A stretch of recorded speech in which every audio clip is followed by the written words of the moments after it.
Go.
गोली अखियां न मारे कुड़ी ठा करके गोली अखियां न मारे कुड़ी ठा करके गोली अखियां न मारे कुड़ी ठा करके गोली अखियां न मारे ठा ठा करके सुनिया कि तेरी गेम बड़ी स्ट्रॉन्ग पंगा ले यानी तू मुंडे नाल रॉन्ग मेरे उत्ते तेरा चलना नहीं टैक टैक दिल रखा विच बुलेट प्रूफ जैकेट मुंडा देसी ना मैं बर्गर बॉय बंदा मारदे मैं पुछदा नहीं वाई टेलीस्कोप विच होया जेड़ा फोकस हेडशॉट निशाना एडा चौकस बाकी आया पैराशूट ते like I'm falling out of love जीवे तेरी सोचा तो अब जीवे तेरा चलना नहीं गोली अखियां न मारे कुड़ी ठा करके गोली अखियां न मारे कुड़ी ठा करके गोली अखियां न मारे कुड़ी ठा करके गोली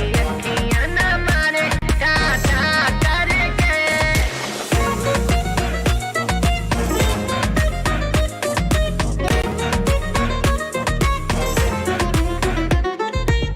Oh boy, don't cry. तेरी बातों से तू लगता है हाय कर ले तू चाहे जितनी भी ट्राई तेरे जैसे कई आए I'm a queen, मेरा सीन करे बात मेरी M16 Knock out करूँ दिल I'm so mean तू भी बचेगा नहीं कर ले यकीन तेरी गेम को मैं रूल करूँ ऐसी बातें ना फजूल करूँ बिना चिकन देना कभी हार ना कबूल करूँ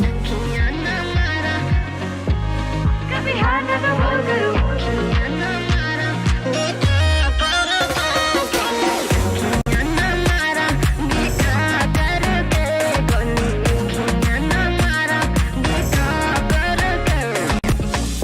अखियां दी गोलियां भी सह गया तेनू लगेया कि तेरे ते मैं रह गया and you thought you knocked me out मैं तो समझ बंद करन लई बह गया एडो सौखा नहीं कुड़ी हराना मैनू 10 साल तो मैं जानदा जमाना मैनू मेरे लिखण दा एहो जिहा स्टाइल जिवें हत्थ विच पड़िया मैं PUBG मोबाइल चाचा लिखां गाने राउंड जिवें खाली करा गल सीधी करा ना ख्याली करा मेरा स्वैग देसी मुंडा मैं ओरिजिनल कदी फ्लैक्स कुछ बन के ना जाली करा बैकी है पैराशूट ते like I'm falling out of love जीवे तेरी सोचा तो अब जीवे तेरा चलना नहीं गोली अखियां न मारे कुड़ी ठा करके गोली अखियां न मारे कुड़ी ठा करके गोली अखियां न मारे कुड़ी ठा करके गोली अखियां न मारे ठा ठा करके Game over.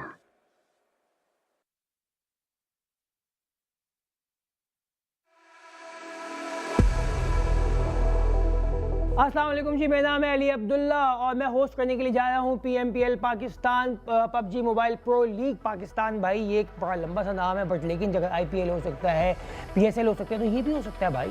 और हमारे इसमें 20 टीम्स जो हैं वो बेसिकली कम्पीट कर रही हैं, उसमें से 3 हमारे साथ यहाँ पे मौजूद हैं। हम उनसे बात करेंगे और उनसे पूछेंगे भाई क्या सीन्स हैं।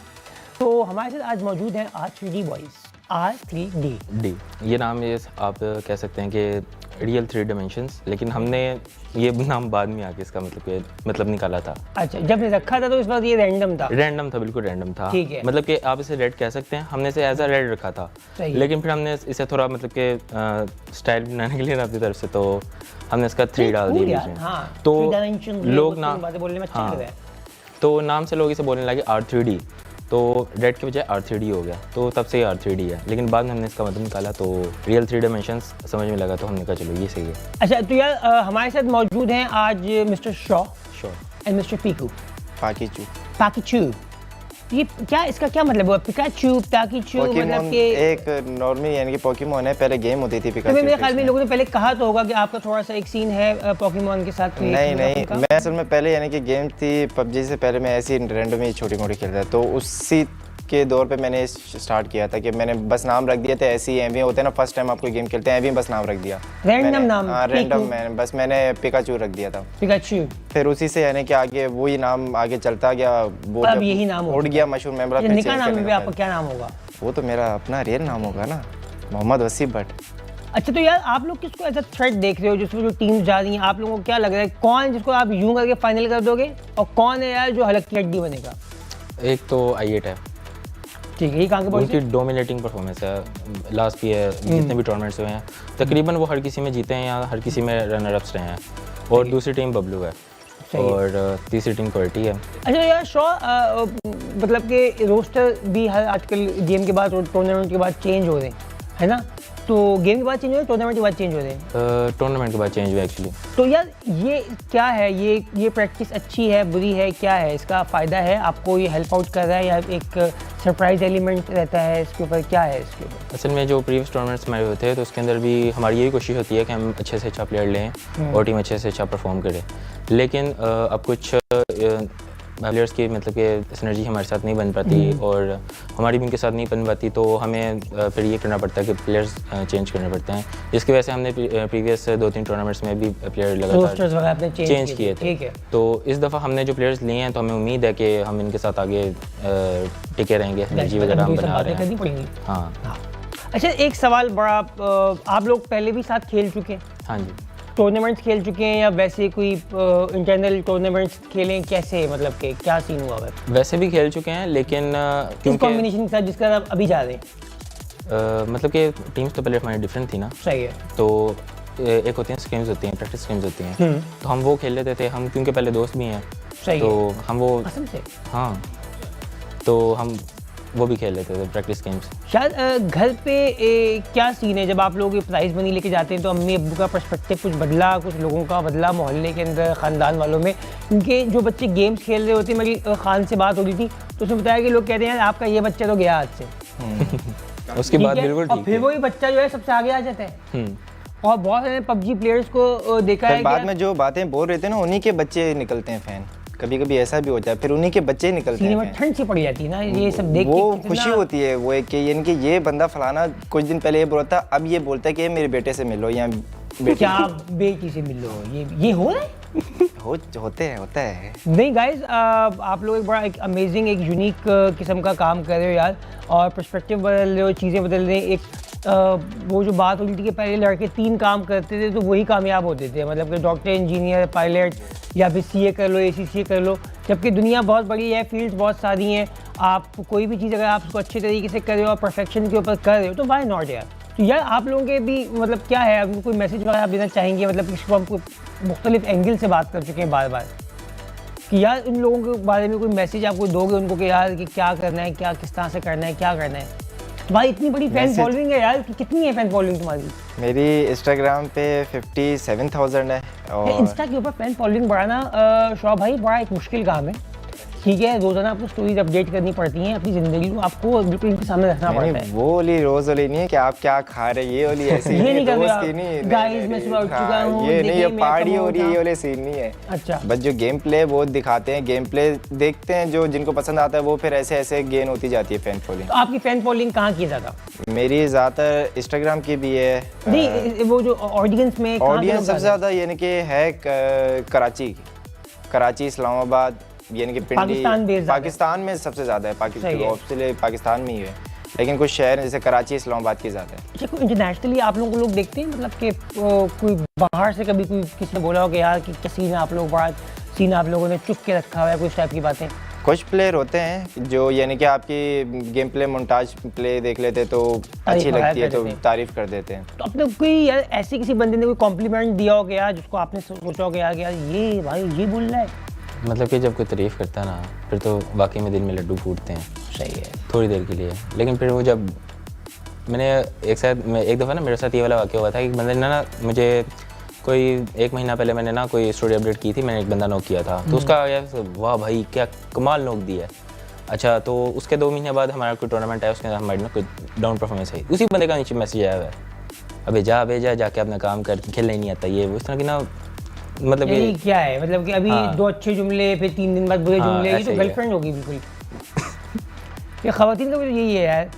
तो बट बहरहाल तो यानी कि यार कोई ओवरऑल फिर भी एक मैसेज तो देना पड़ेगा, ये रस्मी कार्रवाई हमें करनी पड़ेगी यार। मेरा फैंस का यही साथ है PMPL की, मैं परफॉर्मेंस इंशाल्लाह अच्छी रहेगी तो नीचे बस स्पैम होना चाहिए बस, और कुछ नहीं। अमेजिंग। शो आप कोई ऐसा कोई मैसेज वगैरह यार ये वो? मैं ये मैसेज देना चाहूँगा कि जो प्रीवियस हमारे टूर्नामेंट्स में हमसे हुई है मिस्टेक्स, उसके लिए माजरत। तो अब ज़रा आने वाले टूर्नामेंट्स का दुआ करें कि हम अच्छा परफॉर्म कर लें, हम भी अपना बेस्ट दे रहे हैं। बहुत अच्छा लगा आप लोगों से बात करके यार। I wish you all the best यार। आप लोग बहुत अच्छा करो, बहुत क्रेजी करो, क़यामत कर दो। और अगर जीतो तो यार कुछ खाने वाने से बुलाना हमें भी यार। ये कौन है यार? छोड़ो यार, ये है कौन? भाई कोई इनको सपोर्ट नहीं कर रहे यार, ये नहीं बदल रहे, नहीं आ रहे मेरे साथ, नहीं दे रहे यार ये लोग, ठीक है। हम फिर भी करेंगे, वो हमें देखेंगे, वो आपको नहीं देखेंगे, वो फिर भी सपोर्ट करेंगे। आप फिक्र नहीं करो, पिका फैमिली सपोर्ट करेगी। चलो यानी कि सॉलिड फैंस हैं आपके पास, इससे ये चीज़ सामने आती है। अल्हम्दुलिल्लाह हैं काफ़ी। बस सही है, सीन ऑन है भाई। I wish all the best या वंस अगेन। बहुत अच्छा खेलें, बहुत अमेजिंग करें, काम चुप के रखें सर, चुप के नहीं दब के रखना। तो यार ये थी हमारी conversation with boys. Team R3D के साथ हमने बातें की, बहुत मज़ा आया, बड़ी यूनिक इंसाइट्स हमें पता चली, PUBG मोबाइल के बारे में बड़ी अनोखी मज़े की बातें पता चली। मुझे गेमिंग का इतना आइडिया नहीं था, तो मेरे लिए तो लर्निंग का एक बड़ा सीन था, ख़ास तौर पे कैश वाले मामला पे, बॉयज़ की अपनी स्ट्रैटेजीज़, असलहा कहाँ से लेना है, क्या करना है, क्या कुछ होगा। तो यार मुझे तो बहुत मज़ा आया। तो यार आप लोग जो है जो PUBG मोबाइल है इसके साथ को खेलते रहिए, देखते रहिए, जुड़े रहिए यार। ये सब बातें अब करनी पड़ेंगी क्योंकि इन्हीं सब बातों से तुम यहाँ तक पहुँचें। तो मिलते हैं फिर अगली एपिसोड्स में और अगले सीज़न के अंदर।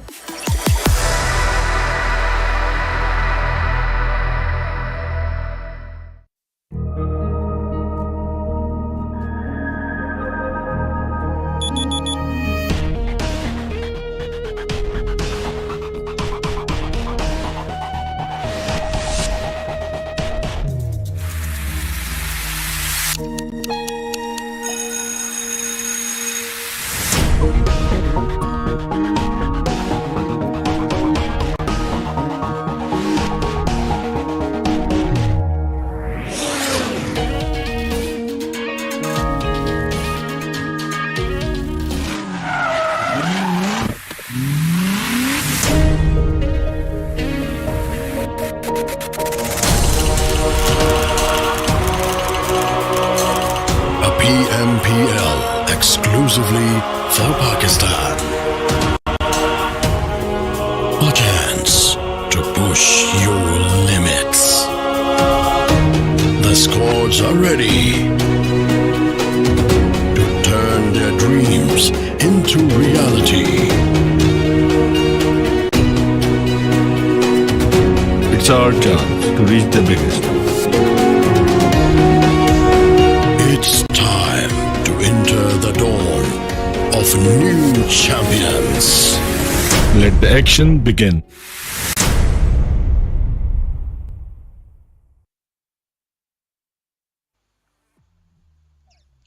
Finally, the moment has dawned upon us.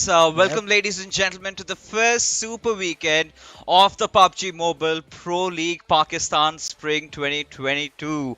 As we begin the show, a huge shout out to Oppo, who are our official smartphone sponsors of PUBG Mobile Esports Pakistan. And joining along with me for the first game would be, of course, Blotter. So we've finally gotten through that league phase where we had to say bye to 4 of our teams. I mean, that was definitely not a goodbye. That is something that these teams would not have wanted, especially when you're Quraysh Esports, when you do have the same points, but still not being able to qualify. That would definitely hurt. But here we are, fresh Super Weekend, the first Super Weekend where points really matter. How excited are you for it? Dude, definitely super duper elope I am for the matches that are going to happen right now, because again, I mean, 5 matches will take place throughout the day, but every single game we are looking at it all from a blank slate, clean slate basically, right? Because throughout the league play days, they were trying to be a part of the Super Weekend itself, and now that they are part of the Super Weekend, the only thing that matters is to be able to get that smacker of a performance for themselves, so as to be able to, you know, get that top of the totem pole position as early as possible.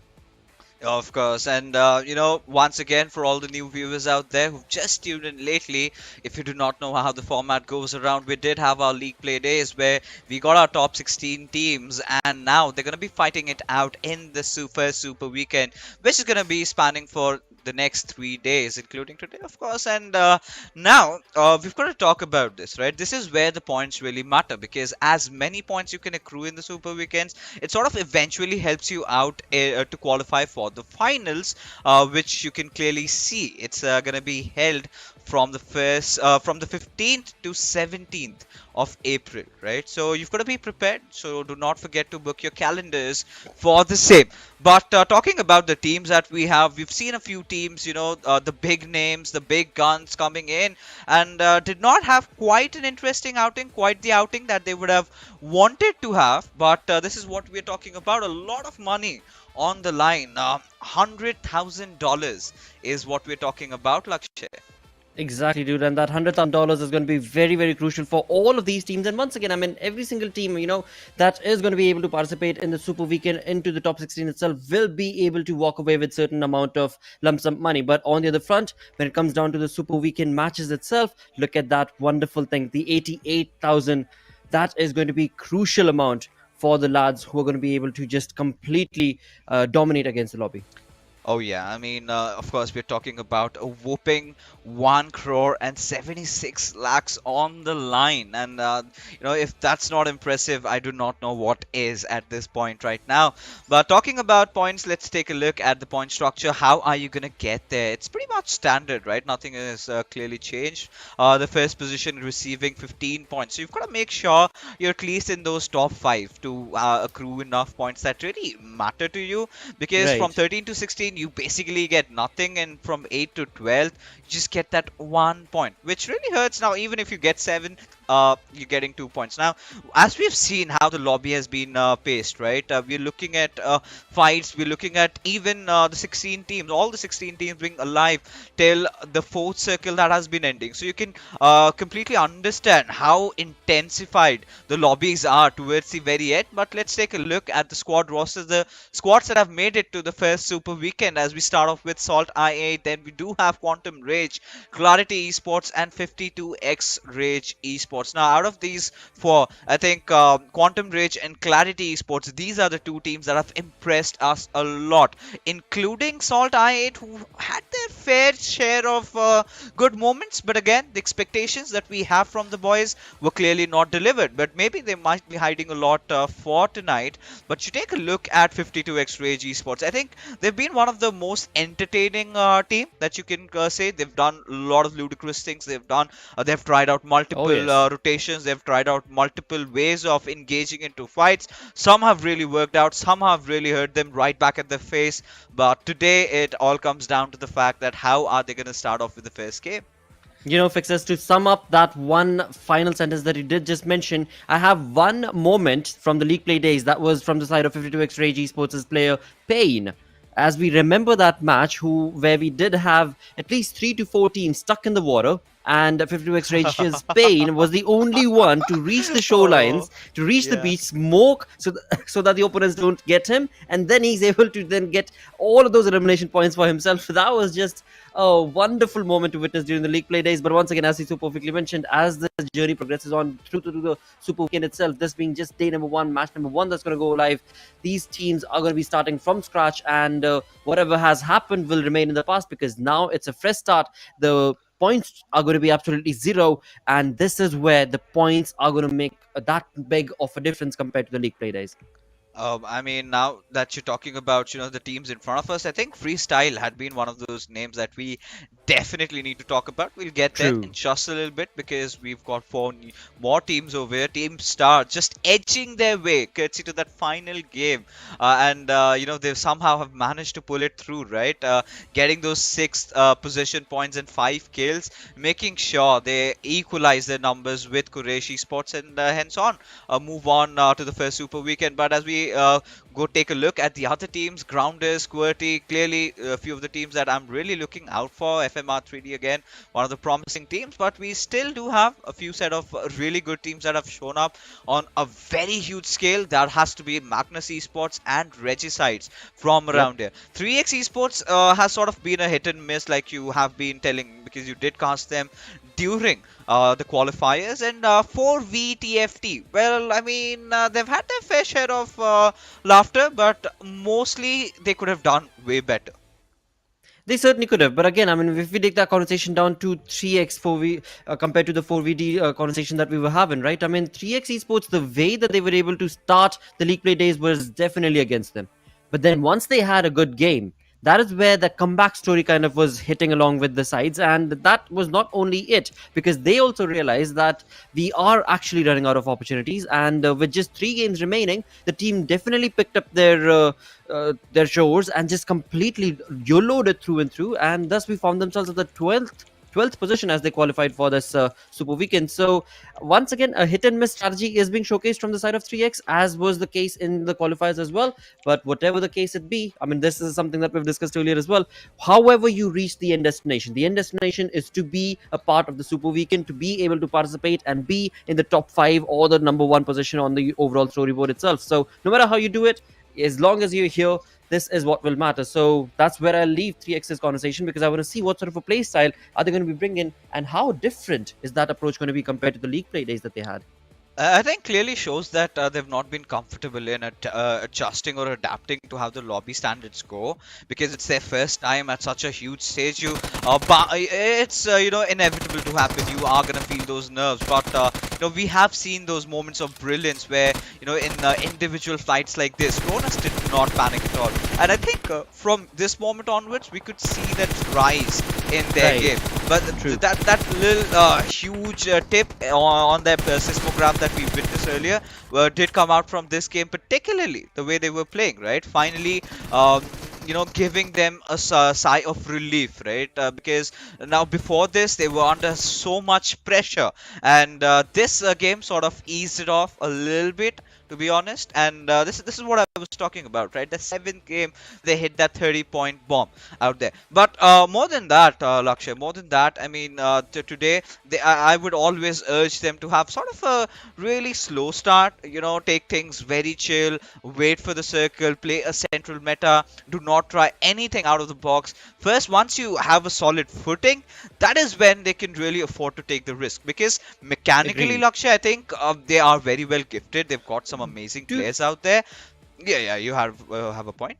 No, just wanted to add on that, whatever you're saying, correct me if I'm wrong, but I think all of those points can definitely be pushed on, not only for TX, but also for SALTxi8 as well. I mean, SALTxi8 again being one of those teams that ought to have performed a lot better than they did. I mean, everything that you just so perfectly mentioned for 3x, if Salt also participates in, SALTxi8 can definitely get themselves all the way to the top. Considering if they listen to you, of course. No, I mean, it's a different storyline with SALTxi8. We'll definitely get back to that. But right now, we do have Team Star in front of us. The team that barely just scraping their way through that top 16 in the final game. Had they not gotten those 5 kills, I do not think that they would have been with us in this first Super Weekend, right? It was the final day where they finally got back to their senses. They had some decent performances, getting a 3rd position finish. They got a 4th position finish right after. So I think they coped up with pressure really well. Now, taking a look at the performance seismograph that we do have, it's the 5th game where they went absolutely bonkers, right? It's the 5th and the 6th game, if I am not wrong. I've got to take a quick look at that. It's the 6th and 7th game, rather, Lakshay. So in the 6th game, they got a 3rd position, and in the 7th, they managed a 4th. The 3rd position game came with 5 kills, and the 4th game with 2 kills. So clearly understanding that this team likes to play it safe. They like to play it zone to zone. They're not one of those boys who just puts a blindfold on their eyes and just goes rushing in and takes down any single team out there. Very solid competitor, but clearly they need a very good start here. They definitely do, and considering, I mean, the way the graph is being showcased, not only for this team but for the previous team as well, it is just the start of the league altogether itself. So the first league play days itself, a few of these teams, they definitely found it really hard to find their footholding, and that is where we do see the likes of course, Quraysh Esports, that was just in the crosshairs of Team Star, but not able to stand true to the meta that we've known them to be able to do. Same can be said for XGeneration on the other front for side of Team Star. They did not really have all the games working for their side, and as so perfectly mentioned by you, had they not been able to get the kind of gameplay that was required in this final game, then things would have been definitely ruined for them. Osama, I mean, we saw the dude who was absolutely optimal for the team to be able to survive for that long, and in doing so, he definitely pushed on that envelope for the team to participate in the Super Weekend.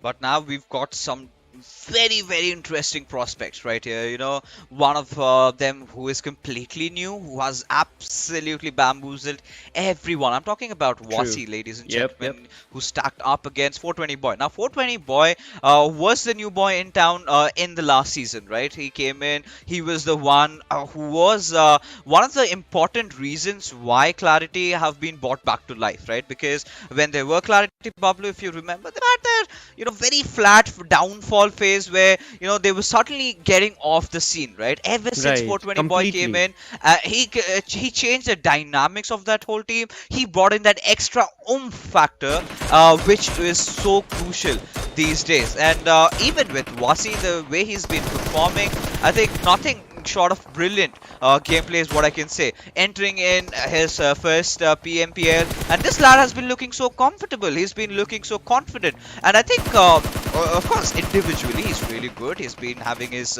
fair share of limelight, but I think it comes down to how well synchronized the entire team is.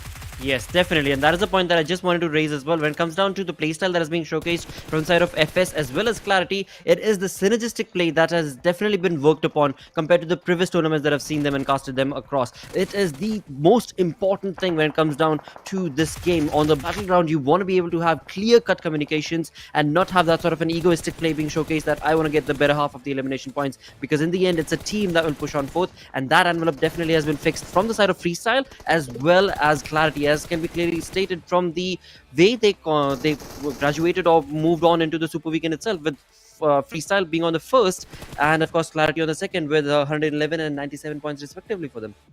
Yeah, I mean, again, if you take a look at Freestyle, right, they did end up with 111 points just out of 8 games. You can clearly imagine how dominating they have been. I think quite mostly pertaining to the first day domination that they had. But second day, we just saw that one game where they managed to bag 19 freaking kills. And apart from them, it was a little bit of a loose affair, but it's still okay, right? As long as you're getting so many points, you can make those moves, right?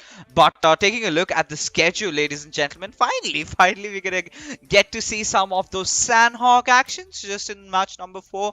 I do not know what's happening in this region in regards to Sanhok. The first time we're gonna have it played out in the PMPL Pakistan Spring 2022, but like always, you know, it has sort of been a tradition, a custom, whatever you sort of call it. We start off with Erangel, and we tend to end our day with Erangel, which is also going to be the case today. So we've got 3 Erangel, so teams have to be really good at the Erangel game, just that one Miramar, just that one Sanhok, which could be a little bit of a change in taste, a little bit of change in dynamics, the mechanics, how teams are going to approach. But this sort of gives us the time and room to discuss about what's going wrong, or rather what went wrong with SALTxi8. Now, I can't really compare them to a team like 3x Esports because they've been in the scene, right? And heavy have it. The boys right in front of us, they have reached the epitome of success, that is Team SALTxi8, and this is the moment where it comes down. They've got to replicate that today. You know, being touted as the best team in Pakistan, well, their position has been challenged by not just one team but multiple over here. But can they redeem themselves? This is the answer that we are here to find out for, as the big bird Lakshay is in the sky as we head in from Quarry towards Stalbert. Now a really interesting flight path, and in this Super Weekend, I think the last thing I would want to see is a certain circle in Erangel. I've had enough. Well, maybe this is going to be the moment where things will move on towards the western front, perhaps. I mean, we've not seen a western circle as of now, so that could be a possibility. Another thing to actually anticipate when it comes down to the way the flight path has been set up is definitely going to be working for the side of Team Star, as we've seen them yet again and again go on to the northern side, which is going to be towards Savoni and Salbert. So that definitely works out in that team's favor. On the other front, as we move on towards Primorsk region, that is known to be the home ground for the grounders. No matter where the blue zone is, no matter where the zone is being drawn, the grounders, you'll find them in the first few early moments of the game right there at Primorsk on the map of Erangel. And as you push on through from that, we have Freestyle right above them, and Freestyle seem to have had a fanned out approach from the looks of it. I mean, 3 of their plays, same can be said for Regicide, in fact. I mean, for that matter, Regicide is completely on a YOLO approach altogether, creating a different span across that map. And I8 now, as you move on down to SALTxi8. Now, the conversation that I was having regarding the 3x and I8 was the fact that, you know, earlier during the league plays also, we saw I8 making those rotations, but then get caught off guard at such awkward positions, coming down Yeah. the hill, and you get caught off guard without any smoke. You're actually pushing down, so that itself Yeah. is class 101 altogether itself. And those sort of silly mistakes that we saw from the side of the SALTxi8 is the reason why I believe the team has not been able to somehow get that footing, that concrete hold that they so many times have had in the lobby. Whereas again, I mean, Freestyle and Clarity, they are running the game like it's their own. Yeah, I mean, clearly two different styles of play, right? With SALTxi8, I feel they're getting a little bit too complacent, I must say. Yes, You know, yes. a little bit overconfident that they can take those fights, and suddenly it's kind of hitting them right back onto their face. But we do have some early skirmishes which could have potentially happened or occurred, and now they have been sort of. Ignored as everyone's just making their way inside the circle, inside their looting points, right? But yeah, coming down to how Freestyle and teams like Clarity have been playing, right? They've been playing the safer game. They've been respecting the zone. They've been moving accordingly. They haven't been doing anything too fancy, right? But sometimes it's the basics that matter a lot, that have been the so-called differentiating factor as to why they have accumulated so many points. Now, this is something that SALTxi8 needs to understand, and their very primary reason it comes down to the fact that they tend to go down towards the very south, right?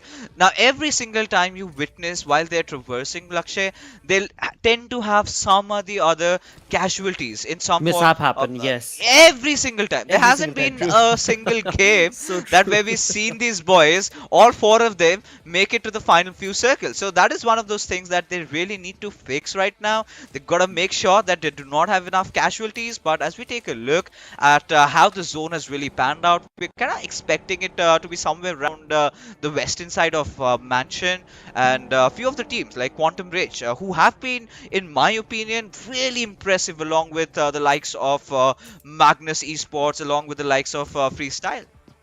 Absolutely have been. And again, as we move on back to the side of Freestyle, indeed, the conversation for them is nothing to just play exactly what they were doing in the league play days, and that is what is definitely working for them. There's nothing that is stopping them from bringing that sort of a play style. And again, in the lobby itself, we shall have to see if the opponents have done their homework. And another question actually that I did have for you, Fixes, because it's just the early few moments of the game, so it is going to take a while before we jump into those first blood situations, as we do see Freestyle, I mean, they're 2,000 meters away from the comfort of the zone. So the question that I had for you, mate, is when it comes down to the approach that SALTxi8 has, I mean, there's one thing that, yes, you're comfortable with your drop location, but getting too comfortable, is that a thing? Because every single time going down to the military base ends up at, I mean, you perfectly mentioned it as well so many times, not only right now, but during the league play days as well, that they get borderlined from the entirety of the fight. And as they try to get into it late into the fight, that's when they're just completely caught off guard and sent back into the lobby. So what do you think? Is there an approach where maybe we could anticipate or should anticipate from the side of SALTxi8 to change that drop location, perhaps, to bring in a different sort of a dynamic play? That this is where a lot of things it's a very bold statement, right? It would be a very bold move from them as well if they're going to be changing their drop location to somewhere else, right, at this particular moment, right? Especially in the super weekends, these are the Right. last places you would want to experiment. Maybe in a few of the scrimmages you can try. We have seen SALTxi8 having a few plan B and then few plan C's, but their go-to drop locations since I've ever casted them has always been around the military base. They've Exactly. been too stubborn to let Yes. it go. But then again, when do you go for a certain split, right? And not just that, Lakshay, even adding on to it, the first league weekdays that we had, most of the circles were around the certain side, and Which is most true of the as well. circles were supposed to be won by them, ideally, because they did not have to traverse around much. Now it comes down to the fact that how they've been taking their fights, right? Especially in those 1v1 situations. Now Crypto is really good in terms of those mid-range scenarios, but we haven't seen enough of those close-range combats from Exactly. his side lately, him winning the entire duel, right? And I think Ghost was one of those players. Ghost was one of those players who was actually delivering in terms of kills. But the second day I did see him get replaced Reviews with came in, right? Yeah. Reviews came in. Now Yeah. Reviews is also a really good player, but I think he needs to even establish a solid footing inside the game, where before he starts becoming really cracked and goes all booming around. But for now, what SALTxi8 need to do to instantly make those fixes is they've got to take those fights very carefully. They cannot be Right. overconfident. They've got to treat every match as, let's say, the elimination matchup, and that is where they can give results. Because the last time you to take a look down the pages of history, you take a look at every single SALTxi8 performance that they've had. They make sure that they enter into the top 3 on most of the Always. occasions in the Pakistan region. They dominate a lot, but we do have few couple of exchanges over here with Shaw taking a look at the players of 52x Rage, and it's going to be Faster who's going to be peppering down a few bullets up from above.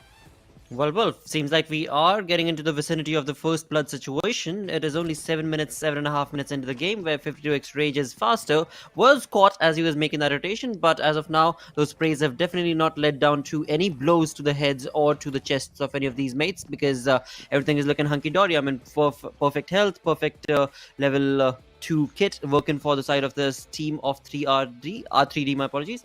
And of course, this is as they move on along and push on. Now they have to be ultra careful, because this is the Super Weekend, and every single game you are trying to get those points for yourself. Either it be placement, either it be elimination, because in the end, these points matter. These points actually matter a lot. The league play days points only matter for you to be able to qualify, nothing else. Yeah. But these ones make a big difference, because when it comes down to the $100,000 prize pool, when it comes down to the journey that will push on along from this PMPL on to the other side itself, will be all based on how you play, how these teams end up playing in these Super Weekends. And talking about those Super Weekends itself, well, this is just the first one. This is just the first day of the 3-day affair right here. And in doing so, as we move on to the center of the zone, things are getting a little heated up, where we've got so many colors right next to each other, and Yasnaya still all being controlled by Quantum. I mean, there is absolutely no other team that wants to contest it from them for now. You know, now in this particular game, the kind of pacing we're gonna expect is going to be a little bit slow, because it's still Right. the first Super Weekend game. This is the game that really matters, as you can clearly see. Now, SALTxi8 have been making the right moves, right? They went with the circle, not before it, or not way too late that they would end up missing out. They're sort of having that scissor strategy, the edgy play, and right now they find themselves in the midst of a fight where we do have Shapatar taking a dig at reviews, but Sensi 2 very low on HP and will eventually fall down to the damage from play zone, and Uzum is going to capitalize on it as much as Blade is going to take a rush, but he is unaware of Zigsaw's position. Now Zigsaw clearly knows if he can get a knock at the very least, he can apply that extra little bit of pressure. But this is where SALTxi8 looks so broken, right? This is where they look so lost. They do not know where the players are. They do not have a person backing them up. Zigsaw giving his position away just a little bit early, alerting the players. Now Zigsaw is going to take the brunt of it as he finally goes down.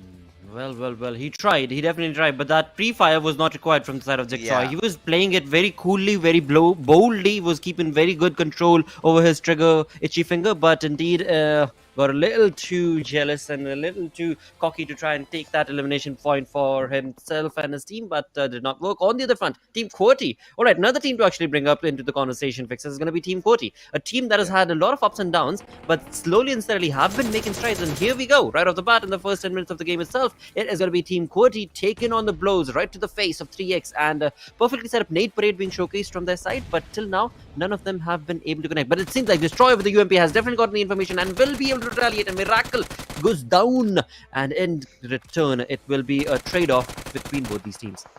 Oh yeah, I mean, surely you would not want to lose out on your IGL so fast. Exactly. Somehow, the boys from QWERTY have managed to hold on, and as they're getting the better out of the players of 3x now, they know it's just that last player surviving. They're going to get that res back on Khan pretty soon, ASAP, and they're going to move at Kaizen, who's all by his lonesome. Now, this is the moment where he could go Ultra Super Saiyan and go pull out a clutch of his life as Destroyer. He's just walking inside the house, making sure he checks every wee angle. As Kaizen, he hasn't even moved a muscle for now. He's just waiting and waiting for the right opportunistic moment. Has spotted Destroyer out along with his teammate. Wait, as what? they're going to take that first floor. And this is where Kaizen has to go big. This is where he's got to go suicidal, has to get that finish. Eventually does it on Wolverine though, as he pulls out an early casualty. But hold on to my breath, as we do have another fight ensuing in front of us, as it's going to be Johnny with those crouch shots, getting that knock and finish on Quantum Rage, as they're off to a very, very bad start right now, as Regicide losing out on Vaz. Still, they've managed to get 2 finishes off there. Absolutely, and Spark is still down. Can be anticipated a revival, but definitely not going to be happening. Definitely not a possibility for the side of R3G, because they are just holding that fort, and in doing so, they will confirm that elimination point for themselves. So 3 elimination points confirmed for the side of Regicide, and in doing so, they've lost one of their man. But on the other front, onto the receiving end was the side of Quantum, and Quantum Rage are left with just a one-man army with all the other players who were knocked and brought down to their knees a while back. And in all of that, it is still I8 on the run, on the move, trying to find a decent footholding, a place that they could call their own. But this is not going to be an easy one, because everywhere they go, they are led with bullets right off the bat. Not an easy place. Now, this is what happens when you drop down south, right? You tend to miss on those important positions that you ought to take inside the circle. So every single time SALTxi8 comes in, they've got to fight for their place. And in those fights, they tend to lose out on their couple of members, right? This needs to be fixed ASAP, especially the level of competition that has grown up. And like you can see, the sort of a shift that we did witness, likewise, you know, this is a standard Erangel Eastern Circle, right? Going down towards somewhere in between school and mansion. You have few very good places in contention. Now you can take a look at how H2E are positioned, how the grounders are positioned, and even the players of MSKY. Now this is one of those teams that we really need to touch upon, because they've been under the radar, but boy oh boy, they have been getting their chicken dinners. I mean, MetershotxSKY, they are a very elusive team is what I would say. I mean, the way they play and approach the final zones is very, very meticulous in terms of the way they plan it. And they are so very cheeky, because they know exactly when the moment is right to be able to take on the fight and hold that thought, because the fight is what it seems to be taking place between I8's player against the side of FS. And Malik has already been brought down to his knees. Black not looking too good. 2-man down, 2-man still remaining. Wasi, what are you going to be able to retaliate against this push coming in from the side of I8? And it's all down to Uzum, because Uzum has already been able to bring 2 of the players down. Vasi will back out of that position, will try and get the survival aspect going on for the side of Freestyle, because he realizes the entire team of SALTxi8 have pushed on, and in doing so, is it the end of that team? It seems like FS has been eliminated. Yes, they have been. 14 teams remaining, 14 minutes in this game. Oh, this was so beautifully executed from the players of SALTxi8, especially how they had their spread, right? Freestyle were kind of cornered, were kind of surrounded from every possible direction that they could. And the fact that SALTxi8 managed to rotate early on, if you could have remembered, they were in contention a little bit early on, where Freestyle was holding that higher ground and SALTxi8 made their movement.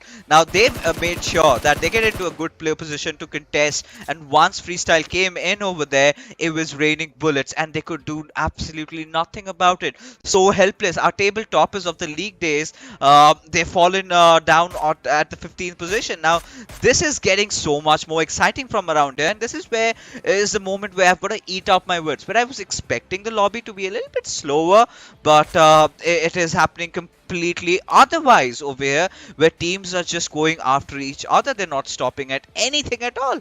Yep, and I'm very happy, very happy to see that as soon as you were talking about clarity, I just looked at the survival status and I was like, wait, is that SALTxi8? Are we sure that's SALTxi8? With 6 points, 6 elimination points, all 4 players still surviving.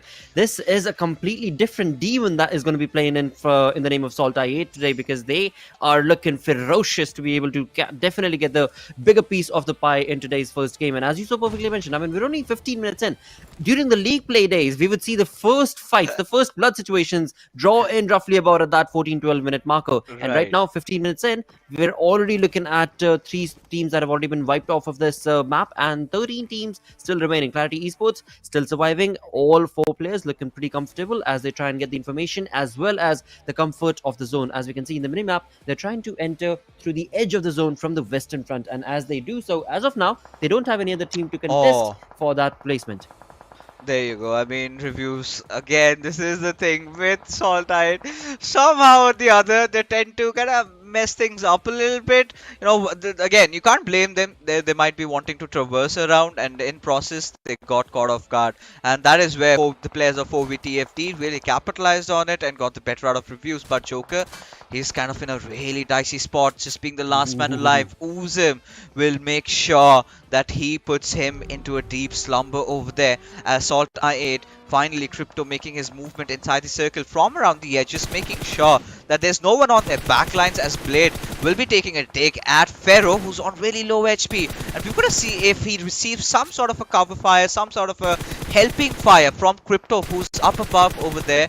And the moment Crypto tends to do that, he's gonna lose that sign of anonymity, which is eventually done. Now 52x rage, they do understand now what's going on, but they don't care really, right? Their only focus so far, Lakshya, has been that they need to get inside the circle, they need to ram their vehicle as soon as possible. Now this is where they're gonna get that little bit of a slight reset, but they still have such a huge target at their back, right? The team right in front of them is Clarity, one of those teams that is doing very well so far inside this game. Oh, very, very well indeed. I mean, we did hear from 420 Boy as well yesterday as they were making that interview. And in this entire saga, Clarity Esports, they have come back stronger. There's nothing two ways about it. But now, for the side of 52x Rage, are they ready for this sort of an onslaught from the side of Clarity? Because Clarity, once they put that foot down, it is not going to be an easy one. But what am I saying? I need to bite my own words, because it is going to be 52x Rage's player who's going to be raging all together against the players of Clarity, where indeed Zabyan and TmwEsports, we can clearly see, are outside the building, but that audio cue has been given away to Daku. He tried to take on the shots and the sprays for the AKM, but was not able to deliver, and now is the moment for him to shine, and in doing so, he will definitely bring down the player, but with just a sliver of an HP, he is not going to be able to survive for too long. Oh yes, and so far so long, he's been doing decent in keeping himself and the team alive, but look at Faster, as Daku did try to go after not just 1 and 2, he's managed to pull it off, as Danny from Clarity making an entry. We haven't seen much out of Danny over there, but this is it. This is where the underdogs are bringing the heat upon the big dogs. Now, Clarity also taking an early exit, and rightfully said, it was 52x Rage that took the fight right at their faces, right? Now this is this needs to be debated upon. Now Clarity, why on earth did they have their players stationed outside? They could have done multiple things. They could have done so many crossfire setups inside the apartments and would have, you know, pulled out the whole life out of 52 Rage, but in not doing so, they sort of dug their own graves over there. I think I can kind of answer that question in terms of the way the mindset was for Clarity's players right there. Clarity Esports, they had just taken a knock onto 52x players and had moved on back. And I think it was TmwEsports who had pushed on into the building, into the apartment that 52x Rage had themselves in. They brought that knock, TmwEsports, and then fall back. As soon as he fell back, they must have thought that, alright, we've given a knock, we'll definitely push on in just a minute as soon as we get our health all the way to 100%. But 52x Rage, they were not waiting. They got that revival and just pushed bang on YOLO approach. And well, again, I mean, delivered. They definitely delivered in style, because Clarity has been eliminated thanks to 52x Rage, and all 4 players from 52x Rage walk away. So brilliant turn of synergistic play from the side of 52x Rage. And now as we push on through, 11 teams surviving. Finally, MetershotxSKY is going to be participating, and Quantum Rage's final player Alpha will not be able to do much with that cooked grenade as well. It is going to be the end of his problems. Yes, and you know, Quantum Rage were looking a little bit shaky from the early start, feeling a little bit of heat, but it's okay. They still have 4 more games to go.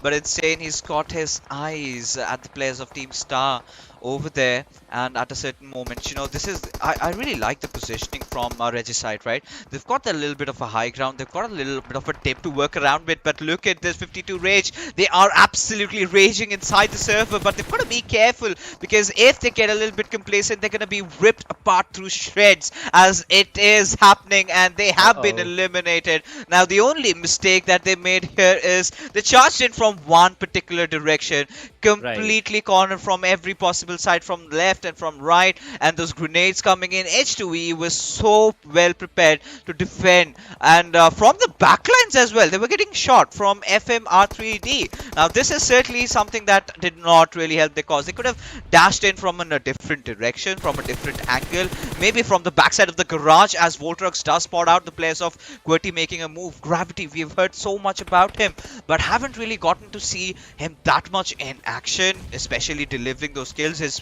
basic fundamentals are really good, but let's see, this is the moment of truth for them, how well prepared QWERTY are to take this fight. Now they're not a full man roster over here. They've lost a couple of their players. They've lost out on their IGL, they've lost out on Wolverine.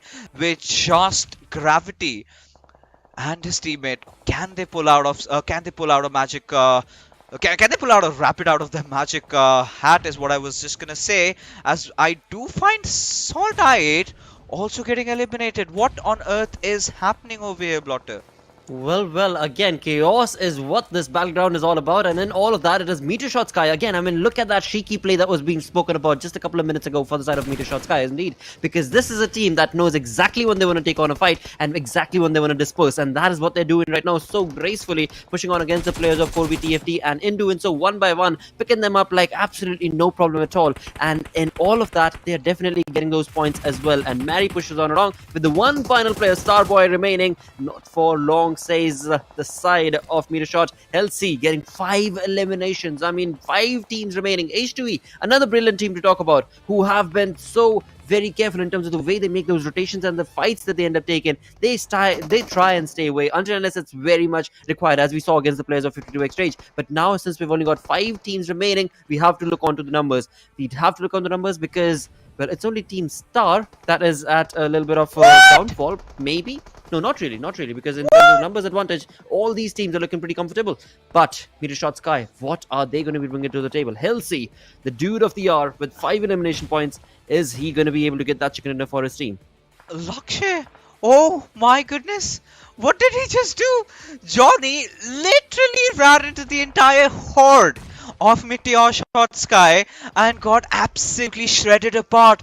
Now with Voltrux also burning, I do not see the chances of TmwEsports alive a lot. Now this is where MSKY do what Johnny was eventually trying to do, but this obviously has to come down to the fact as to how well Star are equipped to sort of defend themselves, as FMR3D, after getting that one knock, they want to push. They spotted out Fury's position, who is going to be low tossing a grenade, or that's what his intention is, but they're sort of unaware of their of the position of all the players of Star over here. They've got to take every move very consciously, and now we can see the players of Star taking a jump from the balcony. They've got to be careful because we've got other teams pushing in as well. Got Fury's position completely compromised. He's got to take a fight against Pika. Now Fury, if he's not wary, he's going to take a lot of bullets from the backlines, as MetershotxSKY are also trying to close in.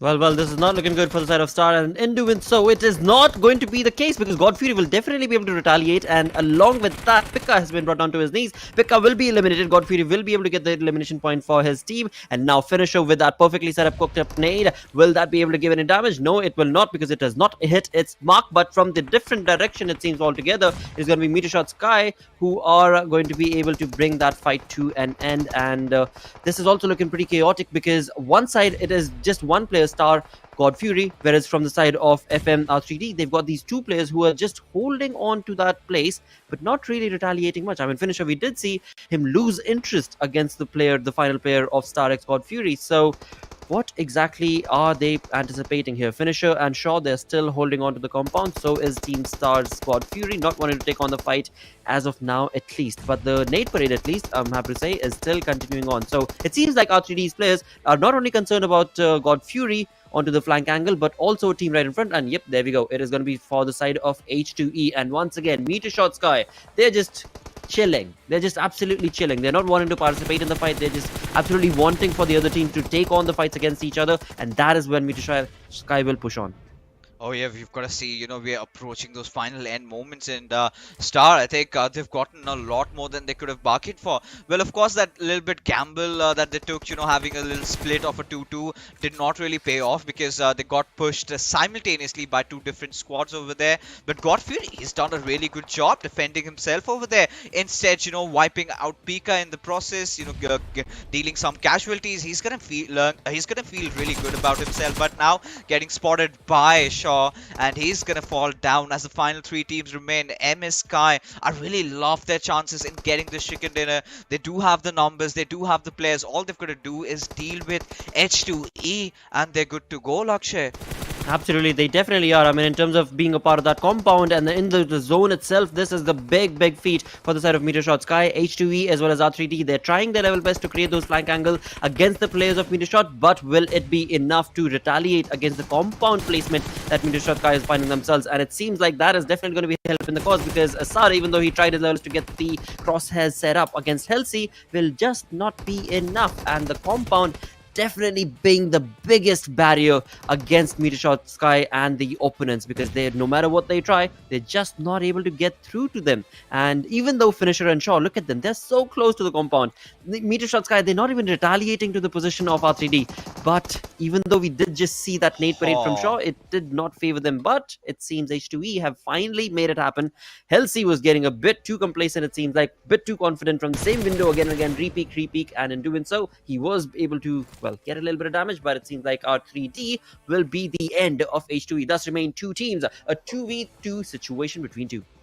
Of course, but I'm sort of anticipating they get that rest back onto its SALTxi8. They had all the time on earth, but maybe they did anticipate a little bit of a push coming in. Now this is the point where they do have that space, a little bit of a room to breathe around, get SALTxi8 back up, and they have. And now the numbers are again stacked in the favor of MetershotxSKY. Now this is the point where if FMxR3D lob a good grenade and get a pick onto its balcony, because I'm pretty sure Shaw did have those sound cues, but Ash just pushing in right that. He's got to anticipate Shaw at a certain point nonetheless, and he does. But it's going to be Mary who dishes out all the damage, gets it knocked. It all comes down to the final player, Finisher. Now the question still remains, can he finish three players who are marching at his direction? Well, his position finally compromised. Ash can take all the time on planet Earth to get himself back to optimal HP as he just prones down Finisher, but that's not going to be enough, as MetershotxSKY, making all the right moves, have managed to secure that first winner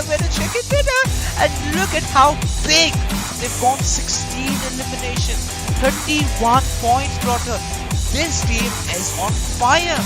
Well, this team definitely is on fire, and there is nothing stopping them from doing so because of the play style that they've brought to the table, right? They know exactly where to take on the fights, otherwise they just keep it low and slow and low-key, and as soon as they know that this fight is going to be theirs for the taking, they push on along and get their nail set up in the coffin to get that chicken dinner for themselves. And this time around, it was a perfect dominating play from the side of MetershotxSKY. On the other front, I mean, R3D, they tried their level best. FMxR3D, they had only 2 players surviving. So a tough luck situation for the side of H2E. Once again, tough luck situation, because sadly they were caught out in the open, and no matter how many smoke walls they would end up creating, it was never going to be able to favor them.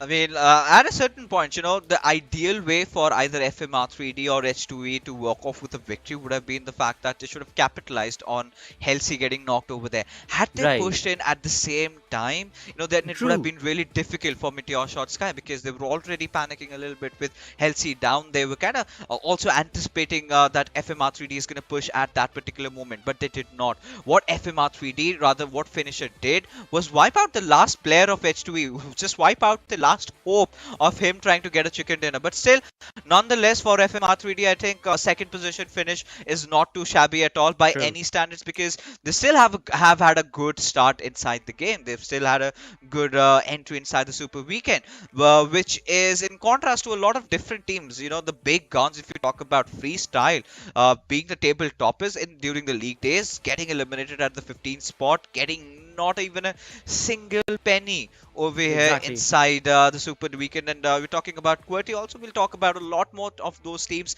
but after this short little break. Go!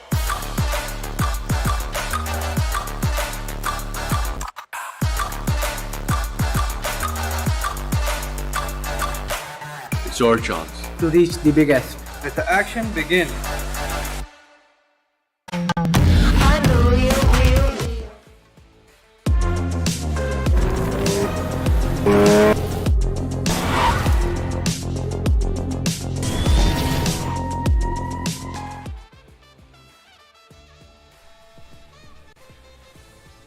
Oh, CA.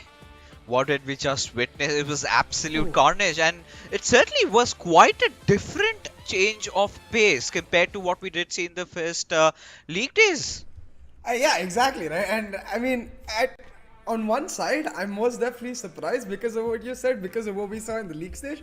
But on the other side, this is what we expect from Pakistan, right? Match 1, day 1 of the Super Weekend, first Super Weekend, and it's just absolute mayhem. It's really pleasant to witness too, because coming into this PMPL Pakistan, I wanted to see this raw display of talent really, and we got to see it, especially from Healthxi.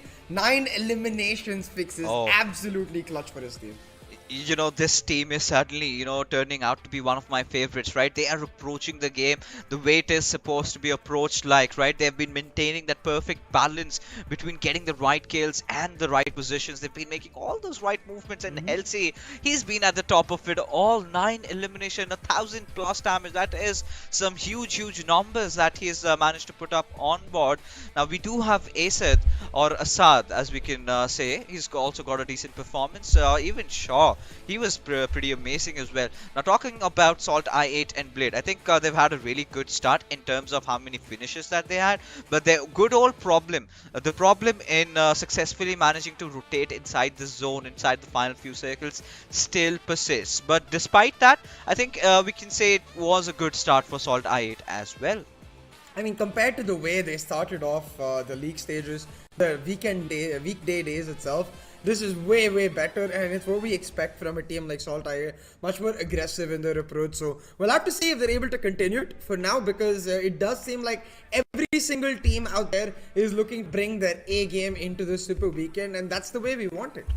Oh yeah, of course. I mean, no second thoughts about it. But as we take a look at the statistics, clearly MetershotxSKY just being the better team in every V aspect, right? Of course, a lot of you must be thinking, no, the damage received for FMxR3D is much more. This shows how much they've been engaging in a lot of fights, how much they've been right out in the open.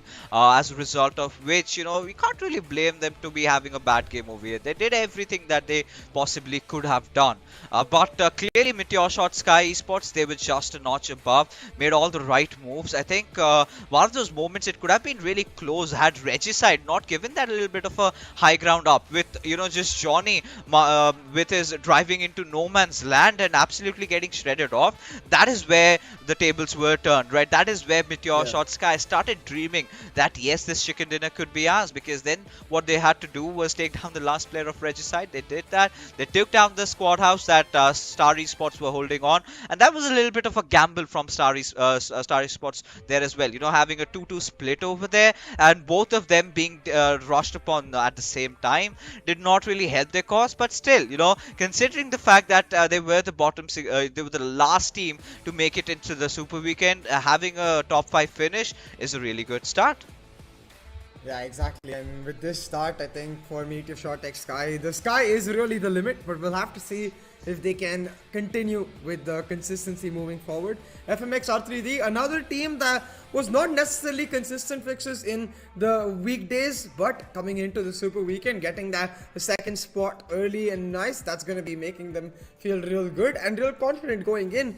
But what I'm especially happy about is that, again, we don't get a standard circle here, a standard zone really with PMPL Pakistan, because the way the weekdays ended, it was a standard circle towards the end. I was like, oh no, will this happen in the Super Weekend? And no, it's clearly not the case. There's some special things reserved for this weekend. Oh yeah, I mean, of course, by Pakistani standards, this was not a standard circle, because, you know, ideally in the other regions, we were kind of done and dusted watching and casting the same zone and all in all. And now anything different than a certain circle, see, I'm going to take it with open arms. Now, this is a conversation that Lakshya and I had. And this is something that we did predict earlier also, right? We did know that it's going to end somewhere in between that school and mansion areas around those compounds. And I think R3G were doing such a really good job job at defending that spot. I could not understand how and why they gave that up and making all those wrong moves over there. But more than that, this is a point where we've got to talk about SALTxi8. If you can see, they're right at the very bottom, just on the edges, just the way they like to approach. But this comes down to the fact is how they time their entry inside the circle, right? Now they just can't walk into the circle like it's their own property, right? They tried that and they got absolutely crushed, right? Not even a single soul could make it inside the zone. But when you're talking about a shift like this, CA, where you've got a star completely in full control of the circle, now this is where they should have taken another gamble. This is where they should have had the entire team unifying, the entire team sort of grouping up together, because now this was ought to happen. You've got just the two compounds inside the center of the circles.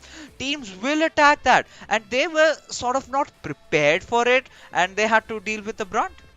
Yeah, exactly, and it felt like a little bit of lack of decisiveness, really, from the side of Team Star, and I hope it doesn't come to plague them later, because even getting to that position for them, it was a big shout as compared to the struggle we saw in the weekdays itself. So I'm hoping they can build on this, because this was just match 1 of the Super Weekend. We've got 3 days of this action and 4 more game matches today itself, so it's only up and above for certain teams. But I'm sure certain teams, they'll start crumbling under the pressure given their performances in this match 1.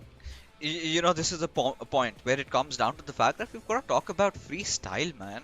I mean, you were, of course, watching from the sidelines, a team that did manage to get 111 points in the league days. Now, suddenly becomes the 15th team to get eliminated. I mean, I could not understand what really happened, but they got shredded by SALTxi8.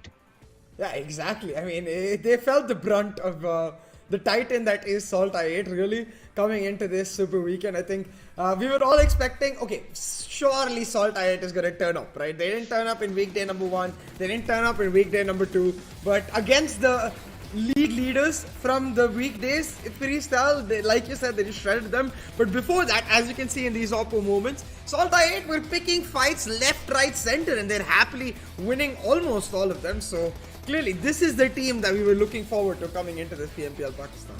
Yeah, but as we take a look at the Oppo moments, this is again one of those wrong decisions from QWERTY that we got to witness. Both the players just going out.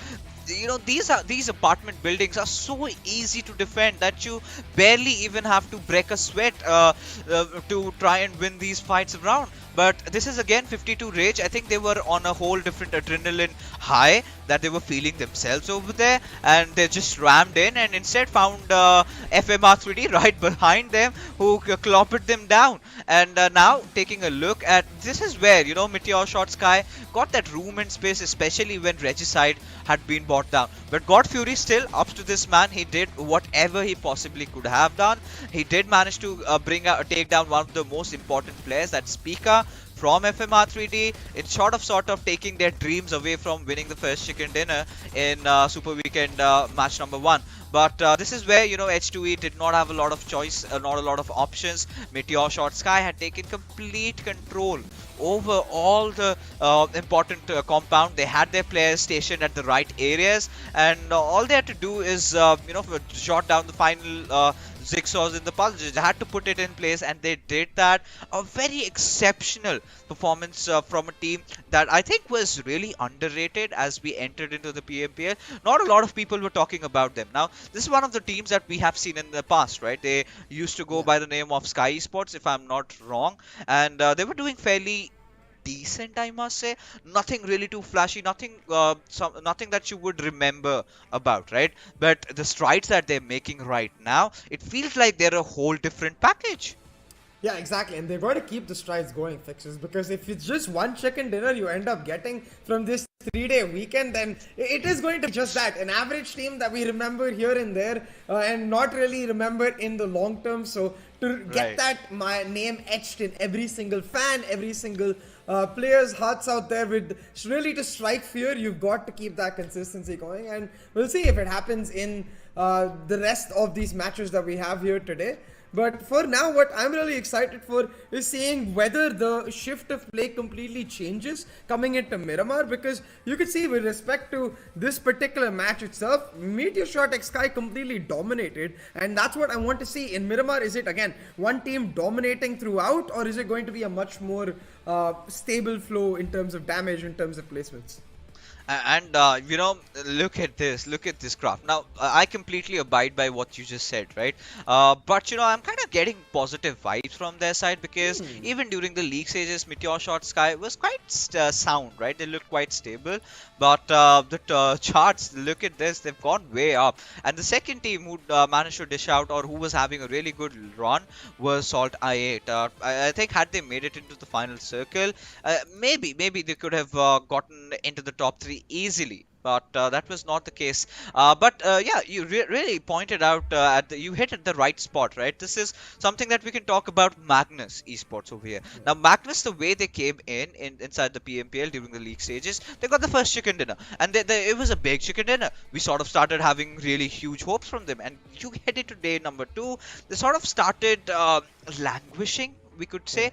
This sort of started not being that much visible that they were, and rightfully said, in this game as well, we could not see a lot out of Magnus Esports' side, which sort of brings us down to another team that we've got to talk about, Team QWERTY. See, now what really went wrong with them according to you?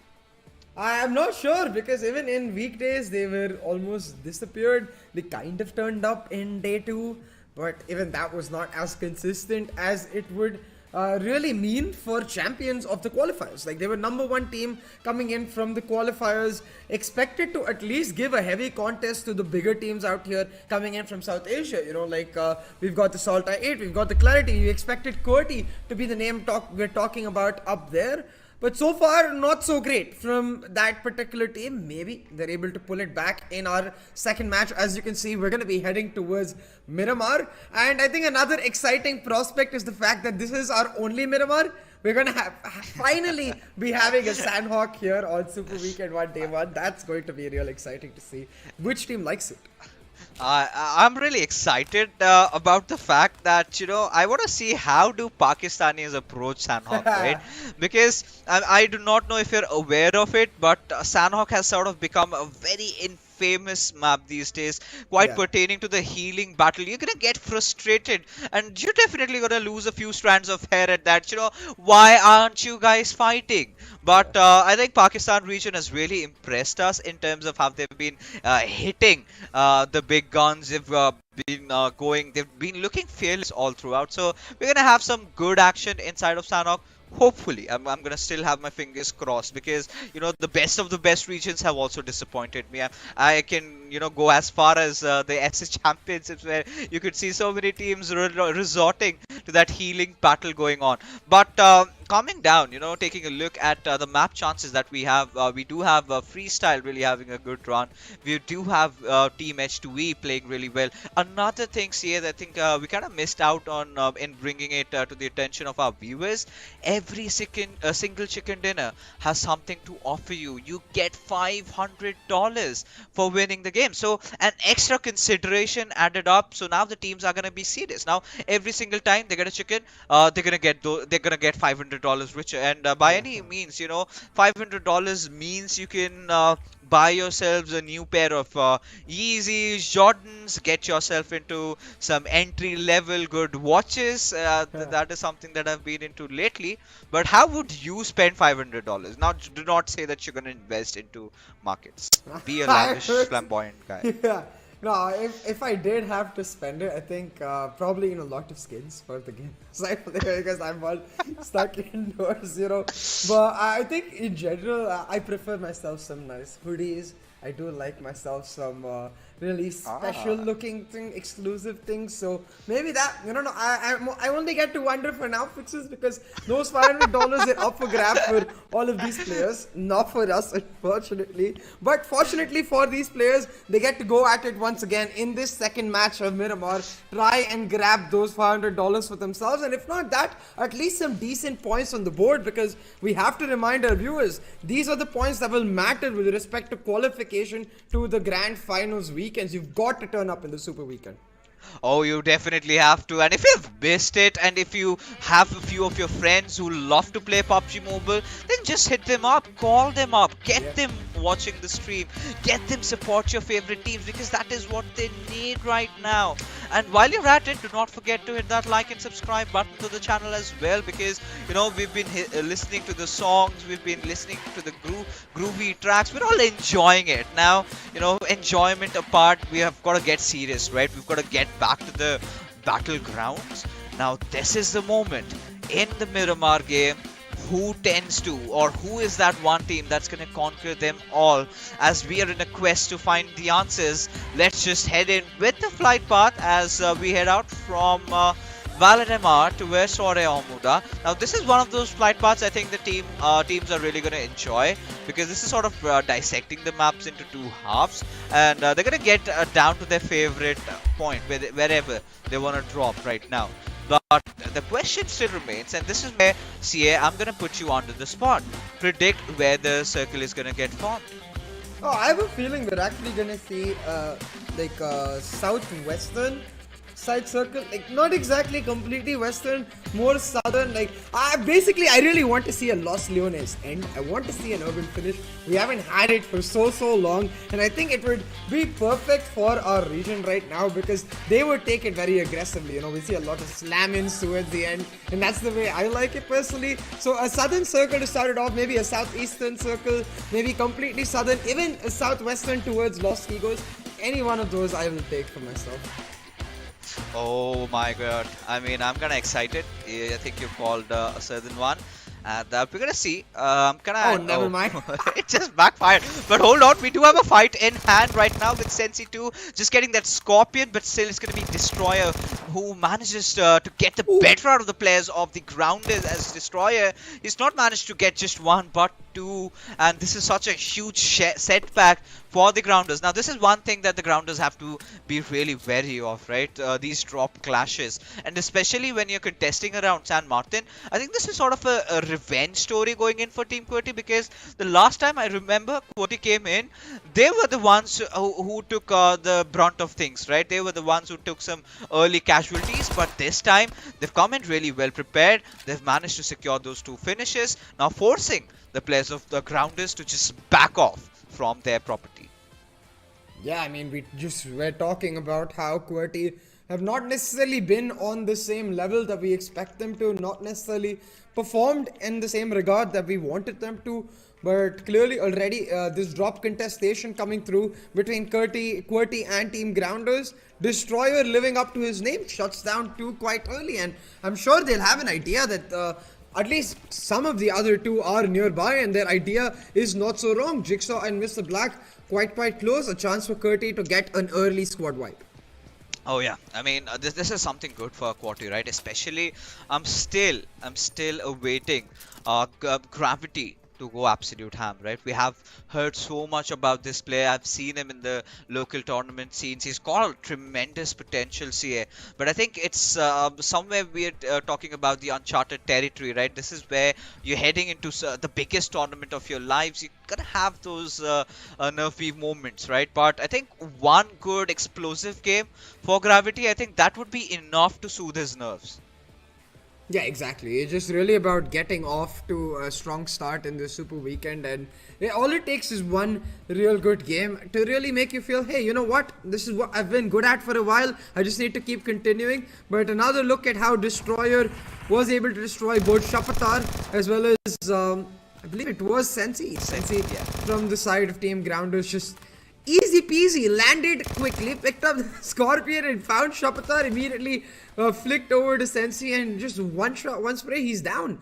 Just very simple from Destroyer. The way he did it, it looked like he had a complete ease of access, but not so easy, honestly, to get it done, especially when you're shooting building to building with a weapon that is not necessarily suited for those mid to long range battles. So very well done by Destroyer in that regard. You know, just not that, see, it sort of got in that little bit of a RNG factor going in, right? You know, had the players of the Grounders received that vector, it could have been a completely different story. But hold on, QWERTY, they're making some advances right at Zigsaw's direction, and Zigsaw being very careful, more than ever. He's made the right choices, right? He's around that little bit of a stairs area, but Destroyer being so precise with his grenade. Now he had the DBS. Now there was no chance on earth anybody could have pushed at him and would have survived the onslaught, because that gun is so deadly in that particular range. Now QWERTY, they've gotten the better out of 3 players. Mr. Black, the last player surviving over here. Can he go suicidal? Can he get a casualty off out of QWERTY? Because there's something that happened in the last game as well. If you remember, Wolverine just dancing inside that little room over there. Got caught off guard as Hunk, spotting out Pharaoh, did dish out a decent amount of damage though, but not enough to trouble him. Now looks a little bit scary. But still, Pharaoh manages to escape. Yeah, I think Pharaoh, by the skin of his teeth, finding an exit right there. But you can see QWERTY, they're being quite methodical once again. Back to this fight where they're clearing out building by building, looking for any potential remaining members of Team Grounders. Now we can see everything, so we know Mr. They're Black moving is together in. now. Yeah, Mr. Black, he's just in the building next door. But like you said, they're moving together, they're moving as a unit. They're making sure that the thing you mentioned about Mr. Black potentially catching someone off guard, it's quite unlikely with the way QWERTY is moving, because he might find a knock, but a finish, probably not. Oh, this could be his cue. This could be that moment where he could have really gotten up and, just rage the players of QWERTY, because this is something that did happen in the last game as well, right? One of the players just going in blindfolded, got caught off guard. But this is where, QWERTY still do not know, still do not have the perfect idea as to where Mr. Black is. He's waiting for them with 50 bullets on his gun. Still prone in at a certain moment, has finally been spotted out, takes down one. Can he get the second one out here as well? Well, does not though, as Destroyer makes a switch at the right moment, gets into cover, making sure that they do not lose out on gravity over there, as QWERTY finally reign over the city of San Martin, and quite some cinematic shots over here with a minivan that does not work. Yeah, quite unfortunate, I'd say overall, but very well done by QWERTY, especially Destroyer, picking up a healthy portion of those kills for himself will get him a lot of confidence. I think, again, something we want to see for Team QWERTY is that confidence to try and build up for them. But taking a look at this circle now, what I am noticing, Fixes, is again, that La Cabrera area, for example, completely empty. The large mountain ranges to the northernmost side of the circle completely empty. And well, I called for the southern circle at the start. The PUBG Mobile God said, no, see, we're going north this time. If they decide to continue in that trend and keep going north, that's going to be some interesting rotations, especially for teams like Quantum Rage, who might decide to just go take that quite early. I wonder where the next circle will shift and who it will favor in that regard. So, see, there is a sort of a tradition, a custom. I think I have got to introduce you to that. You've got to make some offerings to the PUBG Mobile gods before coming in to cast these events. And then only are you going to get your circles that you desire. Right, so make sure you you have, and it's pretty easy as well. You've got to fill in your tummy with a lot of chicken before entering into the casting desk. But that's something that I think we both love, having a lot of chicken. I think a lot of people do love that. So it's fairly easy. It's something that you can do. Even the gods will be satiated. But right now, Destroyer, he cannot be complacent, because 3x, they're right on the tippity top, just waiting and watching every single movement that they're making. Oh, miracle! Why on earth did he have to break this silence? Now, QWERTY, they're gonna get so alarmed. Yeah, I think potentially could have caught a member of QWERTY off guard if he maintained the silence, but I guess trades it out for the removal of that vehicle in the Bucky. So we will have to see if it ends up being worth it for them or not, with respect to that vehicle not being available to Team QWERTY now, or whether their position being revealed means that QWERTY is not going to show up at all, because the area they're in, Fixes San Martin, they started off with just one other team with them in that area, but right now it's quite populated. Freestyle, Magnus as well, I believe, 3x, all in the nearby surroundings, and soon to be joined by one of our titans in SALTxi8 as well. So in all regards, San Martin is most likely to become a bloodbath, especially if for now the PUBG Mobile gods actually listen and give me a southern shift. But ooh, we got an MK14 in our first airdrop. That's pretty valuable. Oh, that indeed is. You know, my favorite weapon, Yeah. no caps. You know, I think maybe now I'm kind of a little bit conflicted with the NG3. But hold on, I think this time we've got some interesting skirmishes right in front of us with Team Star. They want to take the fire right at 52 Rage. Now 52 Rage, they've been looking so interesting, right? They've been looking so aggressive. Now here comes the Ramen. We do have God Fury stepping out of his vehicle along with Emerge, who has been spotted out by Daku. Now Daku does have that arm. He can manage to, pull off a few upsets over there. But where is the remainder of the squad of 52 Rage? As Emerge finally just trying to get in, he has understood the position of one of their players. Daku still managing to get a knock onto it. Sama Zen trying to do his level best, but that is all he could do as Daku still getting spotted out. Now Team Star, all they've got to do is get that revive back onto its Zen, but now on Osama rather, as Hunk has fallen down. But with Emerge is coming in, it's an absolute chaotic situation. I do not know what's going to happen over here. But God Fury, he gets taken down. Now Daku, he's going to go all out. What? He takes a better out of Emerge over there. Being the last player surviving for 52x Rage, he's done such a good job in defending this particular compound. Yeah, Daku is doing absolutely brilliantly right now. He's the sole reason why so much damage has even been done to Star so far, because for a second it looked like Star, they might dominate that fight, but right now the revive being stuck for Emerge. Daku trying to interrupt it, will not be able to do so, but still holding on, but not for too long. Daku gets taken out by Hunk. Star will emerge out of that fight victorious, but with a decent chunk of damage done. Two players down, a lot of noise, and that noise has attracted these apex predators that are SALTxi8. Oh yeah, I mean Uzum has already made his strides over there, right? Finding Star at the most vulnerable position. They still haven't gotten that res back up onto its God Fury. They need to do it quickly. They need to do it now. But it is going to be a little late because Crypto's grenade lands perfectly as Emerge just gets wiped out. And this is the right cue where SALTxi8 can really consider making that push in. But they've got to enter into the right windows. Now Blade, he's the one who's doing the hard job. He's the one who's doing the scouting. He's the one who's going to be checking every single compound out here and there. But Blade finally getting taken down by the players of Star. Crypto has taken some massive amount of damage as well. But before the players of Star fall down, can they do some casualties? Can they deal that to the players of SALTxi8? As Uzum has fallen down as well. But Crypto somehow making sure he gets up on the stairs. And now he's got to deal with God Fury. Now in a 1v2 situation, God Fury, can he make the clutch of his life over here? As he is on really low HP, just prones down, and Crypto is gonna capitalize on this one little wrong movement and will get the better out of Team Star as SALTxi8 get the clutch and they manage to win this particular squad fight. Yeah, a huge play by Crypto right there. Of course, like you mentioned, small error from the Star player in regards to that prone effectively revealing to Crypto where he was. So before that was blind firing, but right now talking about some blind firing with very little visible of his opposition. Spark trying to go for a spray in. Only deals a little bit of damage, no knocks just yet, but boy oh boy fixes. FP Ash certainly has cojones to steal. He's alone over there. He's still firing, still looking to engage in fights, and still manages to drive Quantum Rage away, who's like, you know what? We don't care about that elimination. We need to get ourselves, with the rotation going on, get ourselves into the circle.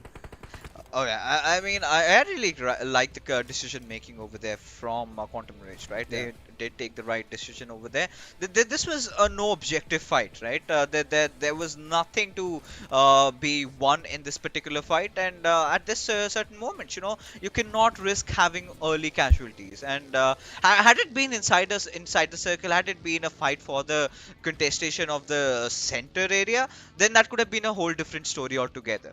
But MetershotxSKY, I really like the movements from this team again this time now, but they've got to be very careful with how they're getting inside the circle, the timing. Because if they do it a little bit too fast, I think I've got a little bit. I'm getting a little bit scared about them, because then what is going to happen is they're going to get surrounded. Now you can clearly see H2A is tailing right behind them, and right ahead they've got to deal with SALTxi8. So now for MetershotxSKY, they've got to fight the right area, but it seems like Van is in a little bit of a situation over here as SALTxi8. Now they've got a different target on their hands right now. They're going after the players of QWERTY, which is pretty interesting, if I must say.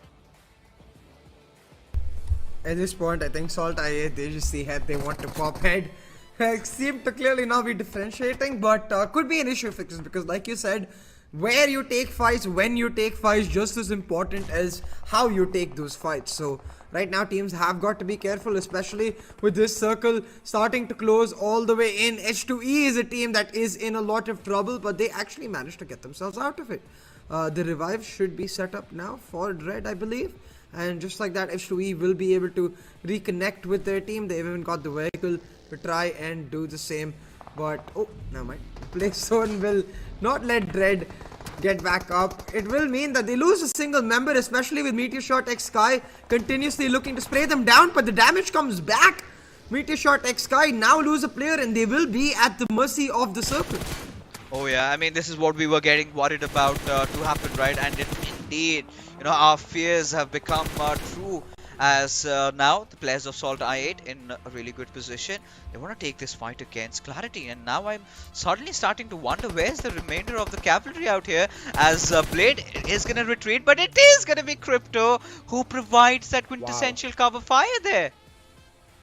Absolutely crucial from Crypto right there. He downs especially a key member from QWERTY as well, and make sure his team continues to hold that position. Now this fight again very crucial fixes, because on the edge of that circle they're looking for both of these teams looking to not just get into the next circle, but also at the same time deny a key competitor the opportunity to do the same. Now 420 boy as well as I trying to get out of there real quick, but not so easy. They do all have a vehicle each, so we'll be able to make it happen. But SALTxi8, they're trying to flank them and cut them off. Oh, they certainly are, as 420 boy is not at the right HP, and the buggy taking a tumultuous turn around here. Oh, this could all go wrong for QWERTY, but for SALTxi8, this is such a bad news again. Losing out on reviews, one of their most highly skilled players, is certainly not a good... What? Magnus just blew up Regicide's vehicle, instantly taking down two players over there, and now they're right beside 3x. Now every single team is sort of anticipating the zone to be panning out somewhere around San Martin, which is not going to be the case around here. They're still playing around the edges, but SALTxi8 spotting out Halsey. They make sure that he gets taken down, but wait a minute. I'm done. SALTxi8 is done. 2 fixes.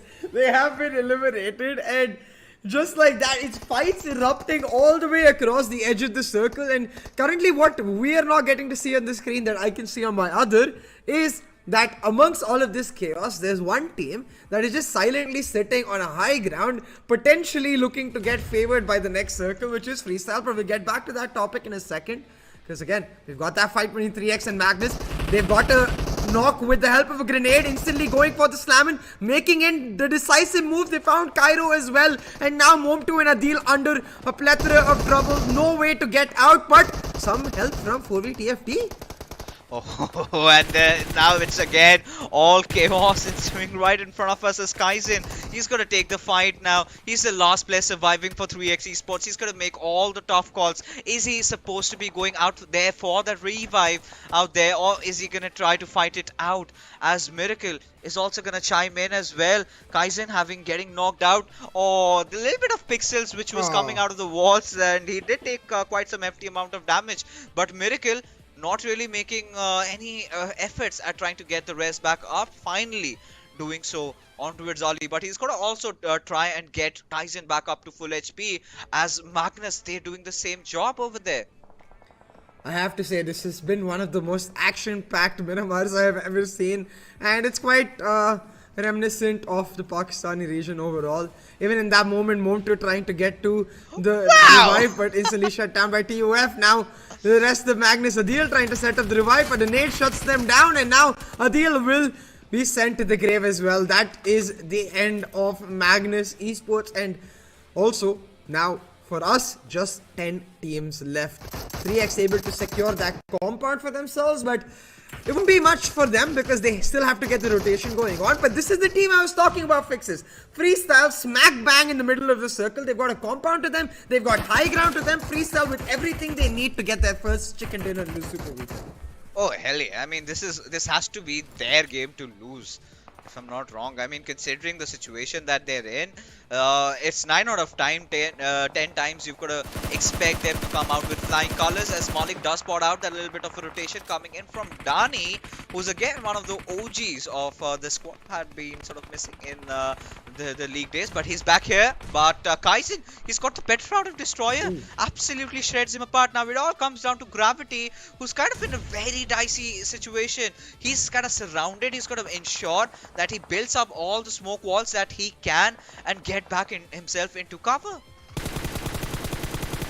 Oh, looking to do exactly that, while H2E actually have been eliminated, as we see fights erupting on every single note, mostly on the western side, as teams are struggling to get themselves into some cover, but there is no cover to be found, which is why again the positions of teams like Freestyle, like Clarity, even TUF actually in that southern side with the edge of a compound to themselves are really the teams that are looking extremely comfortable. The rest of our teams, 4VTFD, QWERTY, Quantum Spark, all kind of left stranded. At least Quantum Spark have this, Quantum Rage, my bad, have this tiny, is it a stable almost to themselves? But oh, never mind. Yeah. QWERTY is gone just like that. 4VTFD will secure the western front for themselves, Fixes, but for how long, that's the question. Quantum Rage, they've got their eyes on them. Oh yeah, I mean, they've got the eyes on the prize, and like you said, you know, they are indeed stationed at a stable, but I think the right approach from their side has to be capitalizing on teams pushing upon Freestyle. There has to be a moment where someone or the other will go at, will take a dig at the players of Freestyle, will want to contest for the house of the boss over there. But for now, it is, of course, the players of Freestyle looking very much in control over the entire map, right? They've got their players well spread out. They've got visions through every possible direction. Now, for Clarity, it is a different story, right? They kind of pincer down to that one little side as IQ. Now spotting out TUF. Now we've never had the opportunity to talk a lot about them, right? Just barring that one good game in the final game of the league days. They haven't made themselves really visible, I must say. I think really for Clarity, it's something that we've seen from them in the past as well. Smart play is what gets them those chicken dinners. And it's quite interesting that we're seeing two of our top two teams, I mean really our top two teams from the weekdays coming in over here, Freestyle and Clarity, left amongst the 6 teams that we have left in this 6th circle. Right now, Freestyle, they're ones dominating. They've got this massive compound themselves, while Quantum Rage and Clarity, they're left to much smaller areas in control. 4VTFD with not much cover, just that tiny hill of sorts to try and lie behind. Whereas the final team left amongst all of this is MetershotxSKY. Mary just being like, okay, please kill yourself so I can get better placements quickly. Oh, there you see the fight's finally starting to happen as Thor gets taken down, and the same goes to be the case with Joker as well, as Virus still in contention but will fall. Now this is the very good fortress that the players of Freestyle are really holding on to. They haven't taken even a single casualty, and look at where Wasi is, right? He has all the vision, all the knowledge, will get the better out of TUF and will wipe them out for good. I wonder if any team actually tries to capitalize on this, because for a moment you can see the other side of that entire compound was left uncontested by Freestyle, but Clarity choosing not to get out of their houses. They were the closest ones to try and make something happen. Means Freestyle will get away squad-free with an entire squad wipe in their hands now. Again, Freestyle does look like the team in command and control of this zone right now, of this match right now, but a next circle shift towards potentially Clarity or even 4VTFD and Quantum Rage could change everything for these teams. So really, it's all about playing out this last two maximum zones perfectly, and hope that you don't necessarily give away too much space to your teams to move in. Now we see that zone shift happening actually does end up favoring Clarity quite a bit. They don't have to move at all. Oh, they certainly do not. And at this particular moment, we've got to see what really happens, because Leon, he is waiting for the right moment to strike, but he's at the same time he's going to be careful about the other teams in the nearby fray as well. And this is what we were talking about, you know, Wasi, who's maintaining that high ground position for him just now, spraying down randomly through that smoke. Will also get the better out of Ash. No is going to be the case, but still no harm done, because his teammate is right beside him to get him back up to full HP. Look at this, a nade cooked. Whether it find any damage, we'll have to see. It seems to be no, is the answer. Mary just trying to poke here and there. Oh, actually, never mind. I'm not sure if it was the same nade, but some nade does from Malik does end up knocking a player, and suddenly 4VTFD under massive pressure. They're trying to go in for the slam on Clarity's compound, but do they even have an idea that Clarity is right here? Because Starboy gets shut down. 4VTFD looking in hot trouble, and most likely will get wiped out. But Freestyle looking to capitalize on all of this with the third parties coming in. Wasi will find one for himself, and just like that, 4VTFD gets some unintentional help, but not for long. They get wiped, so does Clarity. Freestyle in the perfect moment making the moves to take control of Clarity's compound as well. Take away potentially their biggest competitor to that chicken dinner. Oh yeah, there's no way this chicken dinner is going out from their clutches over here. But MetershotxSKY, hey, back-to-back top 3 performance now. Maybe he knows that whatever he does, this result is not going to change. As Freestyle take a very good winner chicken dinner, earn themselves that important $500, and much more importantly, get themselves back right on the board, right? Because in the first game, they literally had nothing. They had no points at all.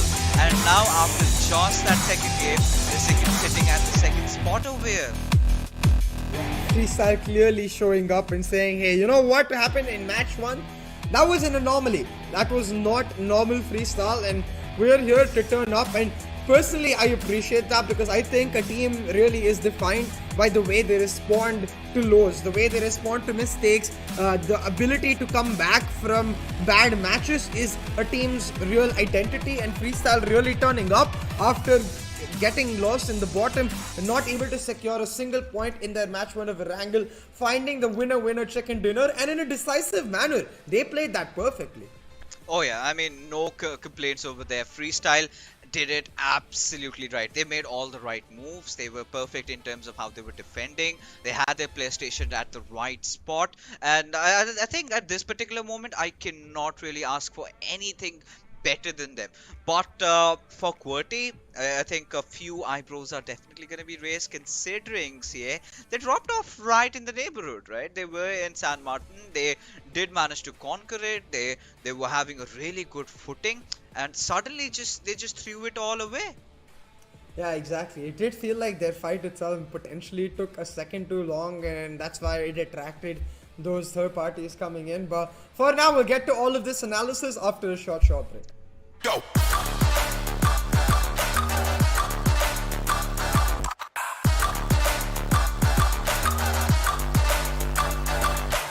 It's your chance to reach the biggest. Let the action begin.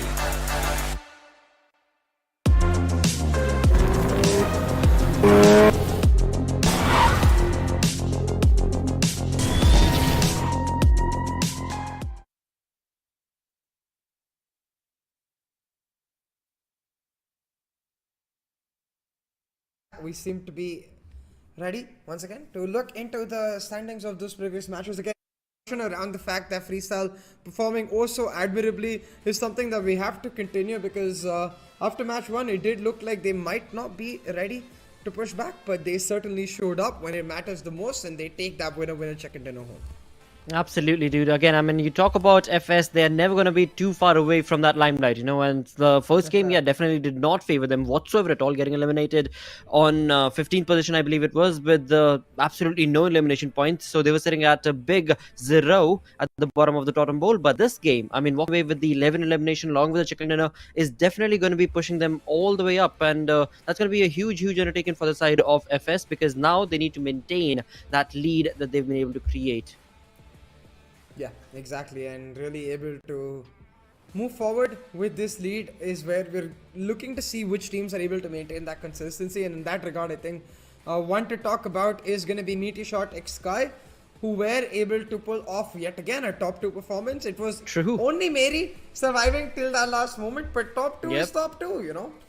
Exactly. I mean, you walk away with those 12 points for the placement. That's absolutely going to be a big cherry on top with the 7 elimination points that MeterShot had already been confirmed for themselves. So I definitely would agree with the statement. You know, MetershotxSKY is one of those teams that you have to be very, very careful of. I mean, that's not one of those teams that's going to be very over aggressive or trade passively. I mean, they tread it very lightly, you know, across both the edges, and they just trot along. Nobody notices across the LOC, and here they are, you know, at the end finding themselves in the top 3 minimum, or to the top 5 at least. Yeah, exactly. I think for MetershotxSKY, it is going to be just holding on to that. Our MVP is actually Destroyer from QWERTY, a player who picked up 2 quick eliminations in a matter of seconds as soon as he dropped in this matchup. But unfortunately, woe seems to be the case for Team QWERTY as a whole, because they're just not able to move that into a heavier standing. They're not able to turn that into maybe a chicken dinner of sorts, and just not able to find the form that they showed us in the qualifiers. Which is true, which is definitely true, and that is something that Yumi and Fixes kind of discussed in the green room as well when the league play started. When it comes to Team QWERTY, they've had their ups and downs actually, and that definitely can be something that you know, you as a player also understand that it definitely gets to you and your gameplay as well. But of course, over time, we definitely do anticipate that from the side of QWERTY, we can see that sort of a limelight performance that was showcased during the qualifiers, where Khan, Wolverine, they all just come alive and they absolutely storm across their opponents. But it seems like there's still a little bit of hope with Destroyer getting those sort of elimination points for his team all by his lonesome. As you move on through to Mary, the dude who got MeterShot all the way up to the 2nd position in the 2nd game of the league play day. My apologies, super weekend day. It is just miraculous with 5 elimination points as well. So MetershotxSKY, one thing that we have to admit is all the players seem to be very versatile in this team. 100%. I think that's something that has been their strength in the first 2 matches, and we'll hope to see that continue in the rest. But I think another standout performer in that top 5 was Crypto, really stepping up for SALTxi8, a player that we were all looking forward to coming into this entire PMPL weekend, and he really able to step up to the mark. So we'll have to see if he can continue as well. But Freestyle, they are the heroes right now of Miramar, able to pick up easy winner chicken dinner, and the stats really scream of what we saw in the matchup, which is the fact that you can see they dealt an insane amount of damage, got the LMs knocks, but what really stands out to me is the very little damage received, and that screams of the fact that that compound they were able to secure real nice and early. That helped them out an insane amount. It was very hard to attack them while they were there. It was very easy for them to attack people while they were there. Exactly, and that also kind of falls back onto the communication that you have within the team, within the squad itself, and that of course is something that this team has been working on for quite some time, and it is clearly visible as well. When we move on to the match summary, we do have from the side of QWERTY, Destroyer taking on the highest eliminations as well as the highest damage dished out throughout the entirety of the game, but the longest distance goes down to Clarity, Dani, along with the highest assist coming into 4 for Zibian. Very well done right here by Destroyer. Hopefully he at least individually is able to continue this form. Whereas on the other hand, I think Clarity, they're a team that clearly, I think, showing us that they've got what it takes, but maybe a little too cautious in their approach is what I would say, because they ended up getting caught in the crossfire between they ended up getting caught when they were fighting with 4v-TFD for their compound. Freestyle came, wiped effectively both of them out. So maybe if Clarity had been a little more decisive, attacked Freestyle a little earlier, things could have gone differently, but that's a lot of maybes. I think what we can expect from Clarity is consistency in those performances, irrespective of which map they're playing on. So I'm sure we'll see this team back in contention for that chicken dinner quite soon. But really, again, the team that stands out to me from the last Erangel top 5 is that MetershotxSKY, 19 points again on the board, comfortably holding on to their #1 spot in the overall rankings. Definitely, but it definitely pains me to say that when it comes to the side of the Grounders, Regicide, R3D, I mean, these are teams, Magnus for that matter as well, sitting on the 11th position. These are teams that definitely can do a lot better than what they are performing right now. And this underperformance for first game can be anticipated. For the second game, all right. But then third game onwards, you have to start rectifying those mistakes. And if these teams are not able to do so on day #1 of the Super Weekend itself, then it's going to get that much more trickier for these teams as they push on through. Oh yeah, 100%. And it's going to get that much more difficult for them to try and find a key position after the end of the first Super Weekend. You want to be feeling comfortable. You want to be able to take the momentum into the second week of league stage and try to pull something off. But hey, we'll see. Even H2E, I think another team that was in the top 5 in the first match of Erangel, but clearly not able to replicate that form today. I think really spread out in their approach today, and I think what we got to see in this match of Miramar is that a single moment can really destroy an entire team. For example, that moment with the car blowing up, Respect doing brilliantly, but again, not able to translate those moments into actual chicken dinners or great placement points overall. Yeah, that becomes quintessential, and that is something that not every team is able to capitalize upon, because you need to have that sort of a mindset as you jump into the fight itself, and many teams practice a different sort of a strategy many a times. But moving on through to the game replay itself, the open moments, we do have some amazing skill shots being showcased from the side of Freestyle. 4v-TFD is another team that I did want to mention as well. When it comes down to kind of consistent play that they are being showcasing today, it is different play style that they anticipated during the league plays, and that is working for them. I mean, previous game they were in the top 5, I believe, no, in the top 8, and then in this game also they came out with decent numbers. And overall, a team that during the league plays was looking difficult is performing decently. So again, like you so perfectly mentioned, one good game, or never mind one good game, one good moment can very well push yourself into the top 8 onto the first page itself, or it can very well bring you down, as we're looking at from the side of Magnus, from the side of Regicide and FMxR3D. It's just not cooking for them. Yeah, exactly, and we'll have to see if they can get that cooking in the rest of the matches available today. We still have 3 more matches to go, 2 Erangels and 1 Sanhok, so maybe one of these lower end teams are able to bounce back, because Freestyle certainly did. They were in the bottom half in the first match of Erangel. They picked up the chicken dinner in this second match, and now as we head back to Erangel, we'll have to see which of these teams are able to do the same. I think really one team from the bottom half that I want to see step up is Regicide, because when you look back to the league stage, this was a team at least on day 1 that really turned up, but since then has not able to replicate that form just yet. Exactly, right, and that is something that for now, again, I mean, another point to add on to that is going to be for day #1, right? The best thing that is working for these 16 teams is the fact that this is just day #1 of the Super Weekend, and as so perfectly stated from the performance from Freestyle, the stark performance from game 1 to game 2, I mean, clearly indicated that they have pushed on forth, and they are going to be now part of the top 5 positions, if not in the top 3 maybe, right? So on day #1, what these teams need to understand is that day #1 they can very well make that comeback. One really good game, because the point difference is not that much for you to jump up from that second page all the way up to the top, or all the way up to the top 5. But if you let go of this day 1 opportunity itself, then things are going to start hitting you that much more intensely from tomorrow onwards, because it is not going to be an easy task for the teams to make a comeback story, because that mental pressure, it gets to these teams, of course. They're in the end humans, they're just players. No matter how much experience you have, the pressure level gets to a certain level when it becomes very difficult to even have a normal conversation as the match is going on. Look at that, 14 position jump, come on. From 16th to now directly to second. Basically lost the second in the matter of one match. That really shows you the power of the chicken dinner, especially this early. But then you can see the gap created between MetershotxSKY and the second place, which is Freestyle right now. The gap shows you the power of consistency. So MetershotxSKY will look to continue that consistency and hope to find themselves at that #1 spot at the end of this day as well. Now, what is really interesting as well, Blotter, is going to be the fact that we're getting to see from teams like 4VTFT a much better performance than we saw in the league stage. Yep. A 5-place jump from number 8 to number 3. So clearly, again, a team that is just looking to get into that top spot, looking to consistently finish in that top 5 in terms of placements, but while charming in terms of eliminations as well. But SALTxi8 and Magnus, 11th and 12th, those are not teams I'm expecting over there.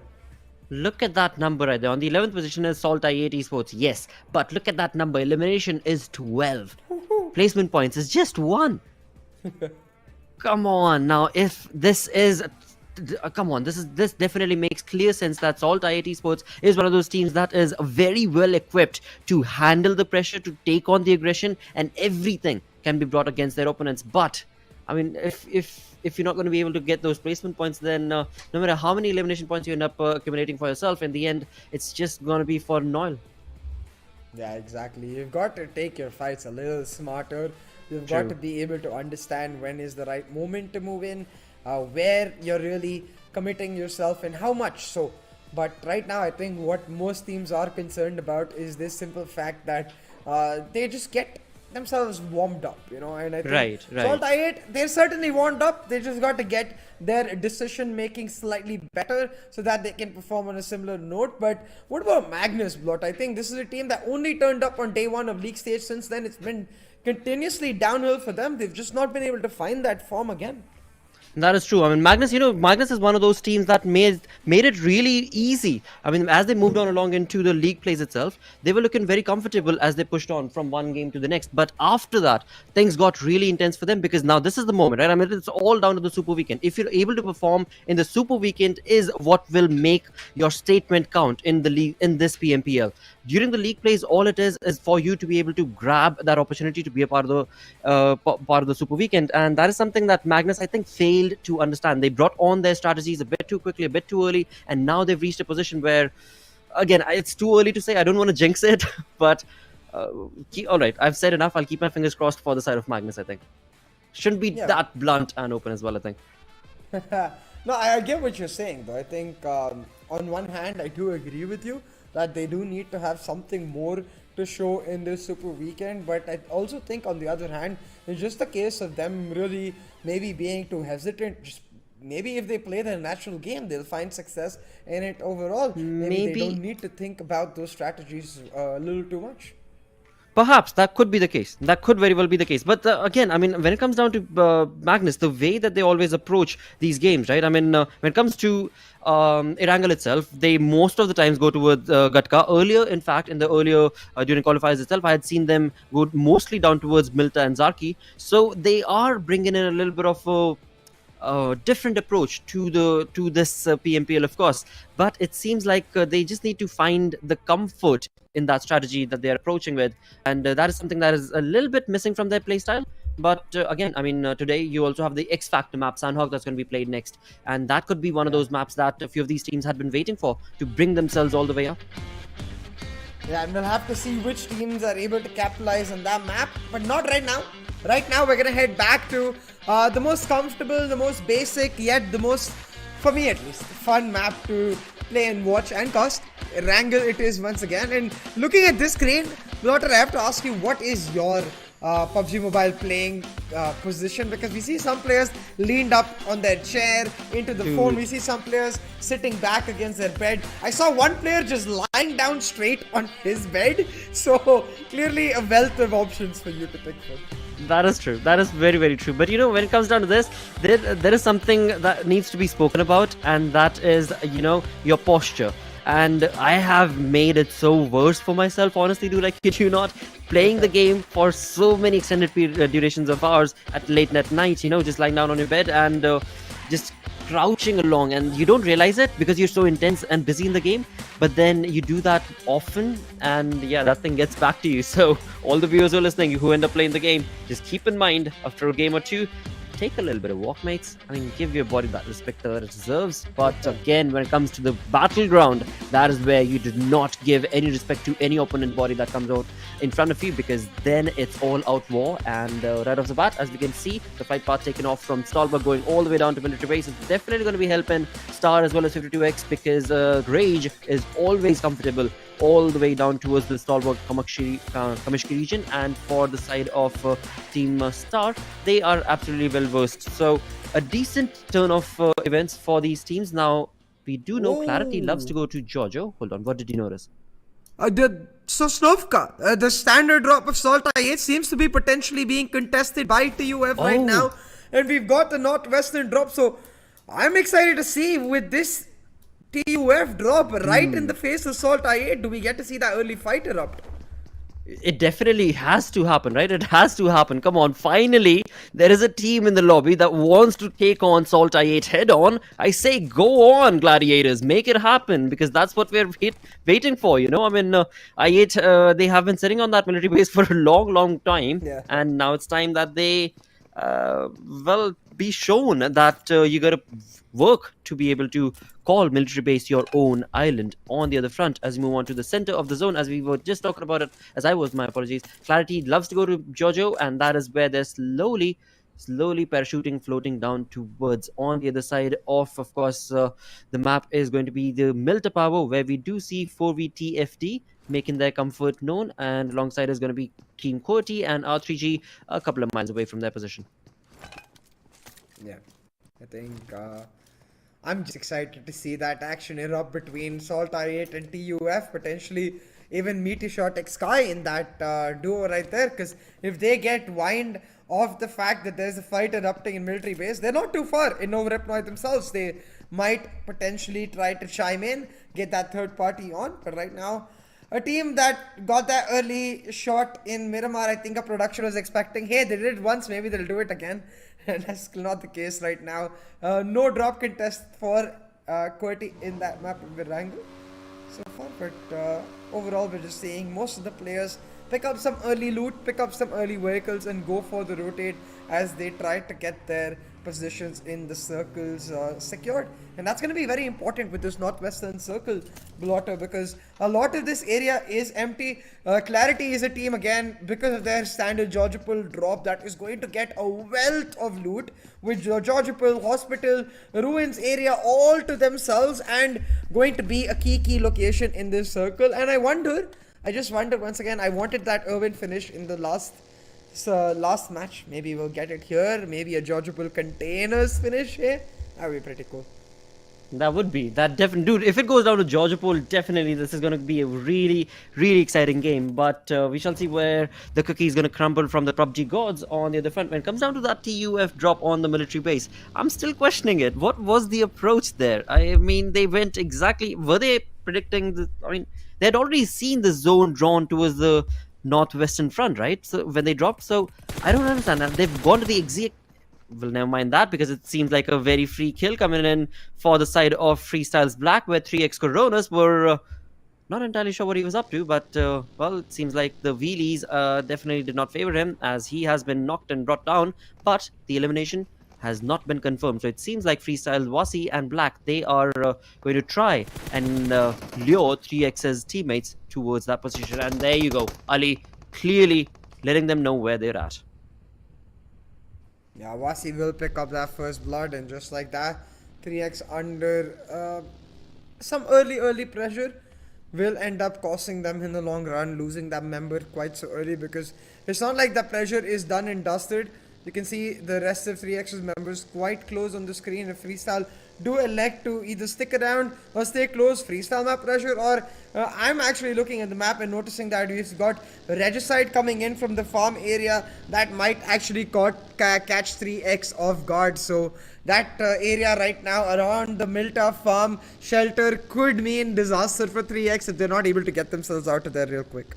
That is so very true indeed. But one thing that's favoring for the side of 3x is the fact that they had a compound, right?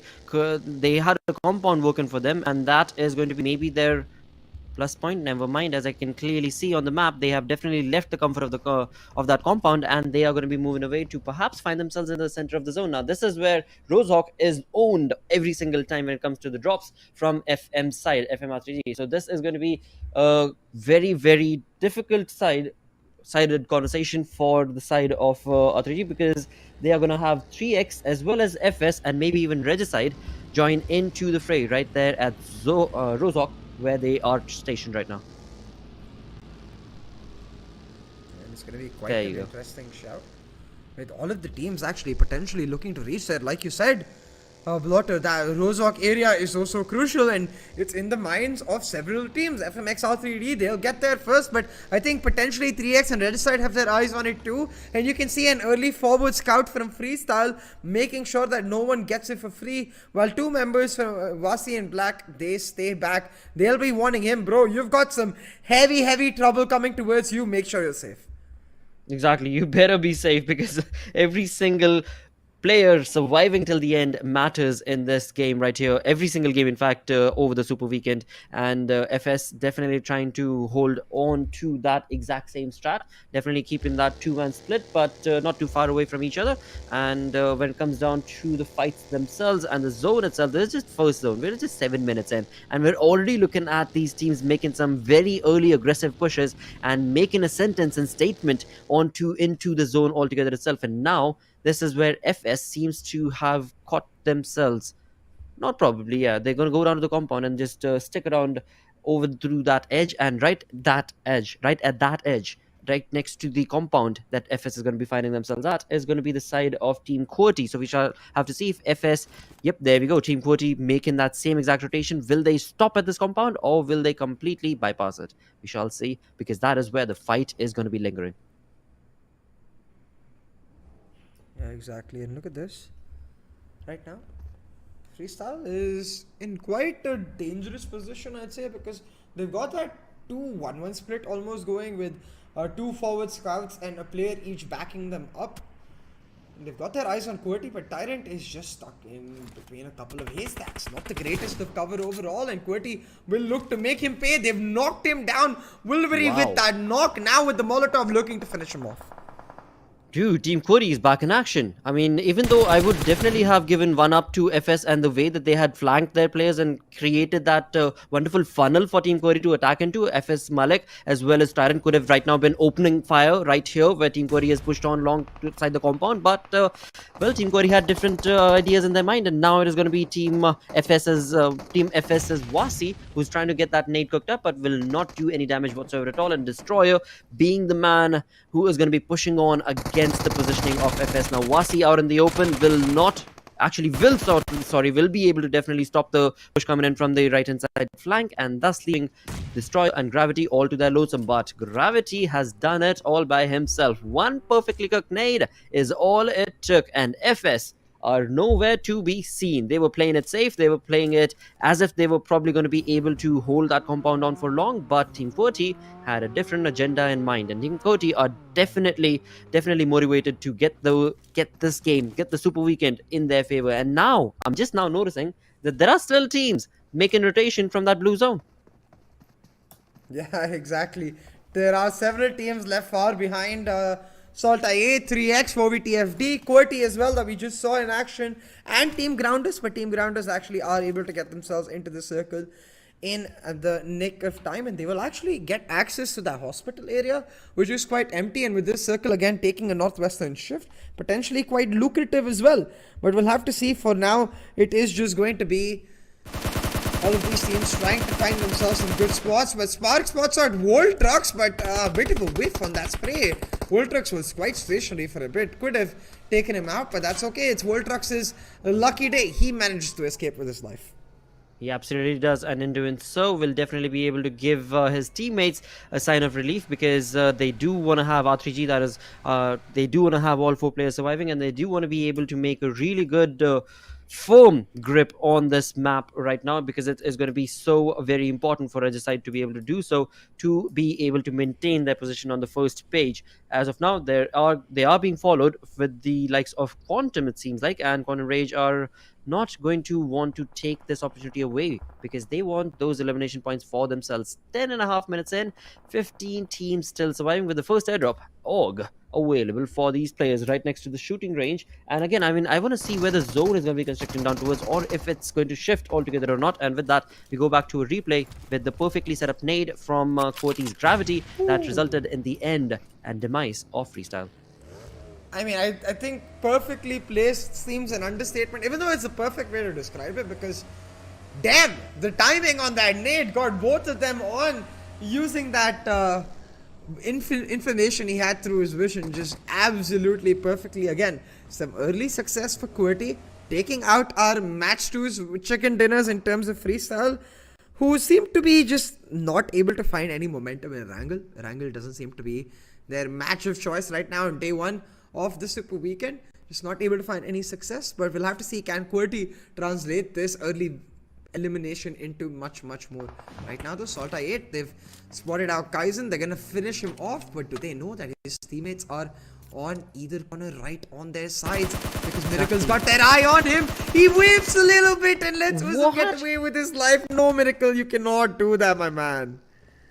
He was so on point, and yet so far, it is unbelievable. I mean, it is a miracle that Miracle's shots did not land. But, well, GG. I mean, second life, cat life given down to the players of SALTxi8, and SALTxi8 definitely going to be able to move away from this position of the school apartments to get themselves once again into the comfort of the zone. And where they're making that rotation from, there are going to be a couple of teams right next to their vicinity as well. So Team QWERTY is going to be waiting. There we go, Rozok on the map, and right next to them is 3x. 3x I don't think is going to be too much interested in that fight, but Team QWERTY can very well bring a little bit of a blowback to SALTxi8's rotation right here. Almost definitely. Right now, again, this circle taking a bit of a centralized shift right here, still including those dodgeable containers. So my hope very much alive with regards to potentially getting this into that containers area for that final circle. But still, with 15 teams to go, we're still very early into the game to talk about that.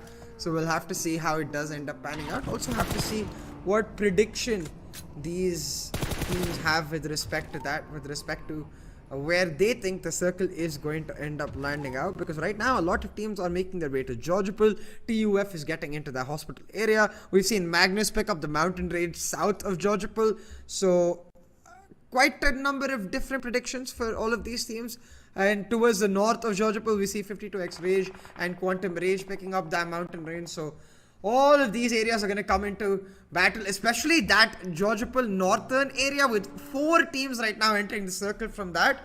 Certainly going to be a bloodbath immediately. This is going to be a chaotic bloodbath, that's for sure. I mean, we're 13 minutes into the game and still we are looking at 15 teams surviving. So that is a huge number, and third parties are definitely going to be right around the corner as we jump in with this third zone that is going to be played right here in front of us. 4vTFD making a slice in front of this, and well, it seems like Regicide Johnny with the Scarl was definitely well equipped and prepped to bring that player down, as 4vD's Dani tried his little bit to get into the comfort of the trunk to get that cover, but was not allowed. And Johnny, from one team to the next, rages on against the player of 52x Rage. That's going to be faster, and his crosshairs has been knocked, but the elimination has not been confirmed, and it seems like Regicide's player are going to be pushing on to confirm just that. Yeah, now look at this. Again, Regicide have that option to shut down 52x Rage nice and early. They spotted out Pharaoh, but it seems to be the theme of this Erangel blotter. Just free shots that he's not able to take. Zen seems to be taken down. Will be finished by Clarity. I wonder where he is. Pharaoh again will escape by the skin of his teeth. What is going on? Okay, never mind. He's done. So honestly, I mean, you have to question it in certain sense, CA, because when the day started off, right, game number 1, game number 2, they went like so swift, and they were like quick breeze going through from one game to the next. And then in the third one, it seems like the lobby has come to an understanding that, hey, what's happening? We have to be careful. Every single game counts. And it seems like not only one or two teams, every single team has realized that now we have to play better, we have to play safe, and that's exactly what they're doing. I mean, there are some early signs of aggression and over-aggression being showcased, but they're just for a second or two while making rotation. Apart from that, teams are still somehow in this small little area able to find their own holding. But I spoke too soon, because not for long, as the zone constricts once again, and now is definitely going to be the moment for these teams to start popping off heads. And again, talk about comfort zone. I don't know which team is going to be in the comfort zone, because there weren't many teams who were looking comfortable into the center of the circle. Oh, there we go. Destroyer will be able to finish off Wash from 4v TFD as well. QWERTY still, though, not in the greatest of positions, under a lot of pressure right now from the other side. A lot of smoke cover being set up for Gravity to try and get to Wolverine, but Wolverine himself, he's been taken down quite low, will get knocked out, and that seems to be the end of Gravity as well, with just one nade. Another one comes in, and just like that, Grenadier Johnny will make sure that QWERTY, they don't get that value. Again, a good start for QWERTY, but not so great. A mid-match right here as they fall prey to another team and they go down quite early. They're not out just yet, Plotter, but their chances of getting some good points on board in this match looking quite low, and with them, Star as well. All of them grouped up, all of them taking a ton of damage. Absolutely. I mean, in this smaller zone, if you start popping off smokes, you're definitely giving away your information to your opponents, and that is something that Quantum Rage realized so perfectly that, well, now they are just being bombarded with those nades coming in from the side of Quantum Rage, where they are wanting to just confirm those elimination points with 3 points already confirmed for the side of Quantum Rage. They're not going to back down. There we go. Spark bringing in that action-packed spray. Hunk goes down. Emerge goes down. God Fury, the only man surviving with 50% health. Will he be able to retaliate? Will he be able to get at least one elimination point against Quantum Rage's aggressive stance? Seems unlikely, actually. And Team QWERTY's final player, as we were just mentioning, CA, has been eliminated as well. So here we are, 17 minutes in, 12 teams are remaining, and the chaos is just starting right now. Exactly, the chaos seems to be very much in flow. We've seen SALTxi8 trying to get to Ism real quick to get the revive on, while pressuring this team at the same time, and I'm seeing one lonely player. Is that? I'm not sure which team that's from, actually. Oh, no, it's still TUF that we get to see. I'm really curious to see that brown circle that I see on the map right next to TUF. Who is that? Oh, it's MetershotxSKY. It is I MS, think it's yes. MetershotxSKY. Yep. It is. That is true. The one final player from the side of Metershot. And there he is, Ash. All by his lonesome, just holding on the fort, trying to stay alive for as long as possible, because that's again a strategy that Metershot applies so perfectly that it works out every single time for them. But this time around, it is going to be SALTxi8 that's going to be helping out MetershotxSKY's final player Ash to stay true to their word, because Salt is bringing the aggressive stance that was being taken against MetershotxSKY's players from the side of TUF. Well, SALTxi8 comes in and they just completely stop TUF in their tracks and annihilate whatever play that TUF might have tried to make. Absolutely, and at this point, really, for MetershotxSKY, it's all about that survival factor. You can see that player still in the blue zone. Will sneak up on TUF right here. Nice. It shuts them down. While meanwhile, on the other side, H2E eliminating 3x Esports. Ash has found TUF has eliminated them completely. And because of the way the blue zone is positioned, I think he's going to get away with this. I think SALTxi8 are just going to run away from here, meaning Ash will be able to survive that much longer. I don't know. I mean, Crypto was definitely looking back again and again because he heard the gunshot that Ash had against the final player of TUF, but not entirely sure for how long, because this is going to be his final first stage, right? And he has to rush and get into the zone, and it actually does seem like he might just be able to get away with this. 10 teams surviving, SALTxi8 just completely owning this entire zone like it's their own. Not entirely sure what Mojo has gotten into them, but finally they're gonna cool it down. They're gonna put their heads down at the edge of the zone, coming in from the south.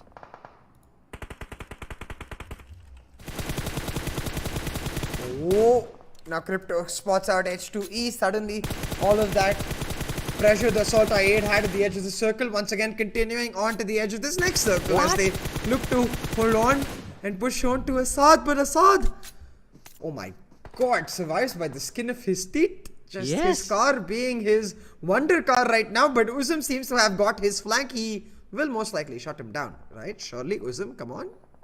Uh-oh, Blade's gone down from the side of SALTxi8, and Blade's confirmed point will be taken away from Assad. So I guess even if there's a trade, Assad has definitely done his job, and that's going to be to eliminate his opponent. And that is not it. He's still not done, because H2E's Dread is going to be coming on around to help the cause that H2E's Assad was trying to hold his dear life for. And in doing so, it seems like this entire trick has backfired for H2E coming in stronger.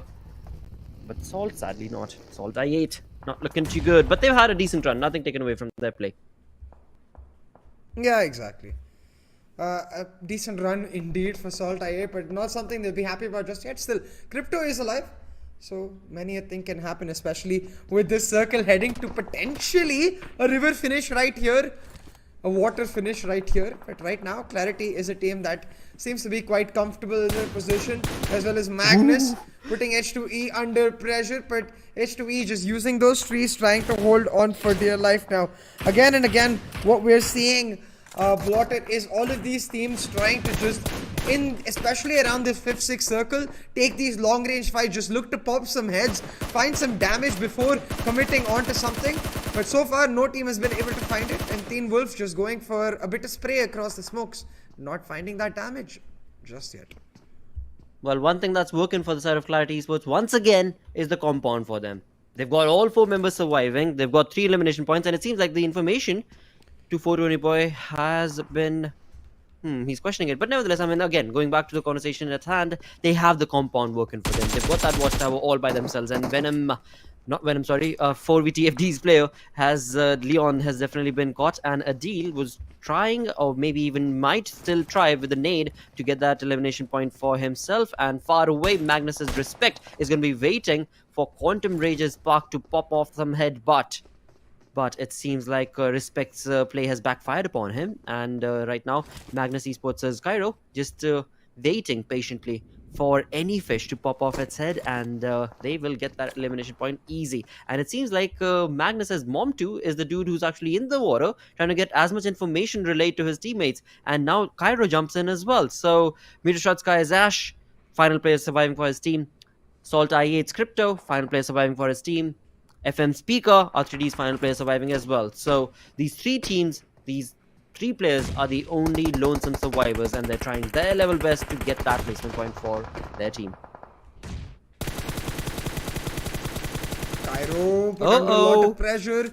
Not finished just yet though. So still this opportunity for Cairo to maybe try to sneak away, but not for long. Pika will finish him off, and now in the water are the hopes of several a team. Crypto in there, Pika in there, as well as Magnus's couple of players, while QWERTY hold on to their dry ground, hold on and hope that they'll be able to find value in that dry ground right here. But it's really going to come down to how this final circle, how this next circle shifts, and it's going to come down to whether Mom2 is feeling himself with respect to whether or not he's going to find opposition. But look at the water, Ash and Pika, they swim by each other. Okay, they're just going to take a bath with each other, I guess. Nope, finally starting to trade blows. Pika most likely should take Ash down right there. Well, he might be able to, but then again, they're both in the water, so a tricky situation for both those players. And for the side of Magnus's mom too, I mean, he did have a lot of nade parade set up, but sadly, none of them have come to fruition, and his nades is just getting wasted right now. 8 teams still surviving, and in all of this, keep in mind, in all of this, QWERTY Esports, they're just chilling. They haven't given away any audio queue. Initially they did, and now Magnus's entire approach has been set up towards H2E, and H2E's entire approach is down south across that bridge as to whatever team is there. But QWERTY is onto the sides. Nobody's interested in them. Nobody's even looking on to them, and this is going to say something for how QWERTY plays, because it's just mind games. Exactly, QWERTY is able to hold on to their position for dear life. Crypto will end up falling prey to the circle. Denies that elimination point, so fair enough, Crypto, but that's the end of SALTxi8 again in the 8th position, so not going to help their standings whatsoever. We've got 7 teams left on board, and again, 1 player of MetershotxSKY amongst those 7 teams. I'm curious to see if he ends up making it to that top. Seriously? Wait, what? Pika? Ash? Okay. Well, he's just learning how to be a fish. So he's just chilling around. He's testing the waters, you know. And of course, Ash is right there by his side to give that moral support, perhaps. And Magnus's mom too finally jumps into the water. He's like, dude, I've been wasting my nades towards this side of the bridge for such a long time. Where in the world are these lads? And well, he seems like he's going to be able to get his answer pretty soon. But he's also going to find himself in the water right next to them. So Kumbaya is the answer. But on the other front, for the side of Clarity, now finally they get out of their comfort zone. Now they finally get out of the compound that they were in, it seems like, and now they might just be able to push on along. But you know what, a commendable team to actually bring up is going to be H2E, dude. Compared to league play days and the way that they are actually playing every single game right here in the Super Weekend, it definitely is kudos to them. Yeah, most definitely. I think H2E have been standout, at least in Erangel. Do not have the greatest of Miramars, but in Erangel so far, so good. Now the circle, it baited us for that water finish, but it says nope. Has shifted towards those land areas, which means Ash and Pika, well, they can't say Kumbaya anymore. They've got to get their hands dirty, and it seems like Pika is the one who pulls the knife out of Ash's back, and he's like, so long, my friend, see you maybe later. But he's gonna pay the price with karma coming in the form of Hacker. H2E finishes them off, and just like that, we're down to 3 teams. Well, down to 3 teams, 11 players surviving. Quantum Rage looking really confident and comfortable with Sirius, Spark, IQ, Alpha with amazing kill points for themselves. And this is going to definitely be helping them because they've got all 4 players surviving. So it's a conversation between Quantum Rage and Clarity. But H2E is still alive. I mean, Hacker has been knocked and Pan is down. Assad and Dread are still the 2 players surviving for the side of H2E. And if they're able to hold that fort strong and bring in a little bit of a chaotic play against Clarity Esports, which 420 is definitely not going to be allowed, and thus it results to a 4v4 between these 2 teams, Quantum and Clarity. Quantum and Clarity right now looking like the teams most likely to take it all away, with both of them only left right now in this match. Clarity in a way better position than Quantum because they've got the compound to themselves, while Quantum are stuck in this open area trying to use their smokes to build some cover for themselves as they move forward and try to get into the very edges and crannies of this circle. But Zibian on the edge of the smoke spots out Sirius. He's gonna shut him down, and suddenly all of Quantum Rage in disarray. Spark picks up the airdrop while he's at it, but it's not going to mean much because Zibian is being a pain in the butt for Quantum right now, but they shut him down. Spark with the nade finds TmwEsports as well. Quantum Rage, they're turning it around, and potentially for the winner chicken dinner. All of Clarity's hopes, all of Clarity's dreams seem to be going down in vain, but from the back, Danny coming up huge.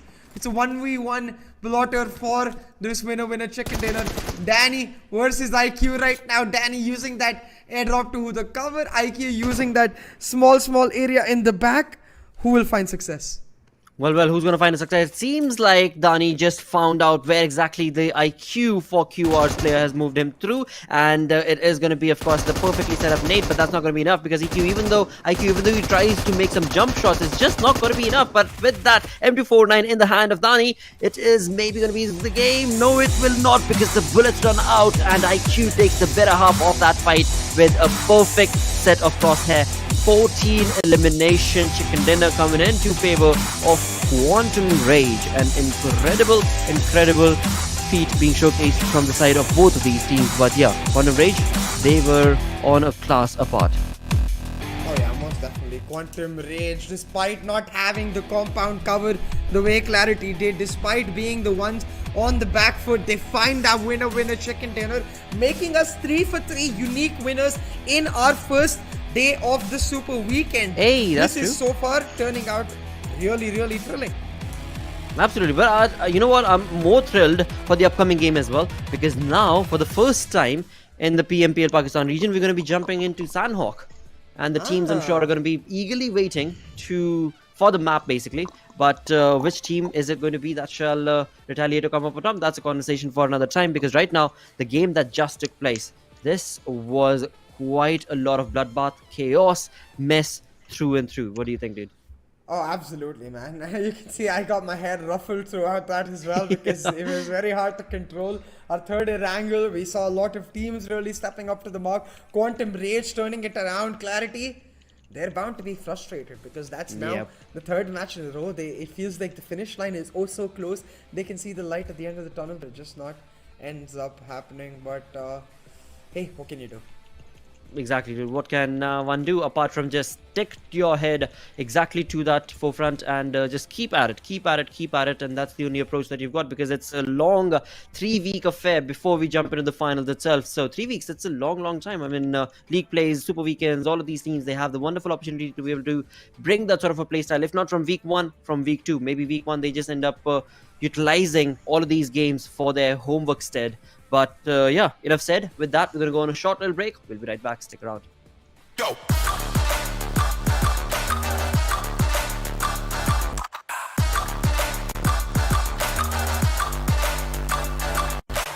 It's our chance. To reach the biggest. Let the action begin.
Well, not gonna lie. See, I mean, at this point, basically, my eyes had almost seen everything, right? Thank you for watching, ladies and gentlemen. That is all I could say, because for a moment, I was on the sidelines. Of course, for a moment, I was, watching how things were panning out, what really happened in the last game. I'm gonna say this loud and clear. It was purely Clarity's game, and they just threw it out of the window, right? Yeah. There's no other way. There's no way I could really justify.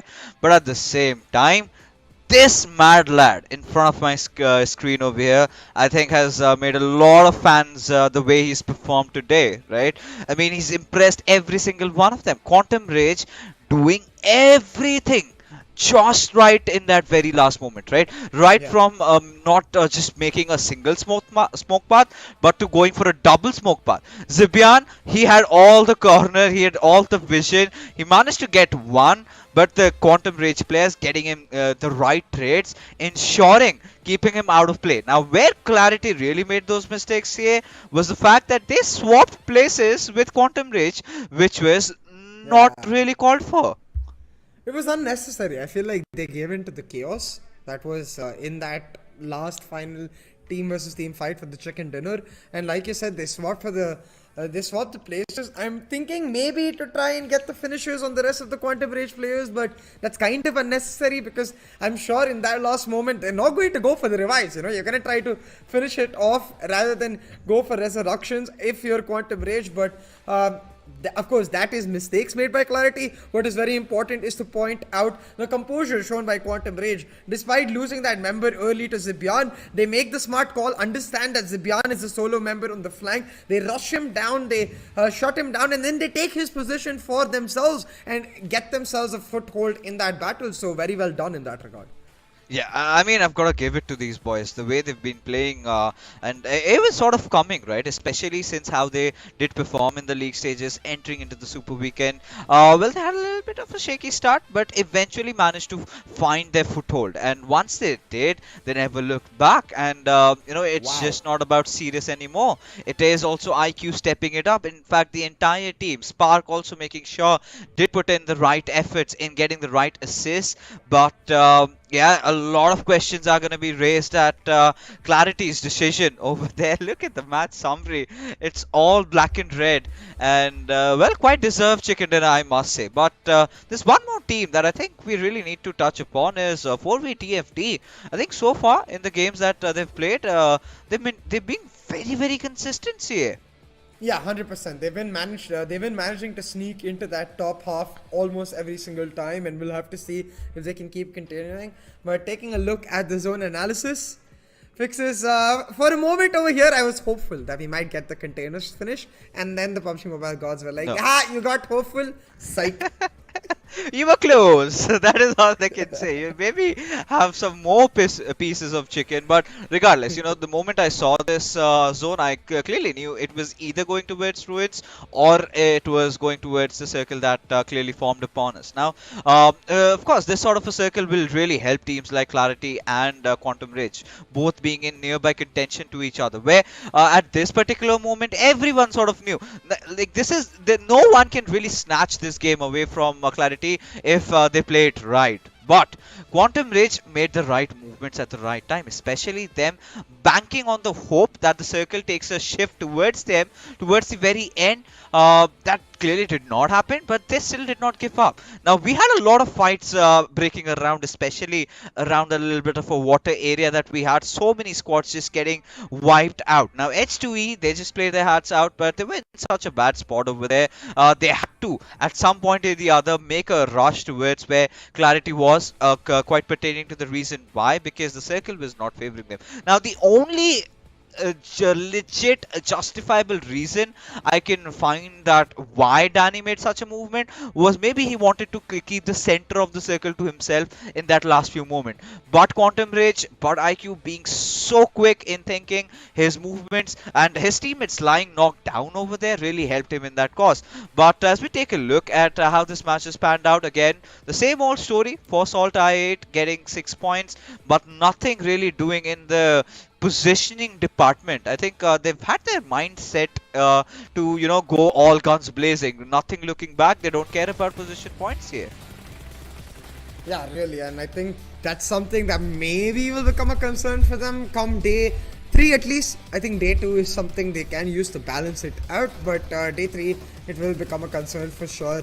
But right now, looking at our Oppo moments, we saw from SALTxi8 itself, fights picked again all around the field, and again it was something that we've started to appreciate as the trend of today, maybe, where these teams are just very happy to take any fight they get. Yeah, I mean, of course, now, you know, I'm still kind of confused because this is way more than the pace that we're accustomed to, right, in Erangel. This is just too much, even for my own liking. Of course, everyone loves those actions, you know, panning out. But this is a moment we need to understand, right? Every single game counts. And SALTxi8, I do not know. I mean, I think they've already made so much money from the previous tournaments that they've played. Maybe you know, these $500 do not buck them a lot. They're looking at the bigger picture. They want to win the entire thing altogether. But you know, you've got to act upon baby steps. Now, this is where IQ made such phenomenal movements. Now, Danny just coming out thinking that he's gonna backstab the players and just gave his position away, man.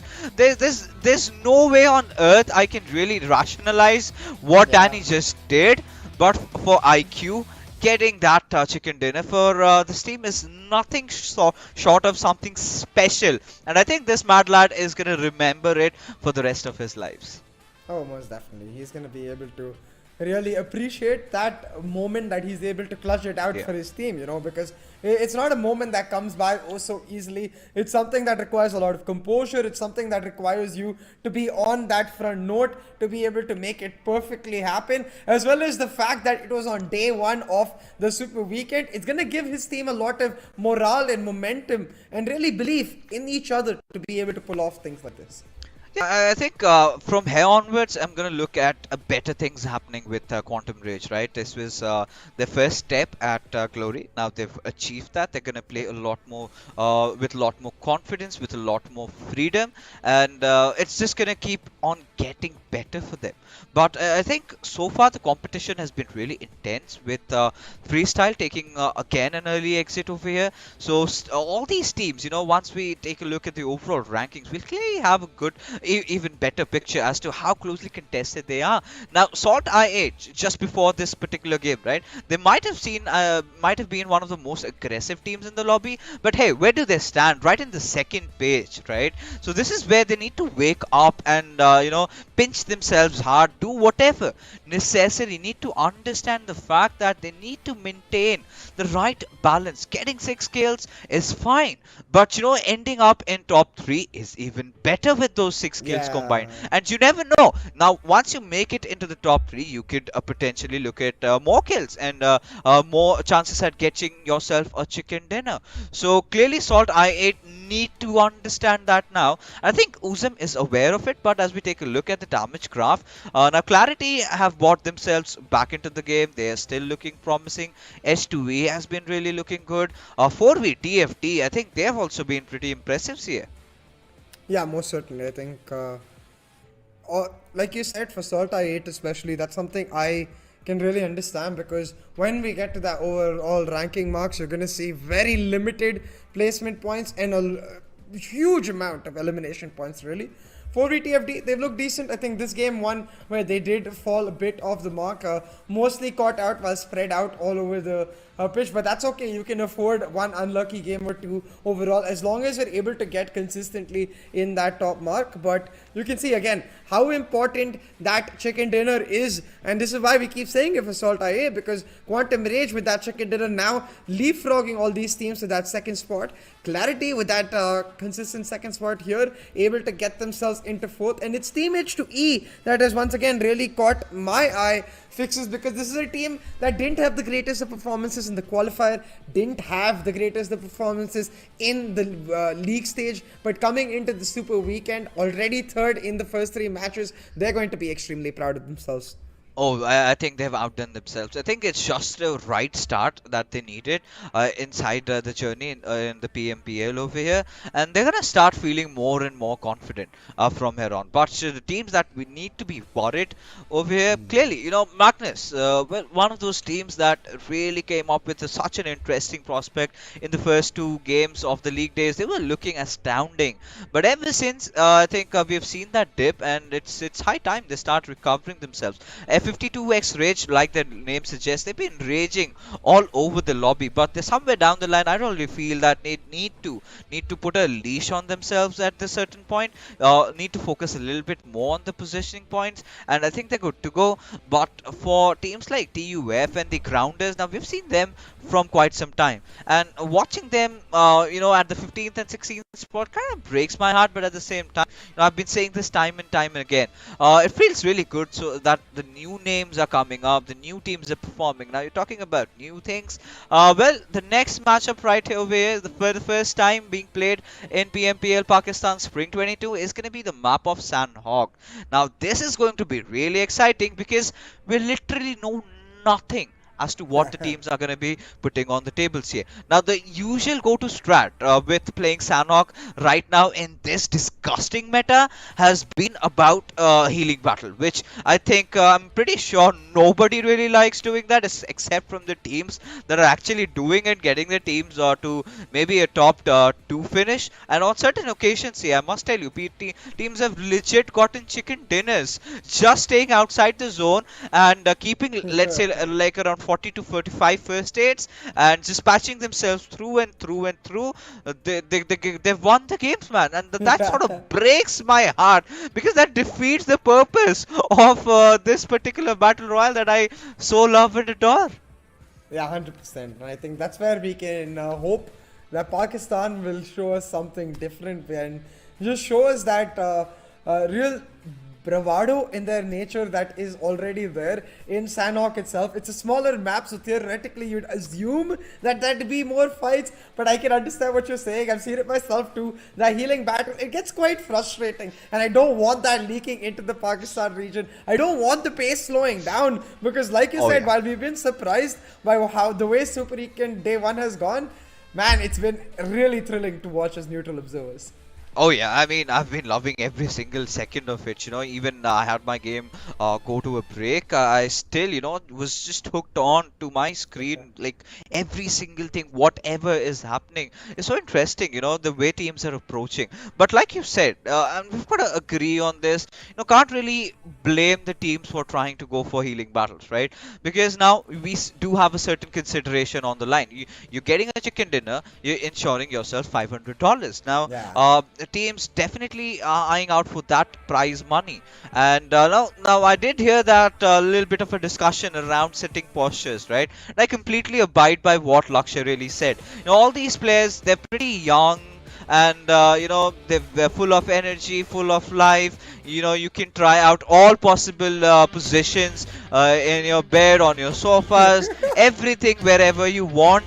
But when you get to my age, you know, that is where you've got to start looking at the ergonomics of things. You know, invest yourself in a good ergonomical chair. Make sure that you're taking breaks during your games and just walking it off, ensuring your spine to be in pristine condition. But ladies and gentlemen, all that away, we are heading in to the rainforest of Sanhok, where I love to enjoy my pina colada as the flight path trajectory just heads on towards Camp Bravo.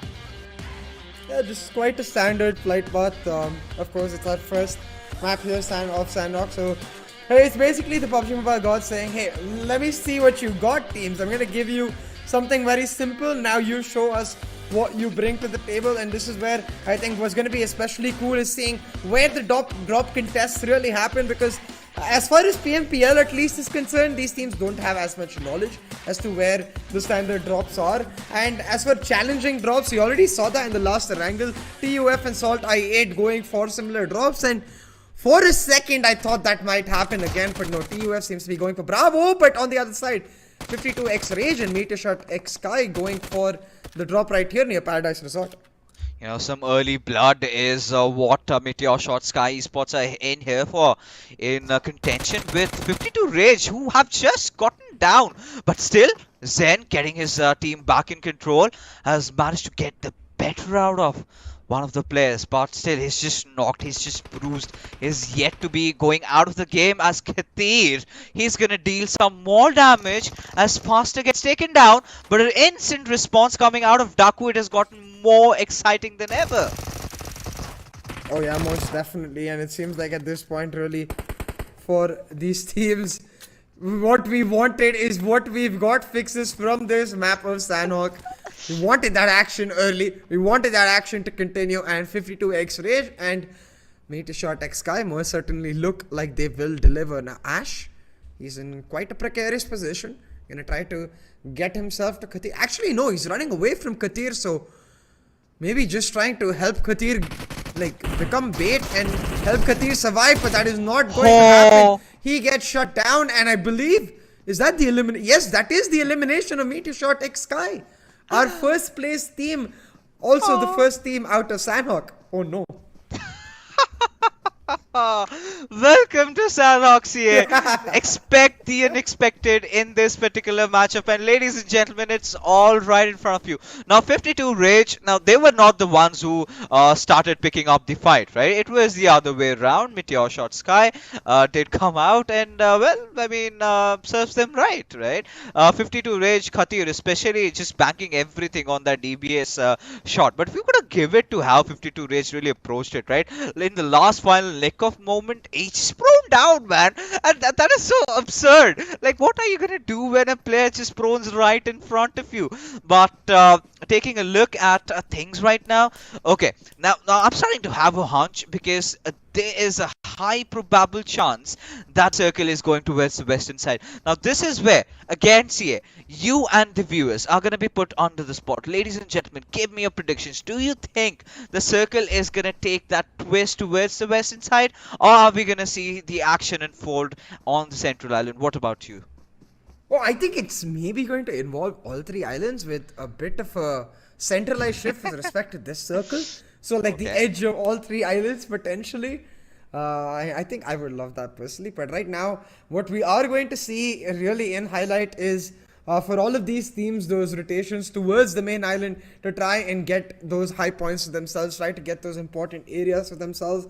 And it's going to become really interesting even in that regard, because that's something these teams don't have as much knowledge about, like the rotational tendencies of each teams. That's something that we are going to, of course, get to see for the first time here in Sanhok in PMPL Pakistan. So I'm really curious to see which team is able to predict that on the right note, like maybe either avoid certain teams' rotations or even catch them off guard and shut them down nice and early. I mean, at this point, of course, like you said, I completely agree. Because, these teams have played against each other in the past, right? In maybe some third-party tournaments, maybe in some scrimmages. But this is where it all comes down, right? There's high possibility that MetershotxSKY knew that they're going to be contesting for Paradise, and they went up for it, right? They had a certain plan in mind. But what they were not really prepared for this year was for the fact that they were kind of too complacent, man. They managed to get the opening knock, they managed to capitalize on the fight, and they started going haywire. That is the moment where you need to understand that Paradise Resort is a pretty big area. Now you need to understand the position of your opponent before you start making those moves. And them getting those early trades with 52 Rage was clearly not a good sign, and they should have understood that. They should have backed off a little bit, but maybe I think they were feeling the adrenaline of things over here with the way they've been playing, so that little bit of an extra confidence just amounting up to the factor that they wanted to contest it so badly clearly was the reason why they are not alive here anymore. But for 52 Rage, I think they did pretty well in terms of defending, because they were the ones who dropped off late, right? And dropping off late and still managing to win a squad fight. Hold on, as Daku is under tremendous fire as TUF decide to enter the fray. Yeah, TUF, they want a chunk of this Paradise Resort for themselves, and 52x Rage, they'll be feeling the pressure, and we'll have to see fixes if they end up heeding your advice, what MetershotxSKY did not do. Because like you said, Paradise Resort, it's a big area. They can look to just back up, resettle themselves, because right now it's just two of them over here. And it's not necessarily a fight they want to be taking in general this early, because given the fact that the other two members of theirs are gone, like they're not even somewhere close by where they can come back. They're just gone from this lobby right now. For 52x Rage, it's just important to hold on. But in terms of holding on, they've taken a slightly different approach. They're electing to hide in these rooms and hope that TUF will just come in walking when they can catch them with their pants down. Oh no, this is not good signs for 52 Rage, but they still have managed to get some value out of that grenade over there. Now the ideal approach should have been, CA, in this particular situation. The player should have gone for a crossfire, right? That is what you've got to do when you are just two players alive, and throwing a grenade gives your position away a little bit. They could have played with the element of surprise that they had. You knew they were coming your way, right? All they could have done is just position themselves quite opposite to each other, let someone enter through that doorway and just go full ham, right? Do not stop on your spray and just keep on praying that it will work. But wise decisions being made by TUF, finding a little bit of opening after they've witnessed some fire shots go right their way. But Clarity, hold on, they're in a pickle as they've already lost out on Dani, 420 boy, also bruised and bleeding, and will be taken down. And this is not good signs, as again 52 Rage, valiant effort in trying to keep themselves alive, have been eliminated at the 15th spot. Yeah, exactly. And it seems like 52 Rage just unfortunately not making the right moves right there. I 100% agree, Fixes. Either you just get away from that position or at least you get a crossfire. So maybe you can find 2-3 members and reduce that numbers advantage to smaller. Maybe make it a 2v3, maybe make it even a 2v2. In that scenario, you can actually pull something off. But hold on, it's not over just yet in terms of fights because we've got Sirius, our current chicken dinner holders from the last match, pushing forward onto 4v Now they didn't have the greatest of matches in match 3 Erangel. They were looking to pull it back over here in Sanhok, but it doesn't seem great so far. But a lot of utilities used just to slow down Quantum Rage, but not too much success because Quantum Rage don't seem to have any intention of slowing down. Oh, they certainly don't, and now, you know, they're just gonna keep on charging, but Starboy could be that crucial element. But look at Sirius's position, right? He's stationed at the right spot. He's making sure that he has his teammates covered, but these smokes will help the players of 4BTFT to get their teammate back online. But one more grenade dropping at Leon's direction. If it explodes, then this is going to be so bad. But Danny making sure that he also will respond with a few grenades of his own. As 4BTFT, the right choice over here right now is just to back off. Yeah, exactly. And you can see they're trying most definitely to get into cover, but what they're ending up doing right now, Fixes, it feels like is not necessarily committing to running away, because they gave up this high ground that they have. They're now in the lower ground. They're trying to counter back onto Quantum Rage, but they're now facing a fight where they have compounds themselves, but they're against the run of the tide with respect to that height advantage. And Quantum Rage, because of this height advantage, they have plenty of options. They can continue on this fight, they can go for a slam in, or they can run away. But talking about fights, we've got one more for us as 3x Esports, one of the teams right now in the lower half of the table, fighting against one of the teams in the top half of the table in freestyle. Yeah, I mean, freestyle, I think they're falling down. And it's a free fall for them from what we've seen so far after that really one good game. I think we are yet to see much out of them. And well, this could be one of those games that they really start living up. And considering how this zone is panning out, we're looking at somewhere down towards the southern side of Painan, right? Where the circle is starting to form. And Quantum Rage are in real good position for that. But 3x taking the fight right at where freestyle are. Wasi, he's been one of the most interesting prospects in the PMPL so far. Malik just getting caught, but Ali not being able to put that end over there. But Cronus will find the better run of Wasi, as it's not going to be too much trouble being spelled out for freestyle, right? Still enough room and space to get that revive onto its Wasi, but one of those plays that they really need to watch out for is going to be Tyrant. Now for freestyle, it's going to be so imperative and so important that they get into cover, because if they're right out in the open, they're going to be susceptible to get sandwiched any moment here onwards. 100% Fixes, and that's why they've got to make sure that they don't end up overcommitting right here. But talking about committing, FMxR3D, they're going in for the slam. Anubis has got himself into this compound and he's making sure that Team Grounders, they don't go anywhere. Now Grounders, they have limited options right here. They do have a vehicle quite near them to try and get away, but instead they're waiting for the backup from their teammates, I'm assuming, because right now they are quite limited in their numbers. Now Sensi comes in, shuts one down, but immediately gets traded out by Pika, and this is going to be Q for FMxR3D to push in, but they were not expecting Shapatar to come in from the other side. FMxR3D, they committed to the fight. They wanted this slam against Team Grounders, but they end up losing it all. Team Grounders holding on strong.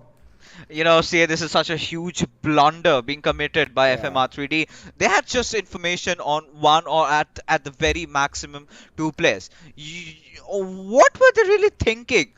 Trying to get a push done like that, because you could clearly see, right? Two players of the grounders were on the right hand side, and they were the absolute key in completely just sabotaging their plans, their efforts of trying to get a squad wipe over there. And more than that, Anubis, on those individual skirmishes that he took, he exposed his bot so much. He took so much of damage, he could not do anything about it. Now that is not how you're gonna take duels when you're going into 1v1 situations. You've got to make sure that you do not expose much of your body. What he could have done was be a little bit more patient, would have let the boys from the grounders come at him, and then could have easily peeked on, rather than going in head on in between the gap that we had, where he had to face against two players, took some massive amount of damage, giving enough giving enough time for the players of the grounders to come in and help their teammates and win a fight. But Zibian seems to be the last of the lot from Team Clarity. We've got to see. Now, this is what I was talking about, right? They were so unaware, right? They were so oblivious of their surroundings that they absolutely got clobbered down. Yeah. And it was very weird too, because in that moment, if I'm making the push on the little information I have, at least you're going to try to take the house for yourself, right? So then you can hold on, you can be the defensive party and force the other team out into the open. But they went for the slam, but they just ended up waiting outside because of that lack of information that you rightly mentioned. And Team Grounders, they responded beautifully to shut them down. Now we've got, I believe, two teams, actually 3 teams make that fully eliminated, and another in terms of Clarity almost done. Zibian is the lone member standing. So with respect to that fact, Fixers, we were wondering if we were going to see the action early or not. Well, clearly PMPL Pakistan, it has delivered in this Super Weekend, and it will not stop. Clarity also will join the eliminated teams as Quantum Rage takes them down, and H2E, they're looking to take a chunk out of SALTxi8. Oh yeah, and already, they have hit their toes and taking Blade down. I think this is where Uzum really needs to come out. But no, Crypto lobbing a grenade, and Uzum still just playing around the fences. But the question still remains, how long can they manage to hold that? Baz Coast falling down. Now this is a huge danger in for the journey for SALTxi8, especially in this matchup, because reduced to a 2-man squad, that is not the kind of a position that you would want to find yourselves in. Oh, most definitely not, and especially with Hacker trying to move in all the way through. Crypto is finished off, and that will most likely be the end. Yes, that is the end of SALTxi8 as well, Fixes. H2E shutting down SALTxi8, and with that, SALTxi8, I mean, there's no excuses at this point. I think they're going to be at the second page with respect to the overall rankings in this Super Weekend at the end of this match. So they're most definitely going to be feeling a lot of pressure, because in this match, they didn't even get any eliminations for themselves. Oh yeah, and this is what I was talking about, right? And for the first time, SALTxi8, a little bit of a salt on their wounds over there, because they were not the ones aggressing this time, rather. They were the ones holding. They did wave that olive branch. They were like, guys, we're just going to play for positions. Let the teams come in. And, suddenly out of nowhere, there comes a team like H2E, who is really hot in terms of how they've been playing so far. And this has come out of nowhere and get that first knock. Now, it was all good and fine till then. It's still not the end of the world. What really started getting worse was when S2E really decided to go for the push. Now, this was a huge gamble for them, because they did not have all the information available to them, but they still took it, and somehow they sort of succeeded. And these are the kind of mistakes, you're not supposed to make at this point. Completely giving your position away for what? Because let's just pretend for a single moment that Sensi 2 did manage to get the knock. Then what?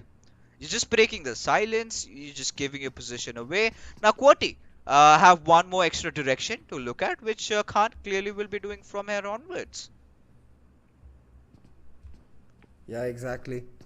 And oh, lovely shift of the circle, especially with no team in bootcamp already. That bootcamp fight is going to become real interesting. Oh, it certainly will. Now, with the interesting part about bootcamp is majority of the bootcamp circles do not really end up at bootcamps. So ideally, the position where TUF are stationed at, that has been the go-through case. But you never know, right? In the game of PUBG Mobile, we do not know where the circle will end. It all comes down to the mercy of the gods watching over us. But for now, for VTFT, understanding that the shift has been real. Now they've got to make those quick early movements. Now QWERTY, they do have that high ground advantage to themselves, which clearly means that they're spotting out every single movements being made. But Dread, in a bit of a dicey situation over there, Hakar needs to make that move, needs to get to his teammate so that he can get the res back up. And he's going to be able to do that right now. But S2E should be.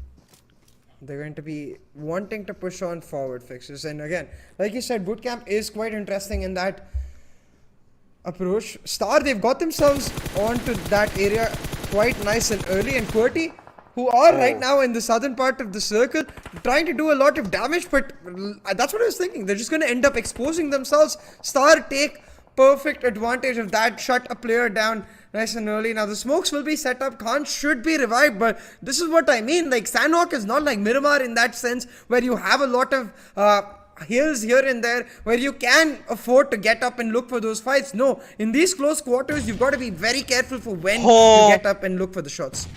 What on earth was that? He just barely survived by a sliver. But for now, you know, Quantum Rage, like you said, you know, they've got to make a run for their lives. They were looking promising, they were looking good, but not enough against a team like Freestyle, where Spark just finds himself alive, the lone survivor for his team.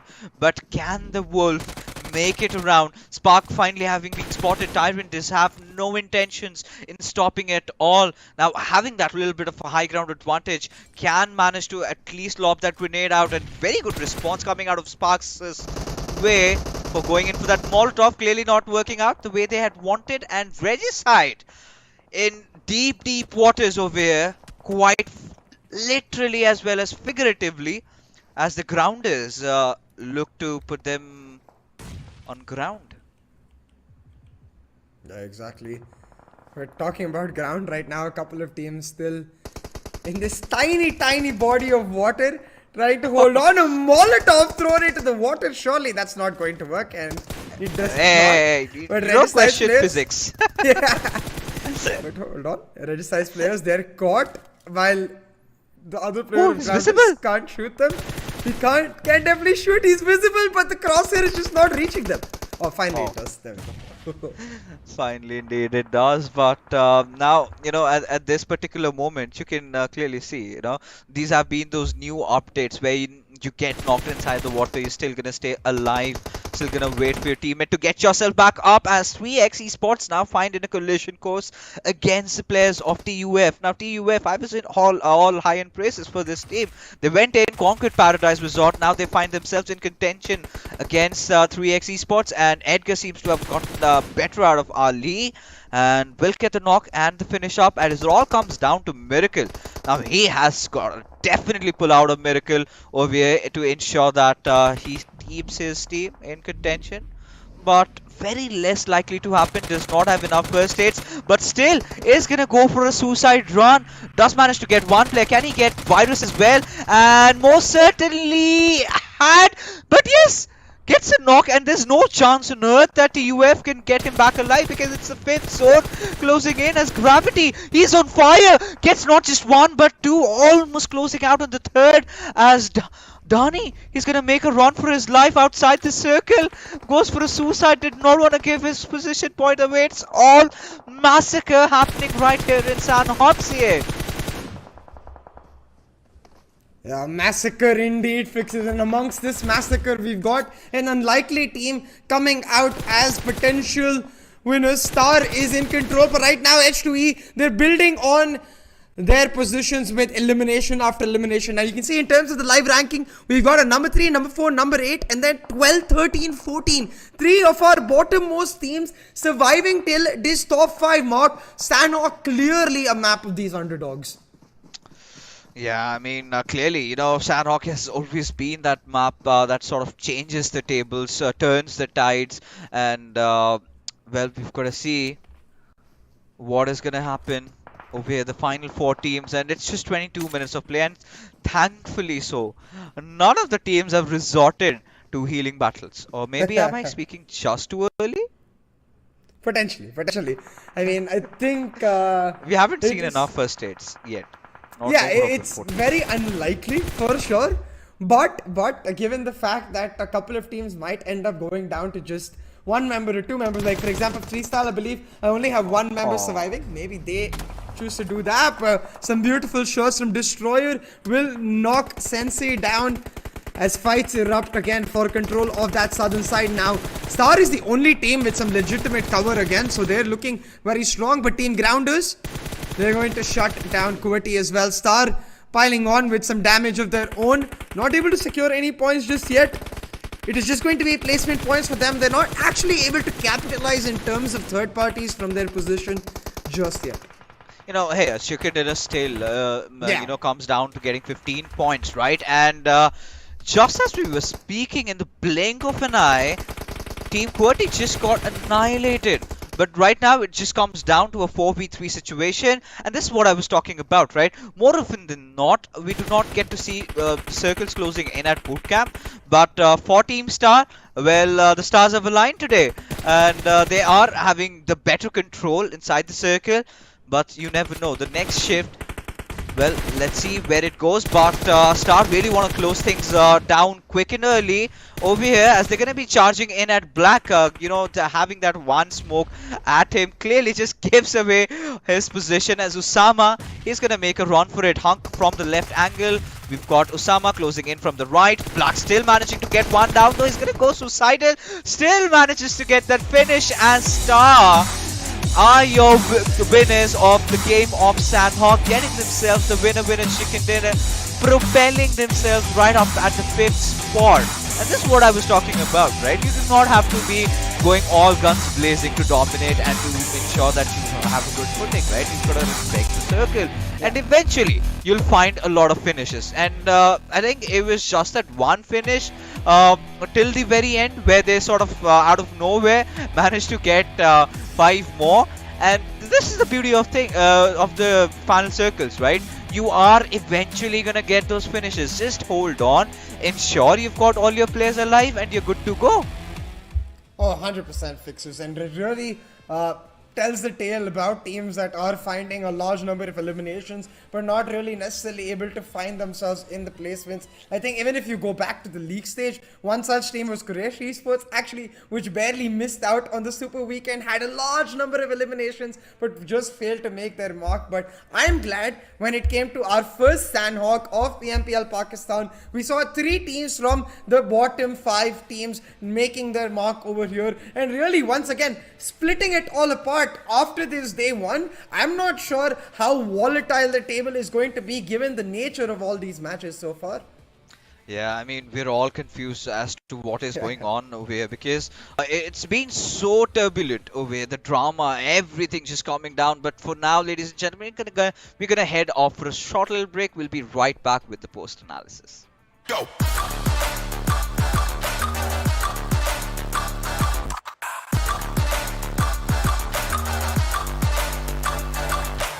It's our chance to reach the biggest. Let the action begin.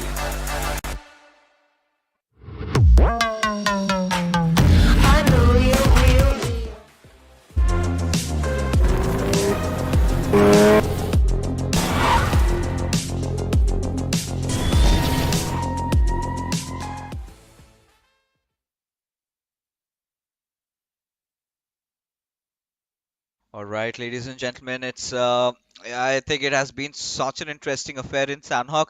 I think I can finally sleep in peace today, understanding that yes, the Pakistani players did not resort to that really disgusting healing battle, but Lakshay, apparently, ladies and gentlemen, is gonna be celebrating his birthday tonight on the desk. How are you feeling about that, buddy? Dude, I am absolutely elated with the fact that I'm able to cast the PMPL Super Weekend, the first Super Weekend right here of 2022 for Pakistan region, and it's my birthday. So ye pick ye, and on top of that, we get that Sanhok perfect gameplay being showcased, as you so perfectly mentioned. They were looking for a comeback story, and on Sanhok, we've seen that comeback story from so many of these teams, but the Grounders is the first one that I want to pick apart, because this team walked away with 13 elimination points in this game, along with a second placement point.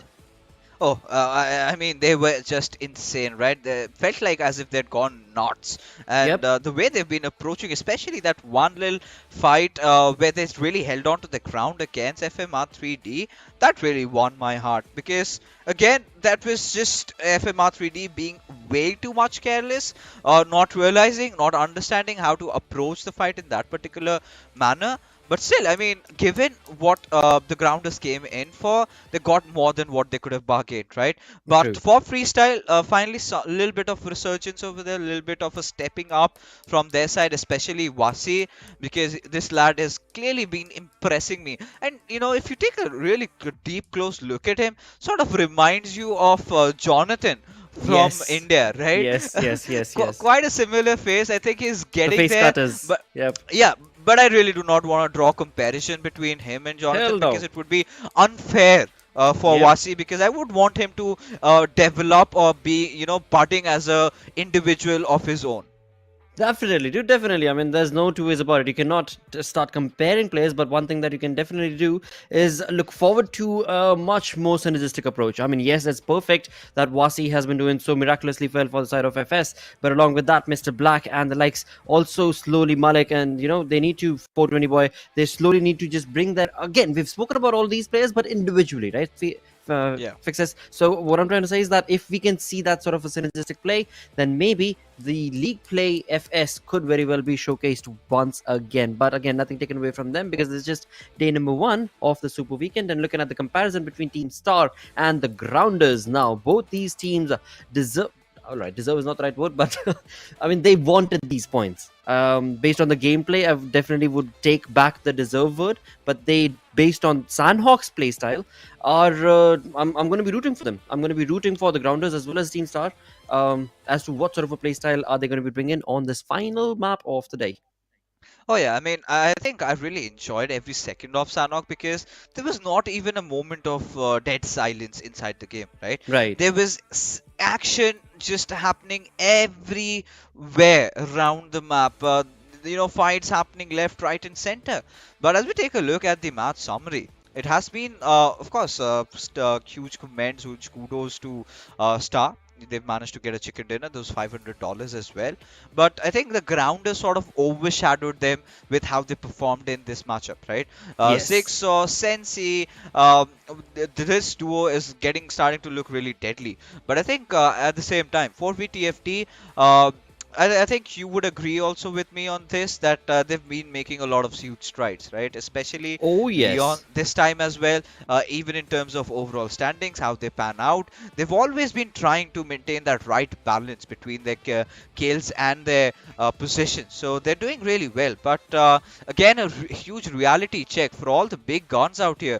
QWERTY, R3D, SALTxi8, Regicide, MetershotxSKY. It feels like it's a whole different table. It feels like it has been tumbled over. It's upside down right now. It's just freestyle that have made it to that top 3 finish.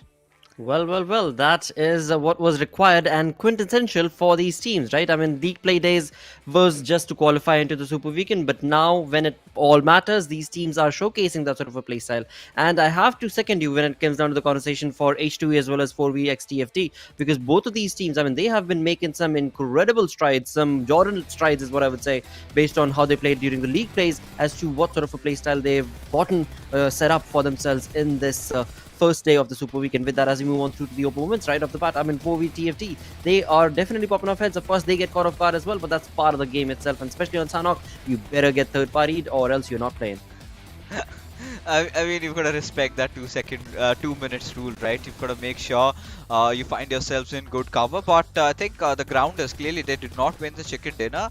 But in terms of how they performed in the matchup, those elimination points really coming in handy. That they've been given that first spot in comparison with Star, who are right now getting the second spot, even despite the fact that they had the chicken dinner. So they just missed out on those couple of finishes extra that the grounders had to themselves. But for now, it was such an interesting game of Sanhok. Really set the mood in, really getting in that little bit of a change in taste, because with Erangel and Miramar, this is where teams sort of start building up, right? And then suddenly Sanhok comes in. It's like a slap at your face, right? It's sort of it completely changes the dynamics of how you're approaching the game. True. It sort of changes a lot of things. Teams have to have a whole different approach at this particular map, and this is where teams that aren't really doing well suddenly start dreaming, right? Now you talk about Team Star, one of those teams that kind of started edging in, into the Super Weekend, and suddenly coming out in flying colors, getting a chicken dinner. I mean, this is what they were looking out for. Yep, they definitely were. And with one more game remaining in store, we shall have to see what sort of a comeback story can we anticipate. I mean, we've actually looked at quite a lot of teams who've made some really good comebacks, and I mean, comeback on comeback is what we've been waiting for, and that is something that the Super Weekend could very well bring up too, because final game is going to be played on Erangel, and on Erangel, all of these teams can dominate. There is nothing stopping them from doing so. But yeah, one thing when it comes down to the X factor that you showcase with the change of map, moving away from the usual Erangel and Miramar to Sanhok, I mean, it plays a very big trick with the mind, especially with the team synergy, and not necessarily the synergy, but the IGNing as well. All the two different maps, they allow you space to fan out, to create some sort of a rotation, to be able to push alongside from one edge and create a flank angle from another. On Sanhok, those strategies just completely go out the window, because it's such a small map. As soon as you try and create those flanks, automatically you're getting flanked from a third party situation, which itself is going to get parried from fourth. So yeah, it's definitely a chaotic mess, but again, I mean, that's what we love, right? I'm so impressed that you did bring this one out, Lakshay. Of course, I've been saying this time and time again. Sanhok is one of those maps where you cannot afford to have those really ridiculous splits, right? Even in Erangel, we have seen teams doing that 1-1-1-1. We've seen teams doing the standard 2-2, or we've seen the more usually brought up 3-1. But in Sanhok, you have to stay as a pack of wolves. You've got to stick to each other, because there's no time to react, right? You get knocked, you have to stick on to the res. Otherwise, you're gonna you're gonna get bombarded, not just from the team that's in front of you, but from the teams that are around you. And you've got to make sure that if a fight sort of exceeds that 2-minute marker, you've got to run. You've got to, no matter what you're doing, because MetershotxSKY and 52 Rage, what really happened? They went off against each other. It was a collision course happening. Then suddenly we see that Team TUF came in to capitalize. Now, the players of the players over there had sort of the players of 52 Rage being a little bit what do you say, oblivious about the UF's entry inside the Paradise Resort, did kind of hurt them back. But taking a look at the overall rankings, Lakshay, of course, MetershotxSKY still, despite a little bit of a slip up, they managed to hold on the top spot in terms of the overall standing. Now, this is where teams like Team Star and teams like Freestyle gain a little bit of a ground back, gain a little bit of more position. And the same can be said for the grounders. 6 points, 6 positions up just with this one game, and look at how closely contested this whole saga is. One good game and you're looking at a potential top 3. Absolutely, and that is again something that takes us back to the conversations that we had earlier. This is day number 1, and on day number 1, all of these teams have the opportunity to be able to capitalize upon the fleeting away total points that are going away against them to their opponents. And again, if they're able to just bring it all down to the way the grounders are playing, the way we saw Team Star play, the way QWERTY slowly but definitely solidifying themselves on that top 10 leaderboard, is all down to what sort of an approach and mindset are you playing with. Magnus had an amazing control of the way that they were able to manipulate situations and fights during the league plays, but somehow during this super weekend, I don't know, maybe it's gotten to their heads. I'm not entirely sure what exactly is the reason. But again, same can be said maybe for SALTxi8 as well. But then again, you all always go back to that standard approach that no, it's just the first day, it's okay. But that's not going to continue for long, I don't think, for these teams. You know, yeah, I think with SALTxi8, we do have those 18 finish points, still something that, they can take, they can go back to home with, right? They Right. can sleep with that, with the fact that, they've been the most aggressive team inside the lobby.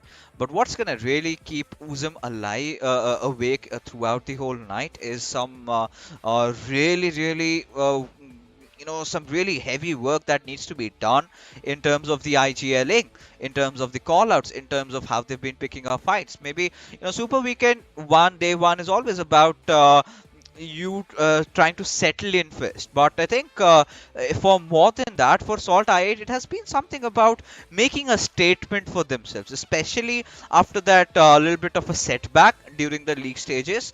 They wanted to come in, go all out, all guns blazing, establish or rather prove a point to the world that hey, we're still the best team, and not just in the Pakistan region, but also one of the best in the South Asian region as well. Right. Now, this is a completely different side of a style of a play we are seeing from SALTxi8, which is clearly, by all means, Lakshay, not working out for them. It is not. It is definitely not. And that therefore I raised the question earlier to you as well. I mean, the known location that they've got jumping down to the military base. I mean, you get comfortable. Once you start playing these tournaments and once you start getting the hang of, all right, this is our drop location. Now the other teams know this is our drop location. So you take it to your stride, you take it to your head, and you're like, all right, we know that this is going to work.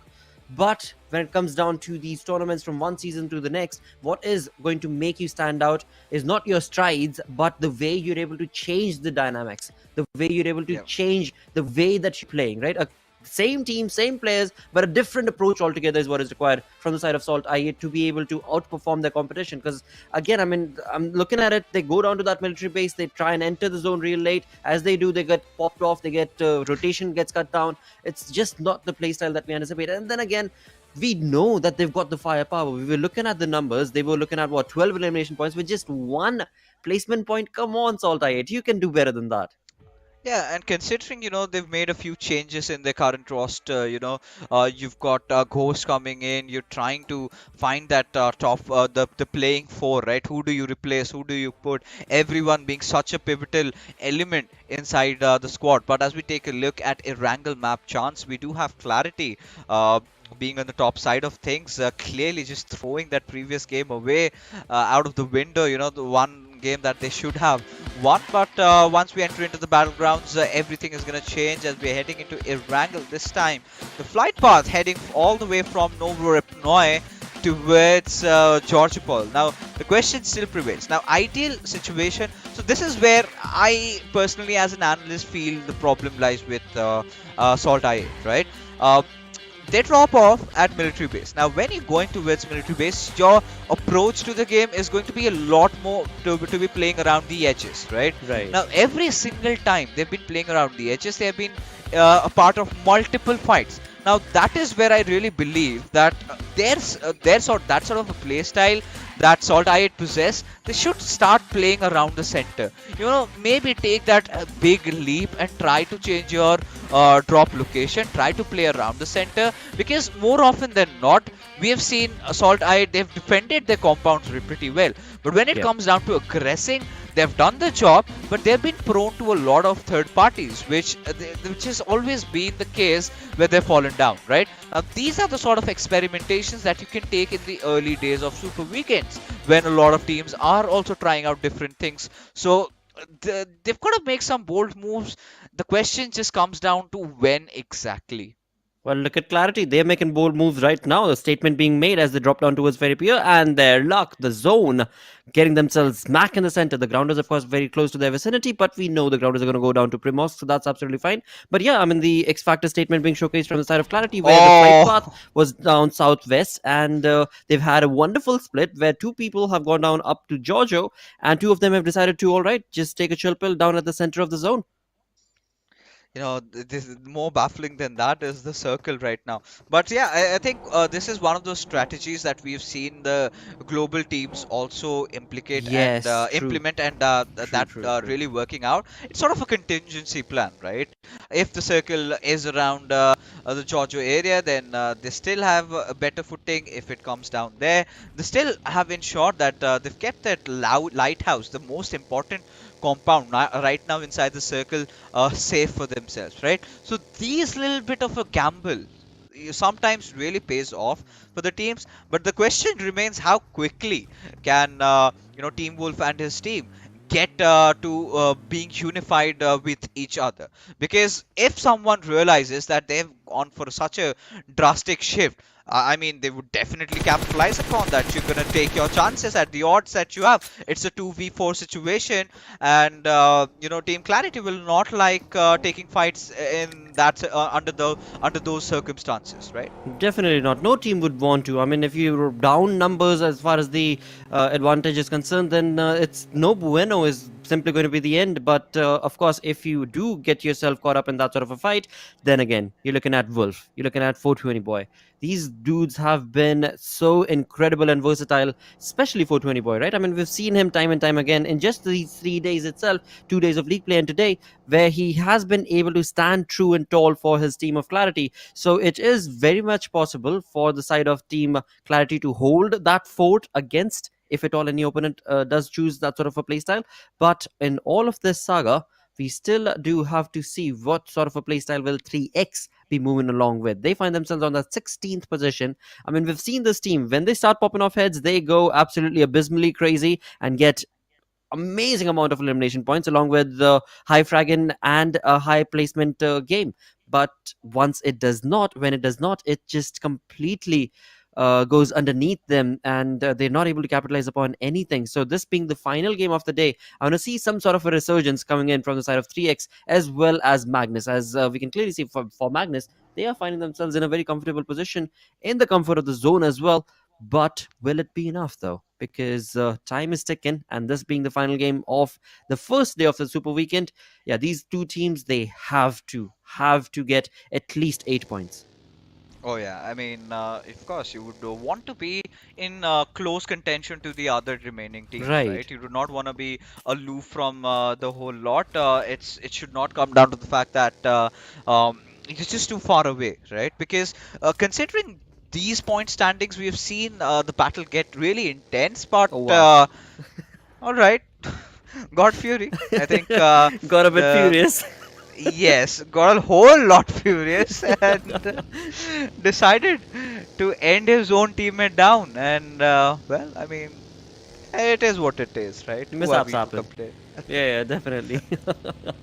I mean, again, that's how the brotherhood is created as well, right? That's how trust is created in certain sense. Once you go through that pain of being betrayed in the battlefield itself. But anyways, moving away from that situation, because again, I mean, nothing taken away from Team Star. Hey, they did get the chicken dinner in the previous game, so hooray, yippee yay for them! Even if they end up blowing up their own teammates. I mean, yeah, I think it just comes down. They're just celebrating, right? They're just Exactly, celebrating. exactly. And, God Fury just realized that it's not a cracker, it's a whole freaking bomb. And just blew up his own teammate over there. I think it's not going to cause a lot of harm, because I would have been really concerned had it depleted his armor and helmet, right? Because Right. they're so rare to find inside the game.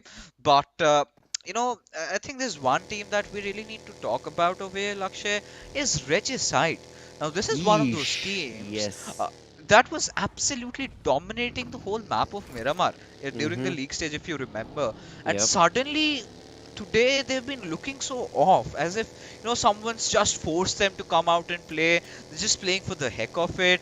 Because clearly, if you take a look at the roster, it shows so much promise, it shows so much talent, which hasn't quite been reciprocated the way it was supposed to be. Especially, I was expecting so much big things from them, just the way they were performing in during the league stages.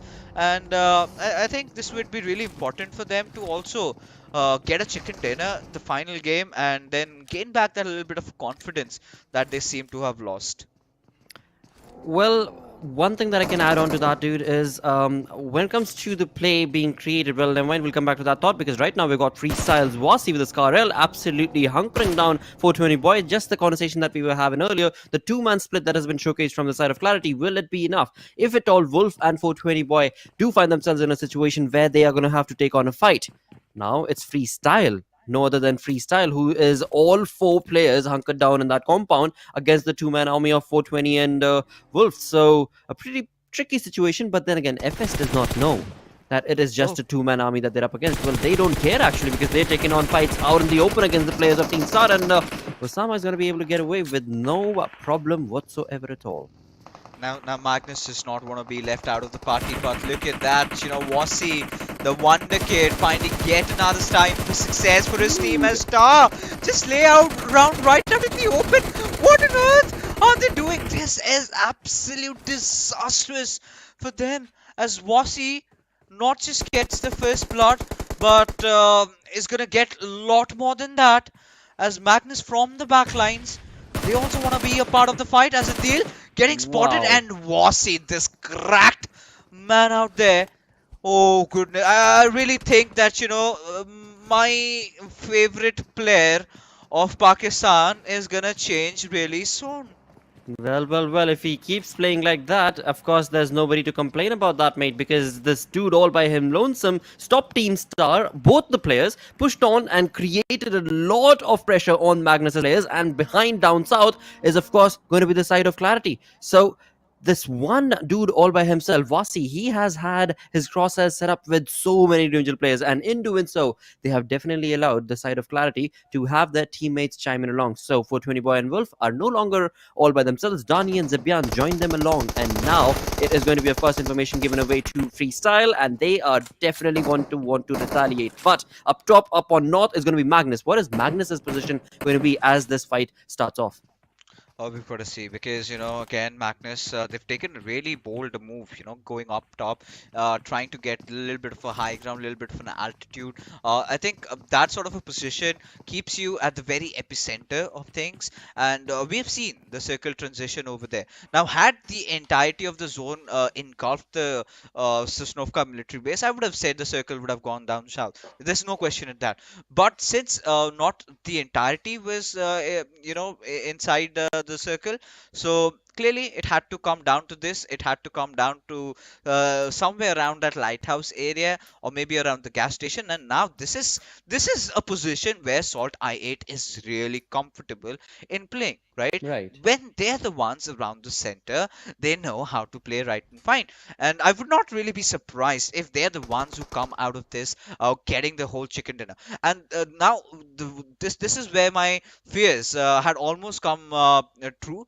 But the players of Clarity have finally reunited with each other, because I think this is something that even you mentioned, Lakshay, that Freestyle are sort of oblivious about the fact that Clarity were just then a two-man squad over there. Had they known this, they would have easily just pushed on and could have gotten some early finishes over there.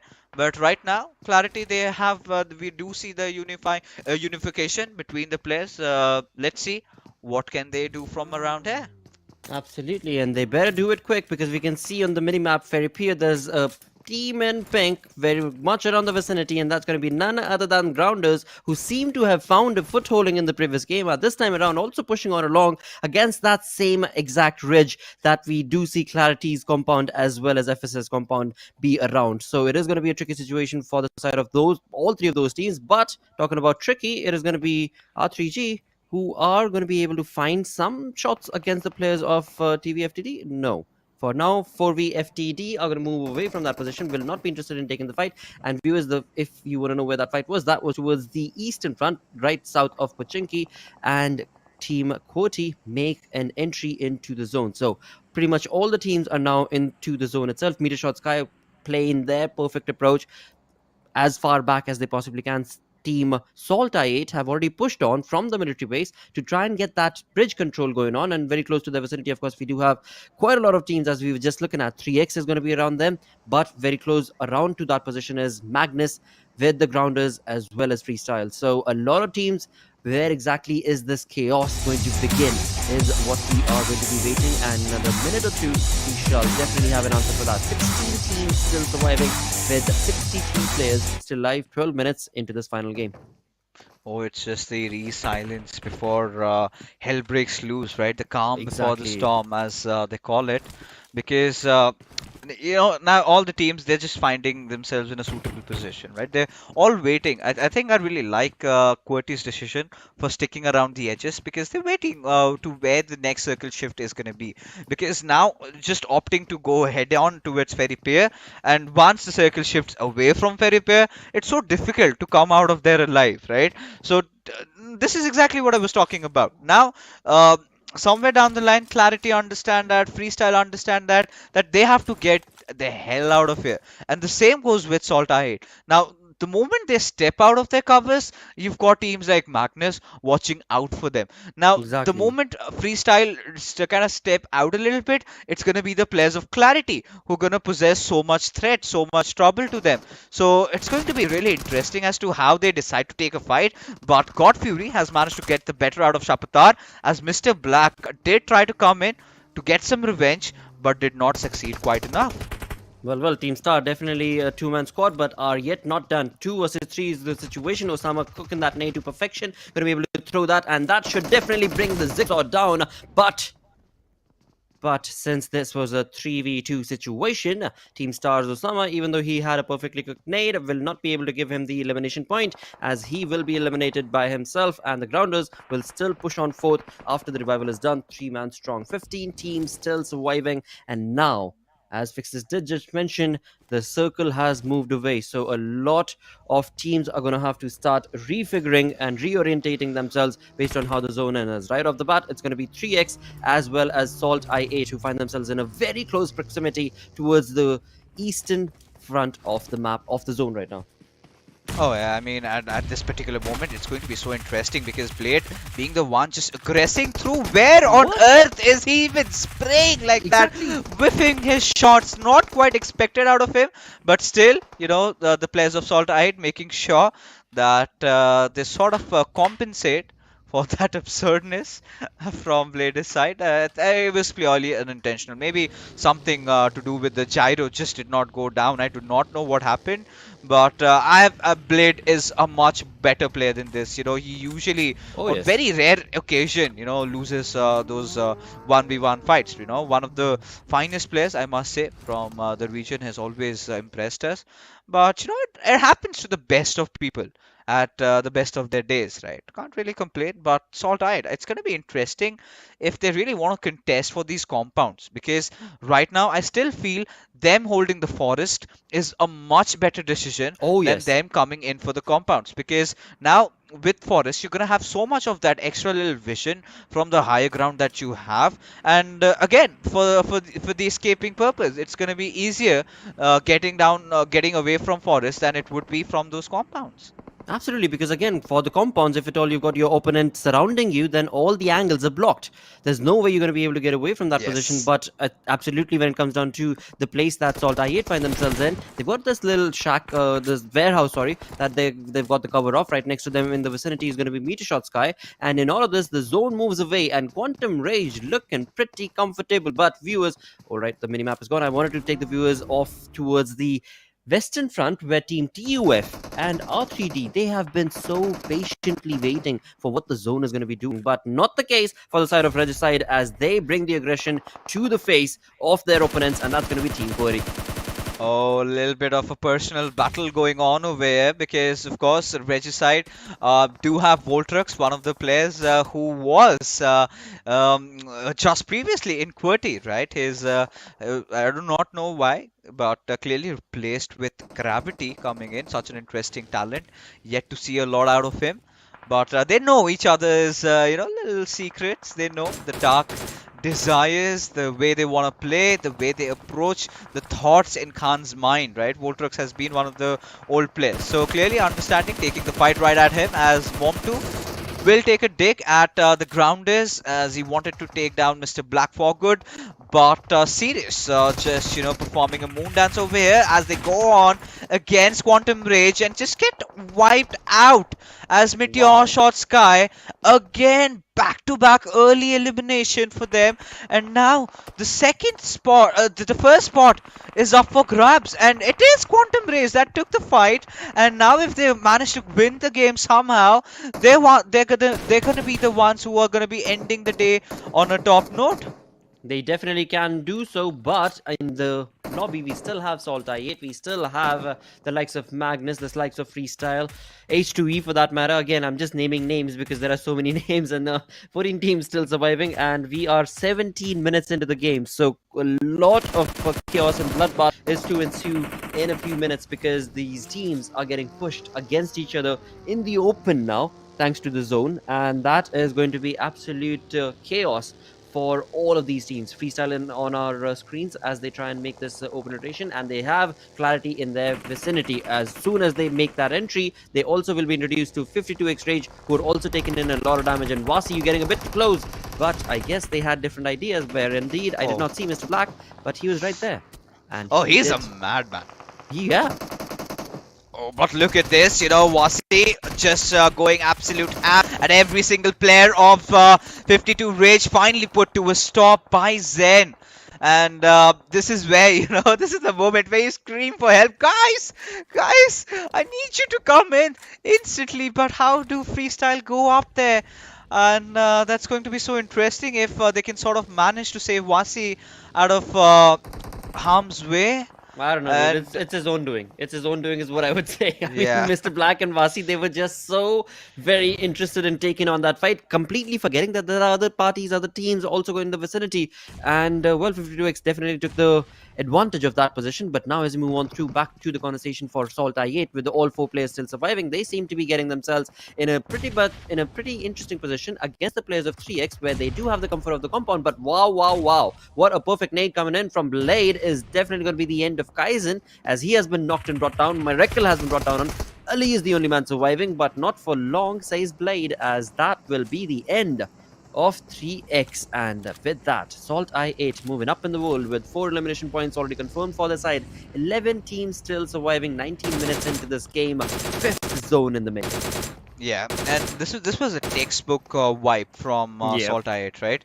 No questions at that. They realized, they saw an opportunity, and they knew that there's no chance on earth they can get third-parted. So might as well go for it. And 3x, again, a team that has been feeling the heat of the lobby, hasn't been able to show some really huge plays. So really, they would still need some time to get themselves back up. But Cairo doing the right job, right at the backseat of that buggy, getting that little bit of an elevation over there. It's a risk, but it's a calculated one, right? But just tapping through the smokes, we've got to see as to what really happens, because this is such an interesting open end circle, right? It all comes down to the vehicles that you have, how many players you have alive, how well split apart from each other you are, that sort of decide your fate in this particular game. Well, 3-man army from the side of the Grounders have definitely found themselves in the center of the zone, and with that we've got a replay being showcased where Quantum Spark was the man who was able to deliver a massive blow to MetershotxSKY's players, and in the end of first we did see MetershotxSKY definitely getting absolutely pincered down from that Quantum Rage push, and as he push on through to Magnus's Respect, who is out in the open once again. I mean, all of these players are going to be out in the open because the zone is such, but which team is going to be reigning in supreme? Again, like I said, the Grounders, the 3-man squad, are finding themselves in the center of the zone. Not entirely sure what exactly is their plan right here. Oh, there you go. Magnus finally finding a little bit of a resurgence over there as SALTxi8. They seem to be on fire. They have managed to take down one more squad, and they will find the better of 4v as FMxR3D. Now they're on a collision course against the players of Quantum Rage, as Pika, Anubis, and Shaw will be charging inside the compound any single moment, as Sirius was on really low HP. Those grenades being lobbed over will definitely flush them out of cover, as Spark getting out. Anubis on very low HP, still in contention though. Anubis finally getting taken down, but Shaw still alive, somehow needs to clutch it out for his team, as Quantum Rage somehow are still in control in this particular fight.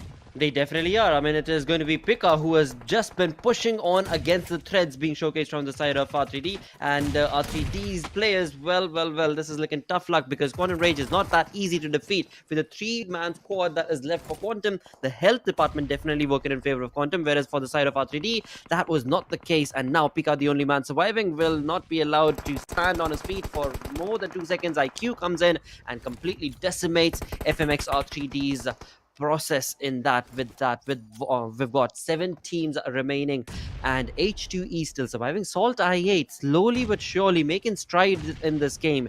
FS Malik OP, the only man surviving for his team freestyle, is going to be Malik, and right next to his place is going to be Salt. So 17 surviving, the numbers advantage going once again in the favor of H2E.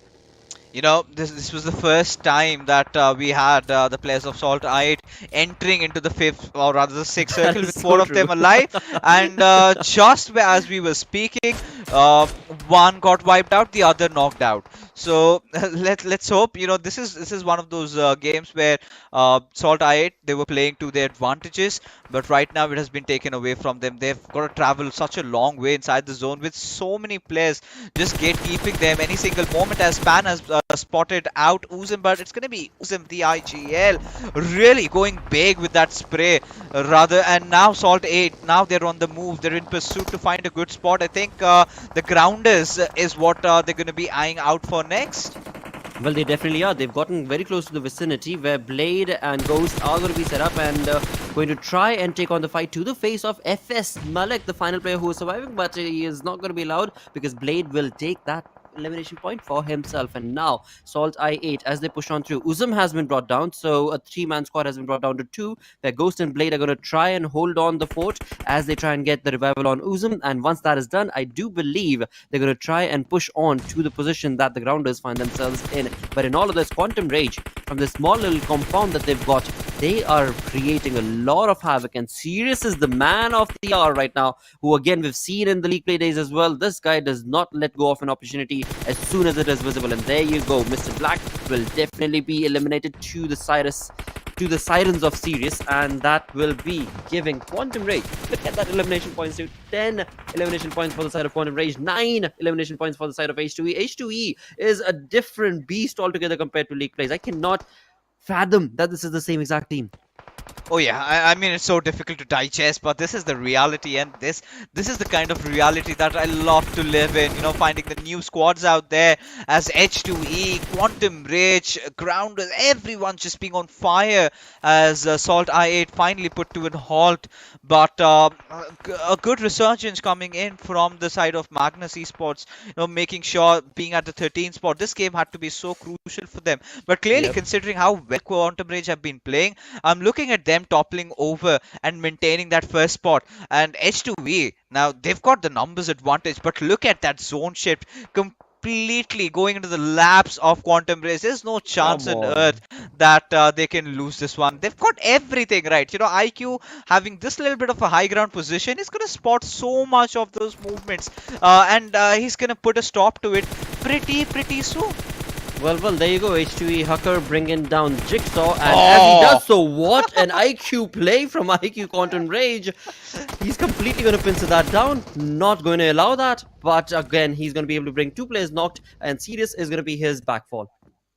But it's all okay, right? He's still done the job perfectly fine. You know, Sirius will get that quick rest back up, and Quantum Rage have really made that early shift towards getting up on the top of the roof. Now, all H2E can do at this particular moment is secure that second spot finish. How do they do that? All you've got to do is make an easy entry inside the compound, and that's just about it.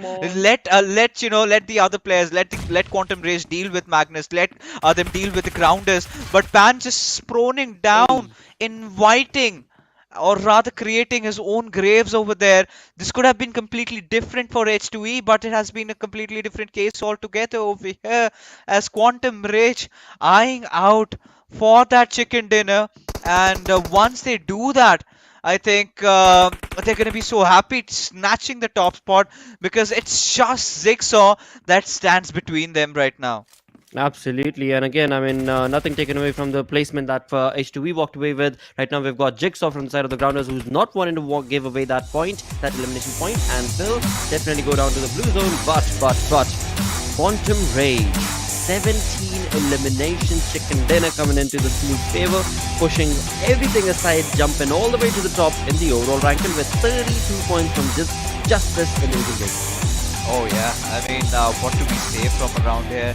This team, well, they've been looking so promising. I think the way they've been taking all those fights, right? I think the most important, or rather the most pivotal fight that they had to take was against FMxR3D, where they were where FMxR3D just went in again for another really blind push, which was again not needed by all means, Lakshay, but they still did that. I mean, back to back, the same mistakes being committed from their side, but Quantum Rage, hey, they were there to take it with open arms. They were so very well prepared for it, and every single time someone tried to push upon them, they had some the other answers to it. And the best part was how well they adapted, right? They were still banking on the fact that the circle will come down to them, and it eventually did. But that little bit of an adjustment they made to try and get their players up to the top of the building, that is something that the teams were not anticipating. And not it was just not that one player, but the entire squad. And while all the action was unfolding in front of them, they were the only ones who had a proper concrete cover and were stealing so many kills left, right, and center, ensuring they had so much points being taken just out of this one game. True, that is all true. That is also very true. I mean, mother's word altogether, but sheesh, I feel bad for the other teams because, I mean, yes, Quantum Rage, they had the compound working for them, but had they not, then things could have been complete haywire in that final zone. But hey, yo, anyways, nothing taken away from the entirety of the Super Weekend because it was an exhilarating one. But before we continue on with our talks, we're going to go on a short little break. Stick around, we're going to be right back. Go!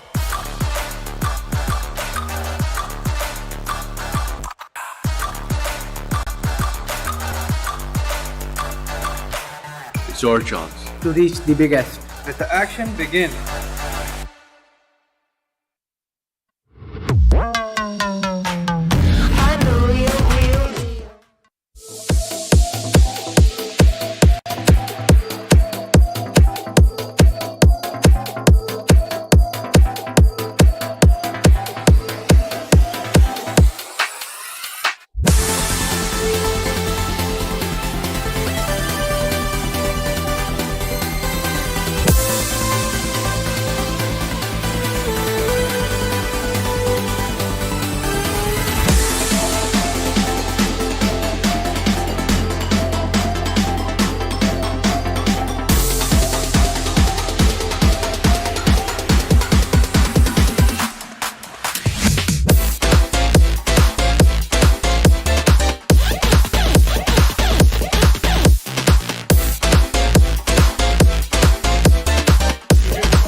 All right, I'm kind of in a moment right now, ladies and gentlemen, because Quantum Rage quite deservingly have taken that first spot towards the very end of the evening, and it's almost 2 a.m. right now, and I'm not feeling sleepy at all because every single moment, Pakistan region, I love this. This is what we love. And again, IQ, this man has been another huge revelation that we've found in the tournament so far, right? Quantum Rage's IQ, serious, and then you're looking at Wasi from freestyle, but let's not take the spotlight away from IQ, who's managed to secure 8 eliminations and 126 points of damage. Wow. Wow, I mean 17 eliminations in total for the side of Quantum Rage, off of which 8 all by himself is thanks to IQ, and then comes his teammate Serious with 6 serious elimination points. So incredible duo these two have been from the side of Quantum Rage. As we move on through to H2E's Hacker, also holding his fort and ground steady for his team, eliminating 5 in the process, getting 919 damage dished out. And then comes in Uzum and Vasi from Freestyle and SALTxi8. So SALTxi8, a little bit of resurgence being showcased from their side as the day comes to an end. A little bit, not a lot. Fixes? Yeah, I mean, this is something that they can live with, right? They've had a pretty decent game. Right. First time ever that they've managed to keep all their 4 players alive, at least till the fifth circle, right? If not the sixth, they lost 2 instantly then and there. But the only big problem with SALTxi8 in that situation was the circle being their absolute enemies, right? The circle kept on going away from them to the point Exactly. where you can't really do anything about that. But Quantum Rage, look at this, right? They've been absolute. This is basically a picture perfect game that you could really expect, right? Look at the damage received and the damage dealt. The ratio Exactly. is being so very good, right? Shows that the players were under very good covers, which we could see clearly from all the compounds that they were holding on to. But it's again they turned into black and red as Quantum Rage have done it again, right? They've managed to keep everything to their name, just apart from that long distance elimination that they've given away towards Hakar, and they're not going to be cribbing about it. That's not something to be worried about. But I think with IQ, with Sirius in the fray, this time's MVP battle, Lakshay, is going to be so much more exciting, huh? It is going to be close. It is definitely going to be really, really close, because every single day as we join in here to the Pakistan lobby, every single time there is a different player who is just completely outshining the lobby, and that is something that as the days progress on, we will definitely look forward to from other teams as well. But right now, it is definitely Quantum Rage and Serious IQ. I mean, these two dudes have been on top of all of those gameplays being showcased from the side of Quantum Rage. But is that going to be enough? Because, yep, you've made it, but it's a 3-day affair, and Super Weekend, it's all about making that consistent play from one game to the next. As we move on through to consistency, with that conversation, we need to bring up H2E, who have been very, very consistent throughout the entirety of this day number 1. Of course, before heading towards H2E, I would like to make a little bit of a clarification. The most important fight for Quantum Rage was against MetershotxSKY. And them taking the fight right to them, because MetershotxSKY were the ones holding that compound. And they were the ones who came in, rammed in on towards them, took them down. They knew they were the tabletoppers. It's going to be so important for them to clinch that first spot, to take them out of the picture. And them doing that really helped their purpose. Now coming down to H2E, right? This is a moment where I think Assad did the right job, but it was a little too late, because before that, Quantum Rage almost literally did take down 2 of their players. And what they could have really done to ensure the second spot for themselves over there, H2E, was enter into the compound. Nothing short of it. But this is what it is, right? 17 elimination points, just 3 kills missed out from that 20k bomb. But 32 points is what they've taken out of this one. And H2E not far behind with 10 elimination, 18 points. They might have been 4th inside this game, but they still have made sure that they come in second in terms of the overall points that they've managed to accrue in this particular matchup. But a similar sort of a storyline going in for the big names out here: QWERTY, R3D, QWERTY, and Clarity. The moment I think Lakshay, they made that redonkulous split, we really thought that they're up to something. But clearly it did come down to nothing at all. Nope, it did not. Again, I mean, they're free to kind of mess around with it, at least on day number 1 of the Super Weekend. They haven't had a very sad day. They haven't had a really up and up day. It's been an okay day. Same can be said, of course, for MetershotxSKY as well. They started off really good, but slowly as the day progressed on, kind of went down south. Same for QWERTY as well, ups and downs through and through. But in all of this, consistency, if you had to bring in for at least today, it has to be H2E. It has to be definitely H2E, along with maybe the grounders who are trying to slowly get up on their feet. I think the grounders have decent ground right now. I think they've done a very good job at the way they've been playing. I think it was very important for them to sort True. of make their presence felt. And I think now the team grounders definitely a new name, but we still have seen them play in the past, right? It's not like it's their first time playing No, no, in the no. big leagues, right? They've done this, and it's just about finding a comfort zone, which I believe they've managed to do so. Now, it was such an amazing start for all these new teams, especially for Quantum Bridge, right? Right.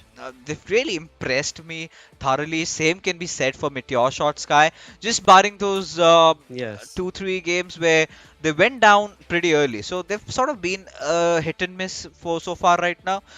They've got to try and find some consistency over there. But as we take a look at the overall rankings, there you have it, right? 79 points, and they've gotten ahead. And not just them, but it's going to be Team H2E as well, who's managed to Wow. take down MetershotxSKY. Now, Freestyle, somehow, they've managed to hold on to their fourth spot. But look at the grounders, 5 points up. And SALTxi8, again, courtesy to a really good game. Now, they're sitting at 35 points. They found some respite in terms of the placement points. But look at this, right? 26 elimination points. Fourth highest is what I can see from now. Had they had a few more position points, I'm pretty sure the elimination numbers would have even been bigger. Definitely. I mean, is that a joke? 9 placement points compared to 26 elimination points. That itself tells the lobby, that SALTxi8 is not a team you want to mess around with. It's not a team you want to mess around with because they're here to prove something. They moved in from the league place without a chicken dinner. They're here on the 7th position without a chicken dinner and not even a 2-digit placement points, but all based on elimination. So that definitely infills a little bit of a fear, maybe into the lobby, but again, that's not being delivered. But as we move on through to the page number 2, now this is where the teams that we see the names of were not anticipated, at least not for the likes of Regicide. I mean, 52X Rage, they had a decent run. Ups and downs they did have during league plays, but still, it was better than this. Yeah, I think even for 4P TFT, look Same. at how they've fallen, right?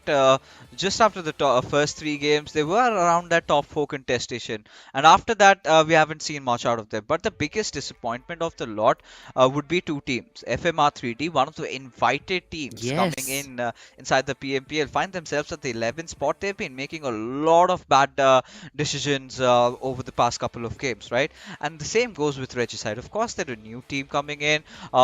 Under the same banner, we've got some new players coming up. But hey, the players are such big names, right? We're talking about Johnny, we're talking about Voltrox at the very least, right? Each and such an individual beast in their own manner. And for them not being able to show up, that sort of breaks my heart down. Then we come down to H52 Rage, who sort of have been following SALTxi8's footsteps, right? SALTxi8, they've gotten a lot of finishes. They haven't been successful in terms of the positions. The same is the case with 52X Rage, but just a few notches below. So for 3X Esports, again, this team still, struggling through rocky waters, looking to find their footing. But let's hope for the best for them.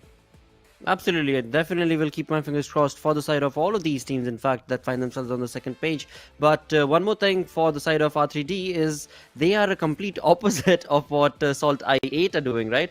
SALTxi8 are working only towards eliminations and barely towards placement points, whereas for the side of R3D, it seems like they're just solely working towards placement points and a little bit of elimination points here and there. So yeah, there needs to be a bit more of a balancing approach in placement points as well as elimination points from these teams if they want to be able to maintain that position, because otherwise second super weekend these teams are going to be out, new teams are going to be in, and they're going to be starting off from a back heel, and especially for the side of 3x as well as 52x Rage, I would say. Oh yeah, I mean, no second thoughts on that. But I think so far, just summing up, day number 1 has been one of the best days in not just this PMPL Pakistan, but in the previous PMPL Pakistan seasons. Because I like it. Why? We're witnessing new teams come up. Earlier, it was Right. the same old story, right?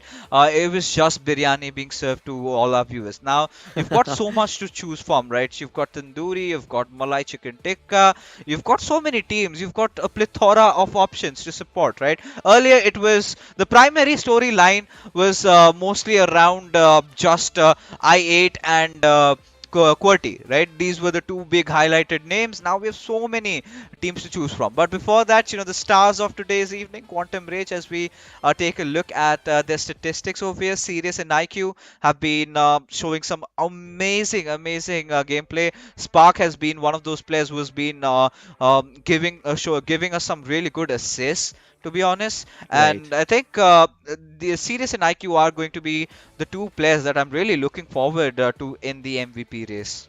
I completely agree. I mean, these two dudes, for the side of Quantum Rage, are the backbones of how Quantum Rage is able to just dominate against opponents. And again, nothing taken away from Spark or Alpha U, because again, we've seen Alpha U as well as Spark making those strides, getting that information relayed to their teammates, and that also is a very critical role that they are playing to perfection. And that is the reason why we see the result that has been showcased from the side of Quantum Rage. With that, the map stats definitely favoring the side of Erangel. But then again, I mean, Erangel was played twice more than the likes of Miramar or Sanhok. Yeah, I think, yeah, of course. I mean, nothing taken away. And clearly, I think Quantum Rage has established this fact that Erangel has been their soul food, right? It has been their comfortable Yes. map, and they have been looking really deadly, if not the same in Miramar and Sanhok. So you could clearly see that this team is showing a lot of promises, and rightfully said. I mean, you can still mess up your Miramar and Sanhok and still be on the tabletop, because majority of the games are anyways going to be in Erangel. But here is what we were expecting: Sirius to be dominating, stands first in the elimination leaders competition, and with Wasi, they're on a tie. It's just the damage numbers and the average survival that sets Sirius apart. But IQ is nonetheless far behind. He's at 25. We do have 420 Boy and Voltrox also making his footing over here. So this is what I was talking about, right? Regicide having Voltrox is such an amazing player, but still not able to deliver. I think majority of the kills have come in the league stages, because we are also counting the kills, the eliminations from the league stages as well. And Regicide was one of those teams that I think got back-to-back 2 chicken dinners in both the maps of Miramar. So clearly a team that has shown promises, but they need to understand in the Super Weekends, it's going to be the Erangel games that matter a lot, because out of 5 it's 3 Erangels, right? So they've got to watch out for that a little bit as we move along. Malik, Helsi, Pika and Joker and Hakar also being from 6th to 10th. Absolutely. And well, from the side of again, I mean, I don't really want to say anything because this is just still the early stages of the tournament. But on the second page, from the side of TUF, I mean, Joker right there, he can do a lot more. He can definitely do a lot more. I mean, there's something that is blocking the side of TUF and the playstyle that they were opting to earlier, from what I've seen to what they are doing right now. It is definitely not the same team. But again, like I said, I do not want to say more because this is just the start of the tournament. And as we progress on along, from one day to the next, we can definitely see a lot of strides that are going to be made from these teams, as again, clearly instigated from day number 1 itself, right? League play days compared to the first day of the Super Weekend itself, nobody could have predicted this sort of result from these teams. Oh yeah, I mean, 100% agree with you. And like you could see, right, Quantum Rage being just the better team in the 2 games of Erangel that they played. They were consistent throughout. They were getting there.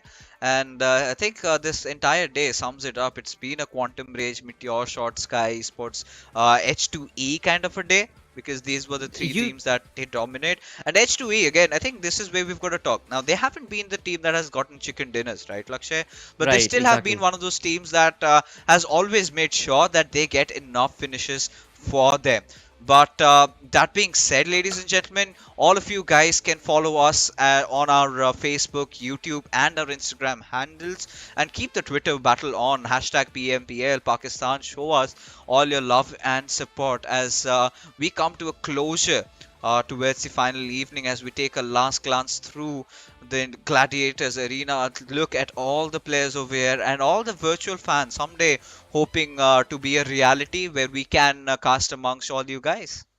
Absolutely, look forward to that day. But for now, the fans who are viewing, well, do not forget to support your teams, because as you do so, these virtual fans in the arena are going to be picking up those cards and showcasing that. So the more you spam, the more those cards are going to get picked up. And of course, you are the ones who are going to be delivering that love to your teammates, but to your team that you love. But like we just discussed, like Pain Fixes did just say, it does reach the end. But thank you so very much for tuning in. Of course, we were joined in with CA as well earlier. We'll be back again tomorrow with the second day of the Super Weekend right here at PMPL Pakistan region. Until then, take care. Adios.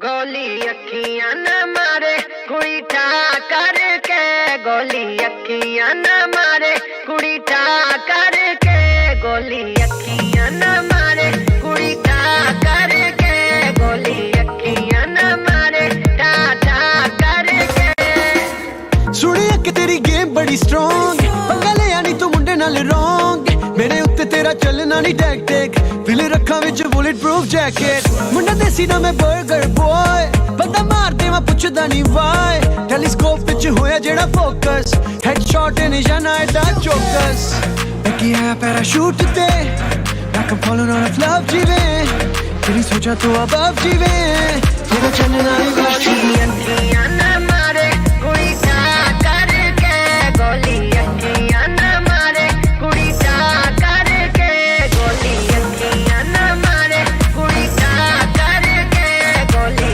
अखियां न मारे ठा ठा करके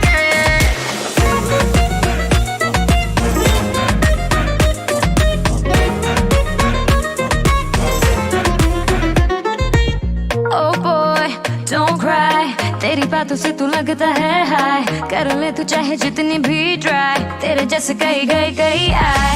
I'm a queen, मेरा scene, करे बात मेरी M16, knock out करूँ दिल I'm so mean, तू भी बचेगा नहीं कर ले यकीन, तेरी गेम को मैं रूल करूँ, ऐसी बातें ना फजूल करूँ, बिना चिकन डिनर, कभी हार ना कबूल करूँ, कभी हार ना कबूल करूँ.